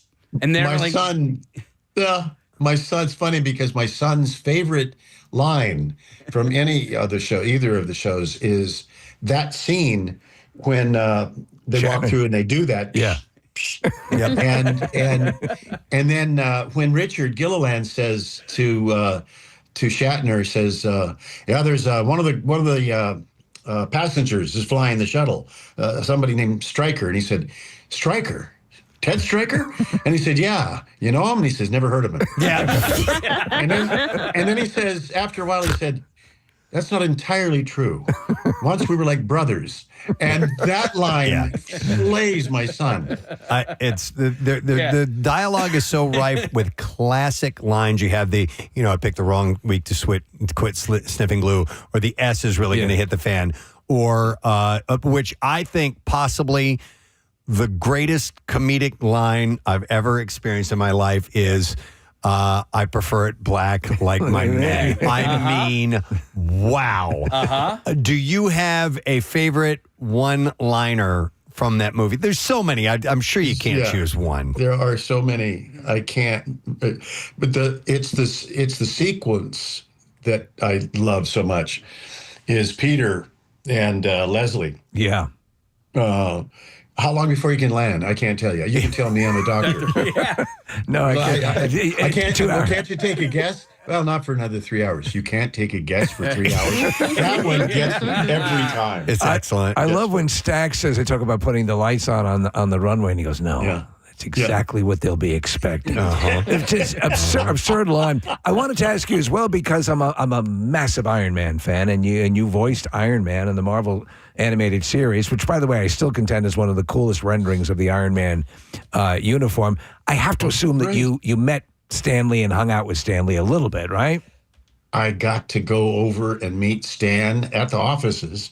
And he took me around. He said, well, come on, let's go for a walk. And he's just like a kid. Yeah. And he took me around and he just showed me stuff. And then they gave me a cell of siren, the cells. Yeah. An animation cell. Yeah. Yeah. And he signed it to me. Oh, man. What's that worth? It would have been worth a lot of money. Yeah. But that was one more thing that went. I lost everything in the fires. You lost all that? The ones that were the biggest fires in history that now nobody remembers because they were 6 years ago before the Palisades fire out here. Oh my God. Palisades fire. Now you say, yeah, but the Malibu fire was pretty bad too. And they said, which? The what? The Palisades fire actually burned the memory of the Malibu fire. Yeah. Yeah. Wow. Yeah, That's crazy. It was so big. It burned the memory. You're also, and I'm a massive fan of the movie Cat's Eye. We're all Stephen King's fans, and you have I think, one of the coolest stories where you are forced to walk around the ledge of a building by mobsters. 40 stories up. Yeah. Was King on the set? Was any memories from the movie? He came. There was 1 week that I was gone, and I came back, and they said, "Yeah, Stephen came to the set." I went, "Whoa, shoot!" And they said, "Oh, he said to tell you that he really likes what you're doing." And so that was my whole connection with Stephen King, with the great Stephen King. Yeah, a lot of fun though, man. Well, listen, you and Julie Haggerty are both going to be at this event. How much have you guys stayed in touch over the years, or has it been a while and this has brought you guys back together? No, we have stayed in touch, and she and her husband Richard and I, we played golf a bit, and we'll go out and have dinner, and they're wonderful. They're really wonderful folks. As have I stayed in touch with Donna Pescow. Oh, that's great. She's fantastic, man. It's good to see these people hold on in your career, and I see them pop up. In fact, she was just in the Christmas Story. She took over the Melinda Dillon role as the mother. Yeah. You mean Julie? Yeah, Julie did. Yeah. Julie, yeah. So it's very cool. Well, and I love to see this trend of these great movies and the stars coming back, and because we're under the impression that you're tired of talking about this stuff. You've had this for 40 some odd years in your life, but what we've seen with movies like Stand By Me, they've been doing a tour, and a few others here and there. Christmas Vacation. That everyone is just genuinely happy to be talking about their time on the set, look at making of, and it's great. Geeking out about this. So much fun. I mean, I'd wake up in the morning, and you've been working all day the day before into the night, and you wake up and you think, oh man, if I just had another hour, ooh. And then you kind of, once you are awake, you think, can't wait to get over there. Yeah, that's wonderful. It was so fun. And talking about it just brings it all back to life. And the people that come, it's like they said, Julie's husband, Richard, came out the first show that we had in Indianapolis. And it was his birthday, and I had the audience sing happy birthday. And I said, there's a friend of mine in the audience, and I want you to help me. It's his birthday, and would just sing happy birthday. And his name is Richard. Oh, by the way, he just happens to be Julie's husband, too. And they all went crazy for that. And afterwards, he came backstage, and we were all having a little, little fruit platter. We were nibbling on that and just getting ready to go back to the hotel. And he came back and he said, God, the people out there are so nice. And he said, yeah, well, they're fans of the show. And he said, yeah, but they wanted my picture too, because then they found out it was Julie's husband. That's great. But they don't buy tickets because they want to get a bag of tomatoes and come and pelt you with it. They love the show. You have the complete fans. They get the movie and they get these wonderful memories that you guys can give them of something that they adore. So it's a win-win for everyone. Well, the event is coming up on May 30th. It's at the Miller Theater. Tickets are on sale now at airplanelivetour.com. And Julie Haggerty will be with Robert. Robert, I got to tell you, you look great, too, by the way. Jesus. You look fantastic. Stop it. Whatever you're doing, stick with it. I'm 92. No, listen, it's exciting, and we're happy that you're going to be in town for the event. So thanks for sparing a few minutes. I can't wait. It's going to be really fun. And I think Philadelphia's, I love all the history. Yeah. Especially back in the East, in the New England area in the East. And Philadelphia's got so much. And I just love that stuff. So I can't wait to get back there and see everybody. Excellent. All right. Well, thanks for joining us, Robert. We appreciate it, and we'll see you soon. Thank you, guys. Thanks. Robert Hayes, guys, right here. Just the terrific. Movie, Airplane, fantastic. And you should see all the texts coming in that are about the lines, and Leon's getting larger. And another one says, what can you make out of this, Leon? Oh, I can make a hat and a brooch and a pterodactyl. What's the vector? Or I speak John. Yeah. There's just all of them coming in left and right. That movie is so great. Well, it's been a while since I've seen it. I just watched it again, fully intact, beginning to end, the way you run, and it completely holds up. And again, it has... people, they're just kooky, crazy. There are pauses and comedic takes that are tremendously hilarious. The actor Steven Stucker, he's the loon, plays Johnny. Yeah. And he has since passed away. But they kind of basically said, "Do what you do." He was one of their central focuses of the Kentucky Fried Theater. Yeah, and he was so outrageously out gay for the time. That he just did not care. Yeah. He just, this is me and I'm doing what I want to. And they were like, This dude is fan-freaking-tastic. Well, and they put him in everything they did. One of the classic scenes is when the lights go out on the runway and he's pulled the plug. Just kidding. Oh, my God. All right. That was great talking to Robert. All right. Listen, we're going to take a quick break. We're going to come back in a second. We still got lesson, question, trash, and music news. Stay put. We'll be right back. Are you guys ready? I'm a little hoarse today, so I'm not quite sure if I'm going to be up to the full... What? Just shut up and scream. Hold on. We had them. We had them. We had them. You killed it. Oh, man. Please don't listen to him. Okay. Hey, by the way, USA! USA! USA! USA! USA! Okay, now.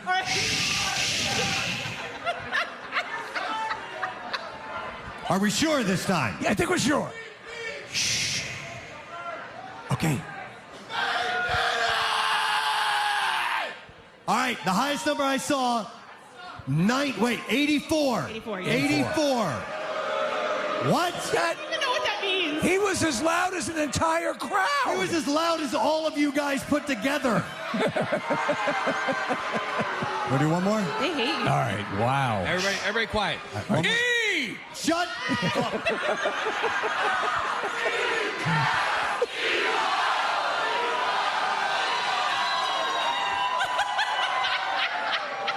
All right, now. All right. Preston's done. All right, everybody.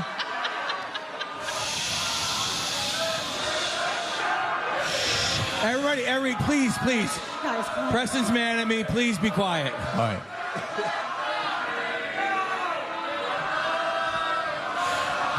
Oh, they're singing the whole fight song. Oh, they're singing.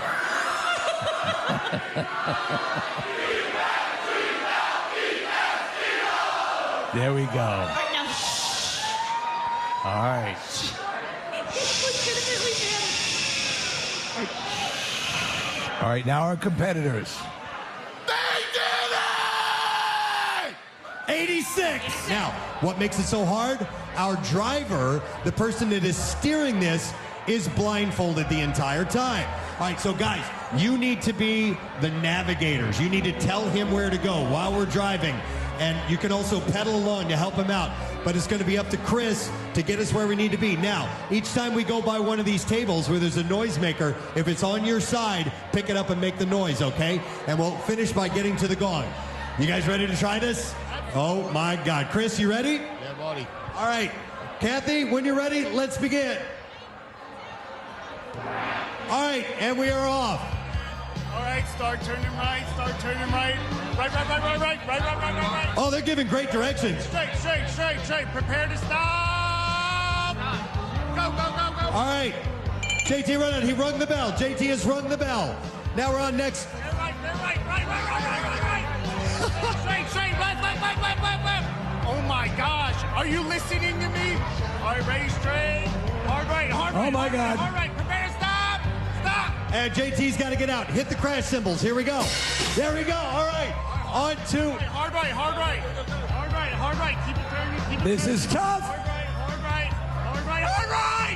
Jesus. Oh, Steve, they run up on the sidewalk. We crashed into the fence. Oh, the humanities. Right. Straight. Stay. Prepare to stop. Stop. Oh, dude. No.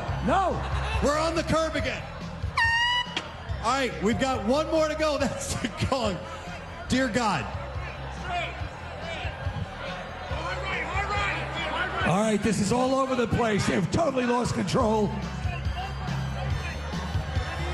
And Chris. All right, here we go. Last one. Hit it harder. Last time. What's that, Chris? Is that a world record? That is a world record. Ladies and gentlemen, a new world record, 1 minute and 19 seconds. That is amazing. Okay, I have to tell you, that was a little bit scary when we hit the fence. My God, that was all over the place. There should be more dead. All right, we're gonna reset here. We're gonna get the you got to turn it harder. All right. Hang on, let's back up. Hang on, just let it. All right, there we go. Turn it harder. We're trying to get the Surrey back in place, the starting position. Okay. Is this where it was? Okay. Yeah. It doesn't have a reverse on it, Press. I noticed. We're trying to go backwards, and it's like, nothing's happening. All right, so we have our next. Hey, JT, great work, by the way, man. That's a new world record. Congratulations. By the way, you guys can come outside here and watch this. We got the crowd kind of forming out on the sidewalk, so if you do want to see it in person. All right, we have, is it an all-female team? It is. Oh, wow. Guys All against right. gals. All right, this could be well for the ladies, because traditionally, I think women are better at giving instructions. I think, Preston, what than men happened are. was you were dealing with a need for speed with the last team. Okay. And that's why you overran the curve. We're going to meet our next contestants, and we have here, what is your name? My name is Erica. All right, Erica's going to be our driver. Erica, did you try out the Surrey earlier? Did they let you do a test run? No, the guys just tried to command the entire Surrey for the entire beginning. All 'Cause- right, wait, he's putting a helmet on you. Hang on a second here. All right, Erica, by the way, do you know how to use the brake on here? yes, pull down. Yep. Okay, I just want to make sure that's very important. All right, who do we have in the back seat? What's your name? Julie. All right, where are you from, Julie? Delco. She's a Delco girl. You got fans in there. And then you are? Courtney. Where are you from, Courtney? I'm from Delco too. All right, we got a Delco crew. I don't know what you're saying. I can't hear you because I have headphones on. All right, so what we're going to do is we're going to begin when you hear the gong, Erica. You think you can handle it? Yep. And you ladies are going to give her directions. It's very important that you tell her which way to go and when to stop. And then you got to ring and make the noises on the way, okay? All right. All right, Kathy, when you're ready, hit that gong. When you hear the gong, Erica, we'll go. And we're off. Ladies, pedal, pedal, pedal. I'm going to help. They're having a hard time. Here we go. All right. You got to tell her which way. This is not good. All right, we're at the bell. All right, stop number 1. And we are off. The Surrey 500 is moving forward. We have 3 more sounds to hit. The crash cymbals are next. We're coming up to the table. Turn and slow down. Turn and slow down. Turn. Slow down. All right, we're at the crash cymbals. Here we go. Yes, with a little flourish. Guys, make sure she cuts this. We're at the curb. We're at the place where we hit the fence last time, and the ladies have made it.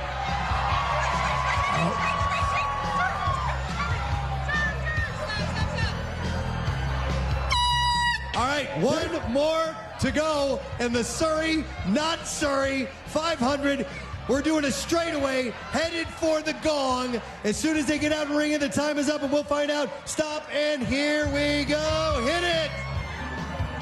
Yes, that's it. Time. Nick McElwain. Preston Elliott, a new world record and world champions. 1 minute and 16 seconds. All right. The ladies win. They killed it, Preston. The very first ever Surrey, not Surrey 500. No curb collision, nothing. Erica, you did it. Woo! I just want to say my left ankle is fused, so booyah on you guys. Oh, nice. So that little help that you got from the ladies was perfect. Oh, yeah. All right, you did it. Casey, what do we have for our winners, by the way? We have $100 for each of you, courtesy of our friends at Steak 'em Up. By the way, Steak 'em Up delivers to the beach. Preston, that was so impressive. I'm so warm inside that the egg on my balls is heating up. Ladies, nice job. That was awesome. I enjoyed it. But we saw a contest, and I think it took place in the Netherlands. Yeah. And it was a seagull screeching contest. And I'm like, all right, whatever, seagull screeching contest. But my friend Lori does a spot-on impression of a seagull. Well, and we started to audition participants for this. Yep. And people are amazing. All right, so we're going to get our contestants out here. And Marissa, who's up first? Who are you going to send over? Is this Joan? All right, Joan is going to be the first contestant. Let's have her step up here. Hello, Joan. How are you? Good, good. Where are you from? Williamstown. Williamstown. Originally Delco. Our first Delaware County representative here, Case. I mean, besides me, of course. Well, that's true. Joan, Nick. I can tell from your voice that you're loud. I am. I don't even need the mic. You don't need the mic? Well, we're going to put it here just Wednesday morning. but it'll be cooling off later today. Temperatures are going to start dropping around dinner time because that's when the storm comes in. And we might have some thunderstorms this evening, too. So heads up on that. And today's high, 95. Tomorrow's high, 62. 62, a more than 30-degree drop. And then Friday, high at 61 degrees and some afternoon showers. We should be good. And we're looking at rain on Thursday, but Friday, down the shore, we should be good for the morning broadcast and all that stuff. Well, many's been the time where, you think you're in for a bad weekend down there or here. And Memorial Day, and it turns around a little bit. I'm not saying that's going to happen, but hope springs eternal. We'll see. All right, so lesson question. We are going to give away 4-pack of tickets to the Black Crowes and Whiskey Myers Friday, June 12th, Freedom Mortgage Pavilion. Question for you this morning is, in the Rambo prequel, what is Don Rambo's job? 610-660-9333. If you heard that, it was just before 7 o'clock this morning. In the Rambo prequel, what is Don Rambo's job? 610-660-9333. Call if you know. The trash business is a gold mine. 93.3 WMMR with Preston and Steve's Hollywood Trash. Brought to you by Horizon Services. Count on Horizon Plumbing and Electrical to keep your home comfortable and safe with drain clearing services, surge protection packages, and more. You can book now at COM. What? That's what Just it says. COM? Yeah, book now at COM. I'm assuming that's horizonservices.com. What's going on this morning, Steve? Well, Preston, former teen bride Courtney Stodden announcing on Friday that she is reducing her breast implants by one size. Stodden says she's matured over the years and is perfectly fine with the pole on the side stage. Love is Blind couple Kwame Apaya and Chelsea Griffin announcing that they are separating after 4 years of marriage. Kwame says the couple might have lasted longer had Love also been deaf. Oh my God. And finally, Kanye West's upcoming May 23rd concert in India getting canceled over security concerns. West issued a statement saying he was devastated by the decision, especially since he heard that India has a new Delhi. And that's Charlie. All right, let's see if you know the answer to this question. In the Rambo prequel, what is Don Rambo's job? And we're going to go to Nick, see if he knows that. Hey, Nick, good morning. Good morning. How you doing? Awesome, buddy. All right, so Don Rambo's job? Car salesman. Yeah. You got a car lot. And Nick, hang on. You got yourself some tickets to see the Black Crowes along with Whiskey Myers. Friday, June 12th, Freedom Mortgage Pavilion. And tickets are on sale now via Ticketmaster. Now, Preston and Steve's Music News on 93.3 WMMR. Brought to you by Coors Light. You can join us, the Preston and Steve Show, Keenan's North Wildwood, day after tomorrow for the official opening of the Jersey Shore from Coors Light, cold as the Rockies. All right, music fans, you can kiss FOMO goodbye this summer and fall thanks to Hulu and Discovery Plus.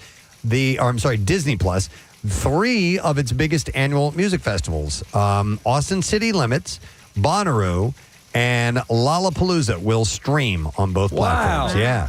The coverage will not be total, but will be of select performances, though the artists and performances to be streamed have yet to be announced. Bonnaroo will be in Manchester, Tennessee next month, the 11th through the 14th. Lollapalooza is in Chicago, July 30th to August 2nd. And Austin City Limits is in Austin, Texas, October 2nd through the 4th. A biopic about the early years of Billy Joel's music career is currently in development. Billy and Me will tell the story of Joel before the fame.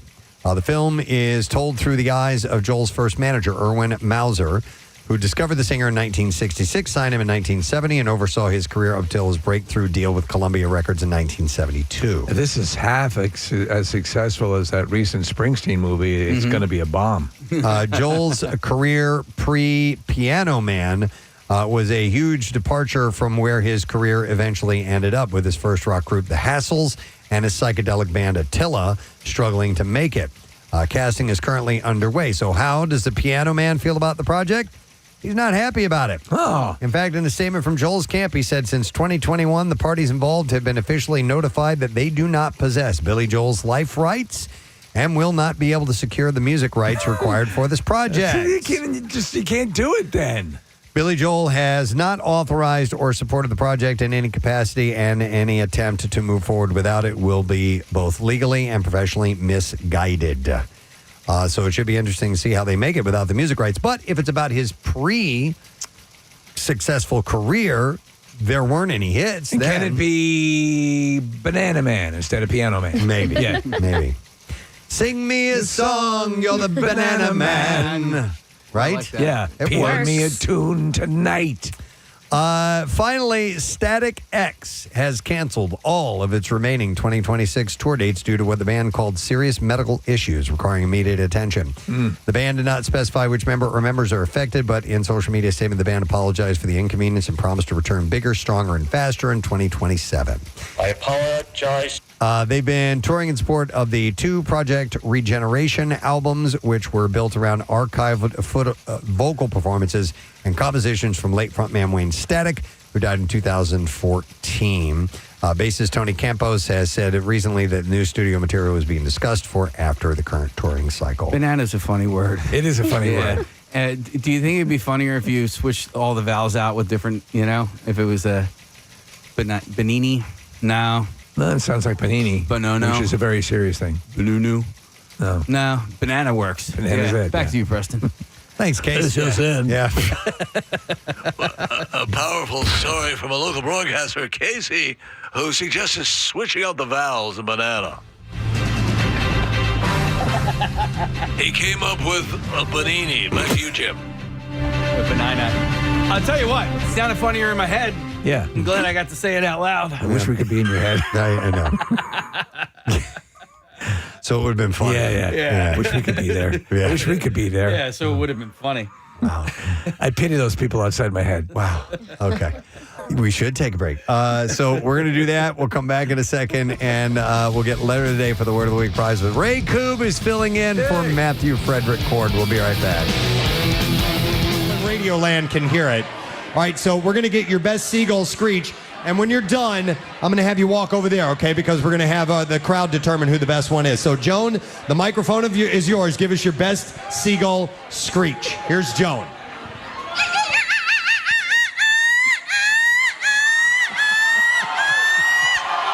Wow!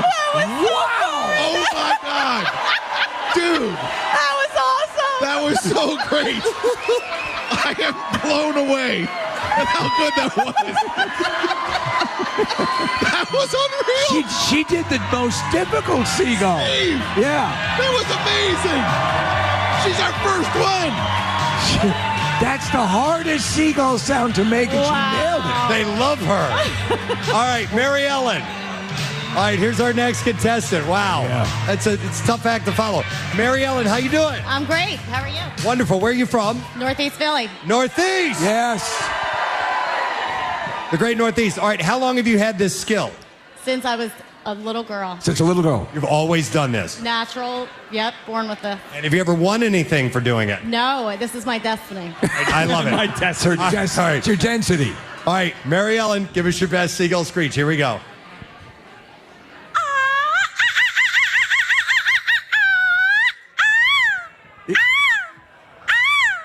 Yeah. There was a little bit of Amazonian monkey in there too.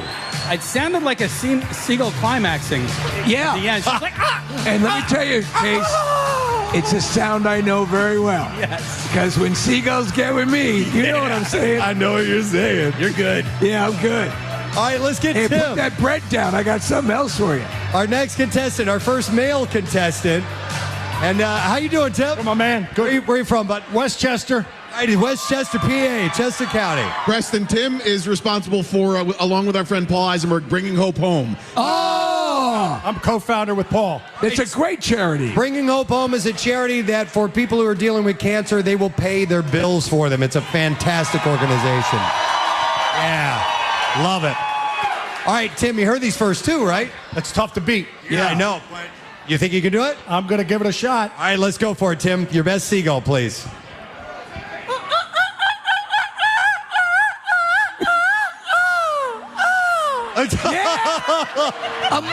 It was wait, he's doing another. Oh! Crushed a beer can on his head. Just like a seagull would do, Nick. Even stuck there. Just like a seagull. It's on his there head. like he meant for it to stay there. And he's not touching it. Dude, That is fantastic. to describe it, he took a Coors Light beer can, smashed it on his forehead, and it's stuck there, and it's still there. Never in my life have I seen anything like that. Now stop and think about it, Preston. How many seagulls have you seen do that beer can trick? It's amazing. I know. All right, let's get our next contestant. Is it Jeannie? Is that your name? Yes. Hi, Jeannie. Where are you from? Springfield Delco. Ah, Delco. Springfield. Jeannie is a tiny little thing. Yes. How tall are you? 4'11". Oh my goodness. Oh, well, you've got to bring it, okay? Okay. All right, how long have you been doing the seagull? I really don't know, like maybe 10 years. Okay, all right, I'm going to lower this microphone. All right, here we go. The floor. All right, Jeannie, the crowd is yours. Let's hear it.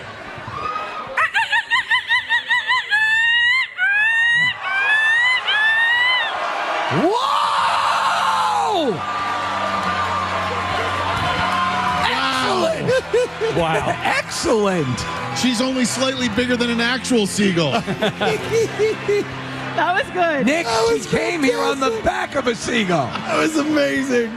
All right, So good. let's get Stefan up next. Stefan! All right, Stefan, how you doing? Doing great. You look like you're in a great mood, man. Oh, I'm absolutely. All right, where are you from, buddy? Delaware born, Ocean City raised. All right, Delaware born, Ocean City raised. Who you here with today? I'm here with my mom. Mom! Mom! Mom's right up front. You know what, Preston? To date your mother is cool. Yeah. Breaking down walls. Yeah. All right, Mom's right down front with the phone. She's probably heard this for years and years from you. Oh, absolutely. All right, well, let's give it a shot. You got tall competition. Let's see how you do. This is Stefan.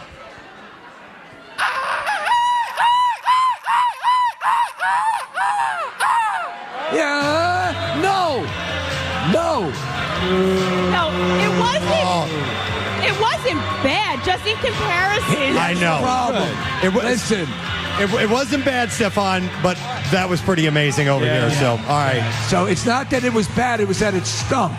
All right, here's our last contestant. This is Sherry, who's coming up on stage.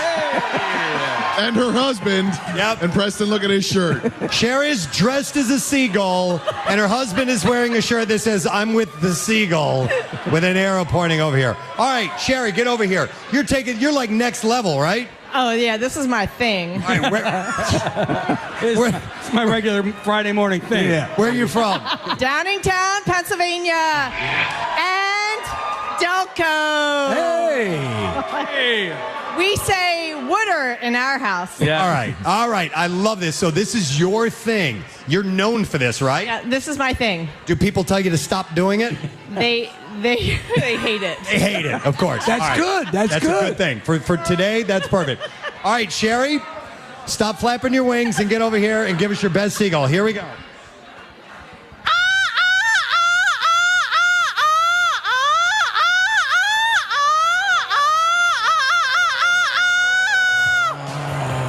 Wow, the crowd is very... Preston, I think it's because we have such incredible seagulls before her. Hold on. What's that? Can I get a redo? You want a redo? All right. Let her do it. One more time. Coming Go back ahead. for more, guys.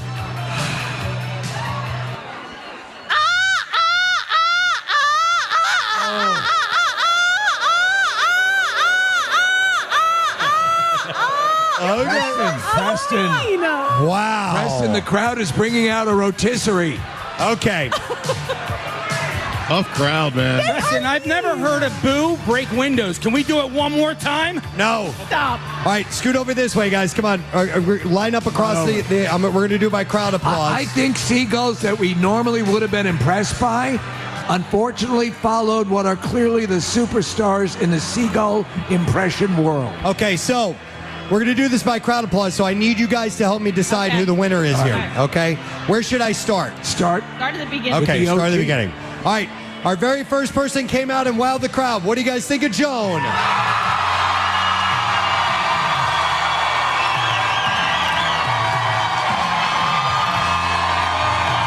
Wow. Insane.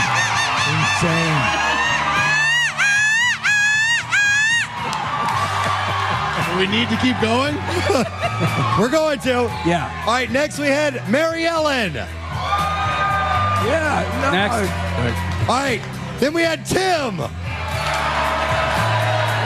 Because he's so charitable. The beer can was cute. Yeah, I mean, they like that, but, Jones' a tough act to follow. All right, we move on next to Jeannie.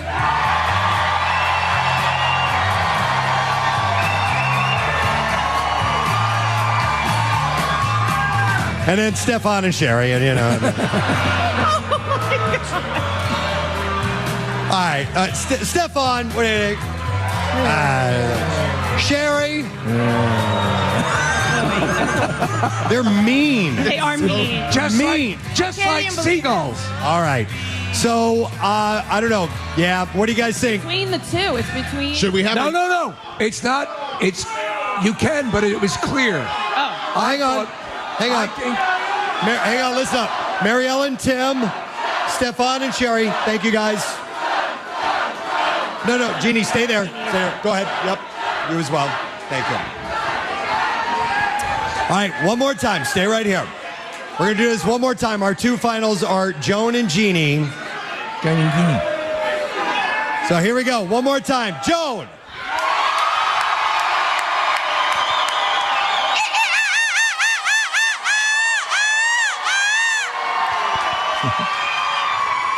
All right. Or Jeannie.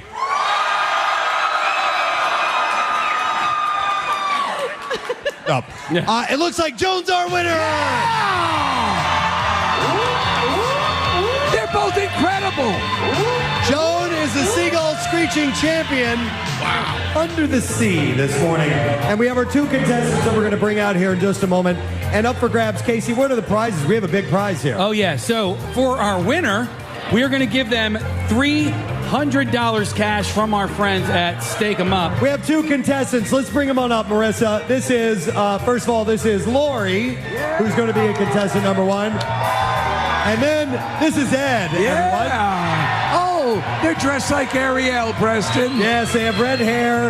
They have a seashell bra. Ed is slamming a Coors Light. And, of course, they have the mermaid legs.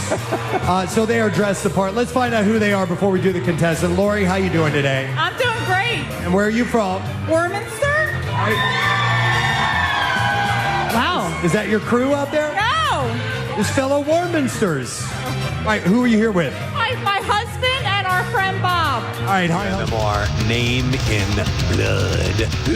Bringing us up to the end of the program. It's 10:56 as we're getting ready to wrap things up. Fun day today. And thank you for sharing your morning with us. We had a few people on the program I would like to thank. Our good friends Mike and Alex over at Fox Good Day. Woo! Nice to spend some time with them. Then we had Big Jay Oakerson. Yeah. Checking in via Zoom, just fresh off of the Kevin Hart roast on Netflix. And he'll be back in town not to the end of the year, but right at the end of Christmas, like the day after Christmas, all the way up to New Year, maybe so. He'll be at Helium Comedy Club. Then we had a great conversation with actor Robert Hayes talking about the movie Airplane. What a great guy. And he and Julie Haggerty, who co-starred in that movie, are going to be bringing the film itself to the Miller Theater and then doing a Q&A after the showing. So it should be great. It's going to be May 30th. Tickets available at airplanelivetour.com. Excellent. Got a few texts asking about Matt Cord, who is getting knee surgery this morning, and his wife, Patty Ann, sent us over a picture. He is in recovery, and he's doing fine. Love to hear it. So he got that done. He'll be running 60 miles an hour, no time flat. But no, it'll be a few days before we get Matt back here at the studios. But in the meantime, Ray Coon. Hey, everybody. Going to be taking care of you today. How you doing, man? Just trying to hold the fort together for Matt while he recovers. Yep. And wishing him a speedy recovery. But get back on the good foot, bro. Yeah, we're going to have a little rotating cast for a few days. Yes. Me and Sarah, for the most part. Okay. And then you got the Memorial Day holiday in there. hopefully he'll be able to come back after that. We'll find out. Whatever it takes, man. We got it covered. Exactly. You can't rush that type of stuff. No. You had your entire lower half replaced, correct? That's right. I robotically. Yeah, it's amazing. The process that they developed in the X-Men movies really came in handy. I'm happy to hear that. You got to see how he runs down the hallways. It's amazing. Man. It's insane. It's like the guy who runs in the Phillies who runs the crab walk. You know, he goes sideways. Yeah. That's how you run now? Yeah. Okay. Unfortunately, I got to get the giddy up back in my hiccup, or hiccup out of my giddy up. Whatever. All right. Well, listen, we do need to get a letter out of you so we can do that if you're ready. Oh, okay. All right. Preston and Steve on 93.3 WMMR. Now, the Daily Letter. And the Preston and Steve Show brought to you today by the letter E. As in?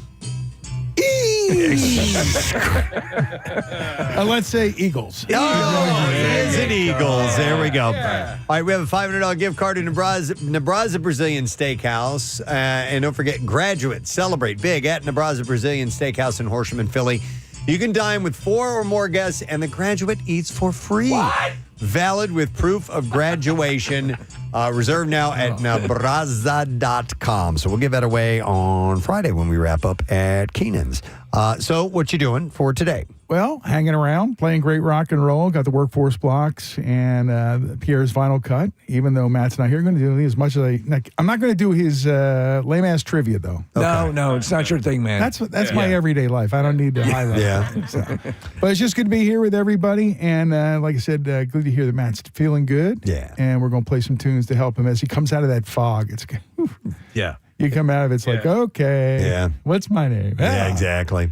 All right, well, Ray's got you covered, friends. All right, pal. Have a great day. See you tomorrow. You too, man. How about that? The Preston and Steve Show brought to you today by Duncan, and the Preston and Steve Show runs on Duncan. Also brought to you by Franklin Mint Federal Credit Union, empowering financial journeys for families since 1970. And also Faulkner Buick GMC Trevos. Get massive construction sales savings at Faulkner Buick GMC and Trevos, and FaulknerBuickGMC.com to be sure. Tomorrow on the program, this will be cool. Cal Penn is checking in with us via Zoom. And in the studio, we have a gentleman who is a former naval rescue swimmer. Stories to tell, I'm sure. Taylor Greiger, I got to get the pronunciation, but he will be joining us tomorrow morning. Excellent. And we're also going to do the Connoisseur tomorrow. Ooh. And I believe we have some concert tickets to give away for the Connoisseur to the Motley Crue Return of the Carnival of Sins tour with Tesla and Extreme. So that'll be a part of that. And we're doing it tomorrow because obviously Friday we're not going to be doing that while we are at Keenan. So join us. That's it. We are done. Rage on. Have a great day in the morning. And we'll see you tomorrow, friend. Bye-bye.